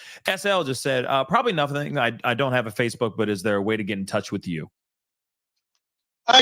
Reach out to Pascal. He's got my information, and just reach out directly with him. Please know how much we appreciate you. Try to show you the bad and keep you scared and where the hype come from. If you remember looking in the picture that I put up of my son and Riley at Christmas when Brooks got to come home and we all went out for pizza that night, Brooks was actually there nose to nose and my son's 6'4".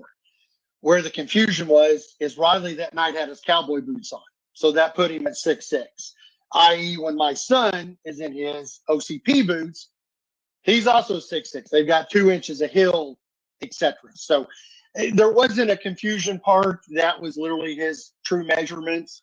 But unfortunately, I don't think there was close to 9 to 9.5 feet from where the water was that night versus where it was when we did the dummy, deal to try to see if it could happen. So that's where a little bit of the confusion happened. The night he went missing, Riley was 6'6". He had his cowboy boots on. There's your 2 inches. Yeah, it's so odd. But okay, Brittany on Facebook said this too. Definitely particular with your own 2 eyes. There are trees high. Say he fell that okay. Moving on. Raven McCall, thank you so much about her a Raven saying kids go out in college and that kid he was how there was not going to be a confrontation in the bar. He wasn't going to. I had 100% trial. That was one of my biggest. It just drives you up the wall. Wild and weird. That doesn't make any sense to me at all. Because Angie just said this here too, and I agree. And thank you so much for the love. They said when we find out time. But it's just one of those deals. You had to show your work. Right. They didn't show us shit. They just said we have a theory. This is what happened. Good day. Now, it's tired as a mother saying they put time of demise as the time they got there. So when they found his body, I'm assuming when they pulled up. So when they pulled up and found his body, and say it was at 9:34 p.m. That's when they were like, okay, his time of death is 9:34 p.m. when we actually pulled up to the scene. What? Okay. But then they say that his body had been in the water for a while. Once again, none of it tracks. None of it tracks. Wow. So this is the other reason. Okay, so you're telling me the family has reached out to the medical examiner's office to say, can you at least tell us how long he has been in the water? And they could not actually answer that question, correct? I just want to make that abundantly clear. Okay. Well, what I think had happened, I think Ryan had reached out and then talked to the detective and was asking. And that's the answer that they got. So once again, just smoke screens and misleading stuff, etc. So that's the most ridiculous thing I've ever heard. Welcome to my world. It's their job. That is their job. I know. That is their job, son. Do you understand? That's their job. Yeah. Trust me. I'm just an uneducated man from the Midwest, but it just blows my mind, brother.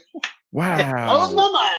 Okay. Hey, on a good note, I do want to share, and you didn't get a chance, when you do get a chance and we log off tonight, go to my Facebook page. I had a really cool, Riley absolutely loved nature and was with conservation and the wildlife. And I had a little yellow finch come and visit me yesterday. Whether people get into this stuff or not, it just did some really wild stuff. Tried to come in my house, hung out, literally landed on me.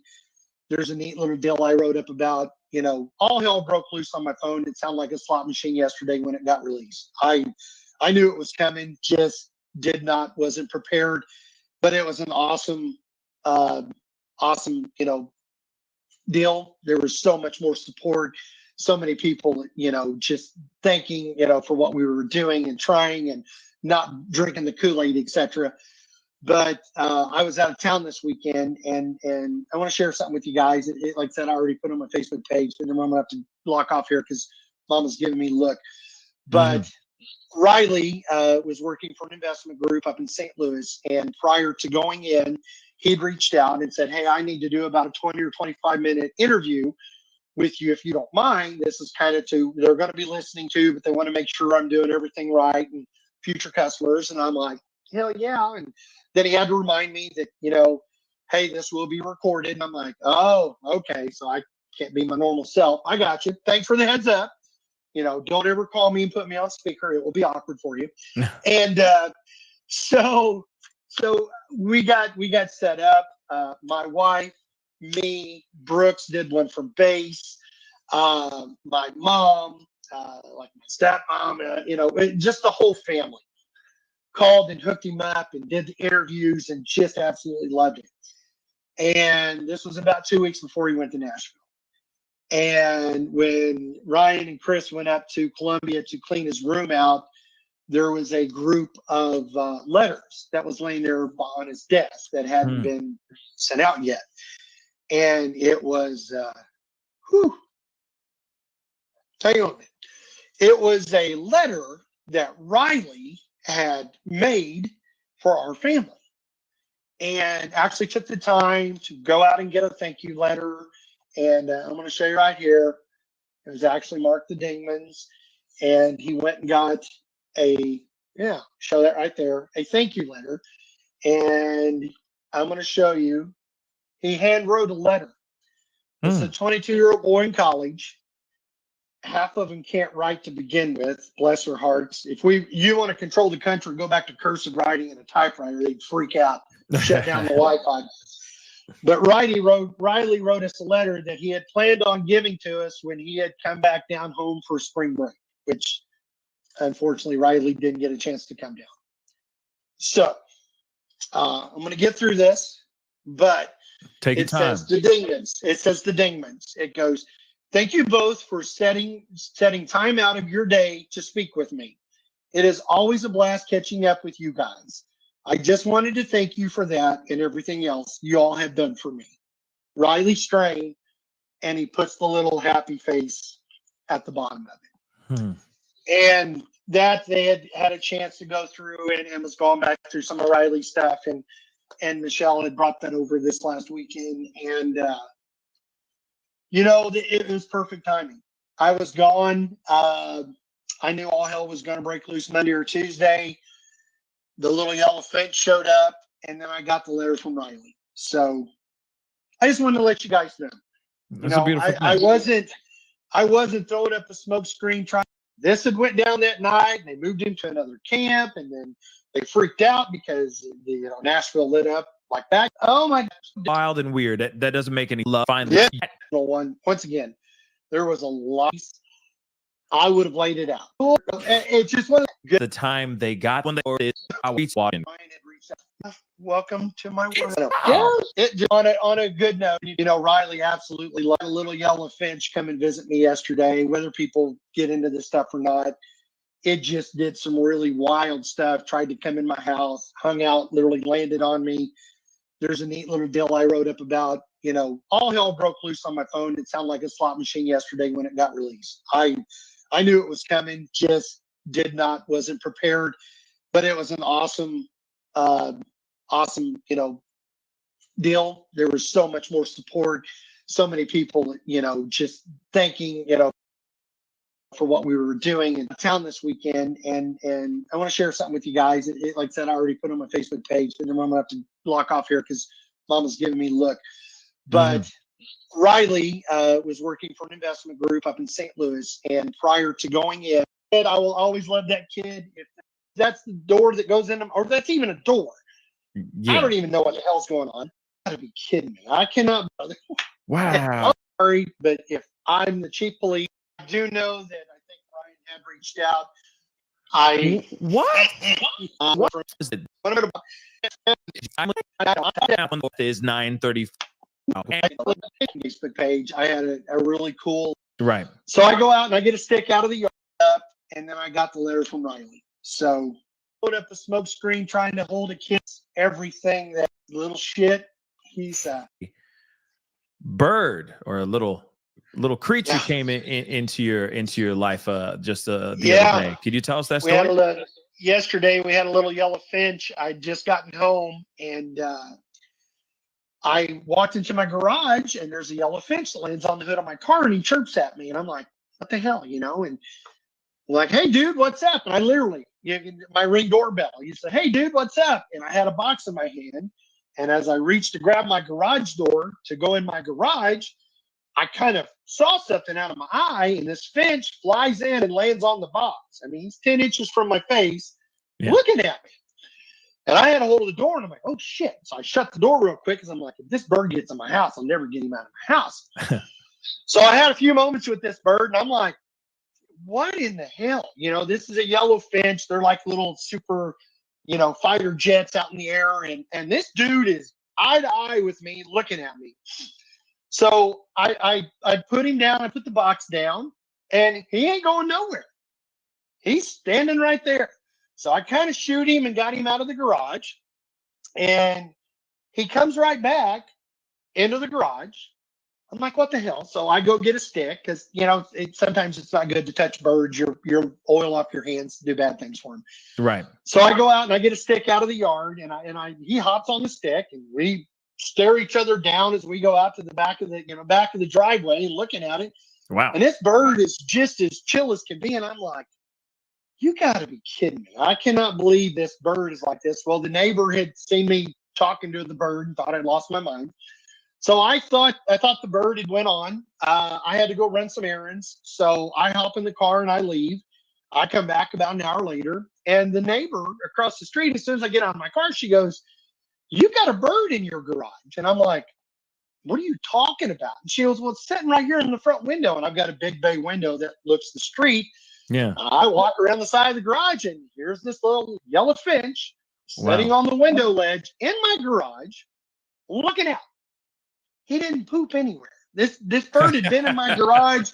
Mama's BMW's in the garage, and I'm like, oh God, please don't let the sunroof be open. This bird's went and shit all over the place. Yeah. Didn't poop, did nothing. I'm like, what in the heck? Because I was 99% sure I got that bird out before I left. I open up both garage doors, take a few steps around. I've got a picnic table here in the backyard. And I sit down, and the neighbor had come over, and she was laughing. And she goes, I've never seen anything like this. And I'll be damned if that bird don't fly out of my garage, come right over to us, and he lands in her hair. And my neighbor just tenses up, you know, and I'm like, there's something wrong with this bird, even though he's not, you know, what the hell? He goes to flower planters. He ends up coming over and sitting on my lap. I had turned around backwards the picnic table. This bird comes over and sits on my knee and just chills. This bird, I don't pet him, but for 45 minutes yesterday, I had the most incredible, and twice the bird would take off and fly into my garage and land on the door handle that goes into my house. How the bird knows that's the door that goes into, or that's even a door. I don't even know what the hell's going on. I had to literally go in with a stick and get the bird off the door handle because I couldn't go into my house without the bird. This morning, as I'm getting ready to eat, my wife absolutely loved birds, and this is where this all ties together because Riley knew how much my wife loved nature. We have bird feeders, and she just shoots. She's a photographer and takes, I don't even know. Yeah, I've got stuff all around me. Well, here, you can see the bear. Yeah, I got a bear right there. So my wife, we've got bears and buffalo and birds and everything all over my house. As my wife this morning, I get up and I get in the fridge and she just starts laughing and she goes, "You're not going to believe this." And I go, "What?" And she goes, "If you had any doubt that was Riley, look behind you." I'm like, holy shit, this bird got in the house. My wife has a calendar. One of her good friends knows how much she loves birds, so she got her a calendar. The month of June is a golden finch. Wow. So I was sitting there and I just turned around and I'm like, you've got to be effing kidding me. No kidding. So I took a little selfie with me and the golden finch. I was like, I knew he was here. You know, come on now. These birds don't do this crap, let alone land on humans or try to get in a house. And yeah, brother, it was Riley just saying, "Hey man, you know, thank you. Don't let the chaos get to you. I got the letter. You know, the kid's gone, but he is still taking care of me." He's still here. And showing the three, we call ourselves the three Danes because it's my wife and my son and me, and just still showing the three Danes how much he loved and missed us, and thank you for everything. Yeah. I mean, I have a feeling you're going to have more and more signs coming your way in the most beautiful and most odd ways, but they're going to be beautiful and hilarious, and they're going to be great stories like this. You know what I mean? Dude, we have not had any finches in the feeders. The bird's not been back today. He never come back last night. Hadn't been there yesterday morning. Just at the, you know, I mean, literally, I pull in the driveway and turn around. It looked like one of those old hood ornaments from a 50s car. I had a golden finch sitting on the middle of my hood, and I'm like, where the hell did you, and why are you even here? Because those those birds.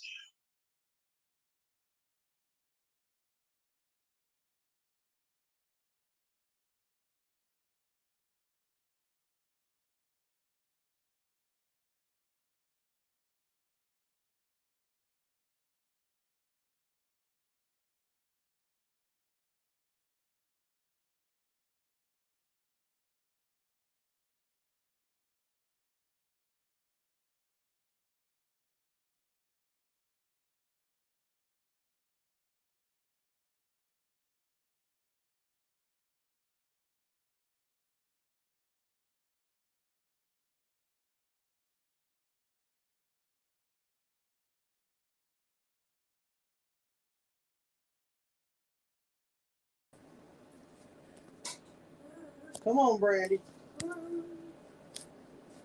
Cold as hell, ain't you? Here.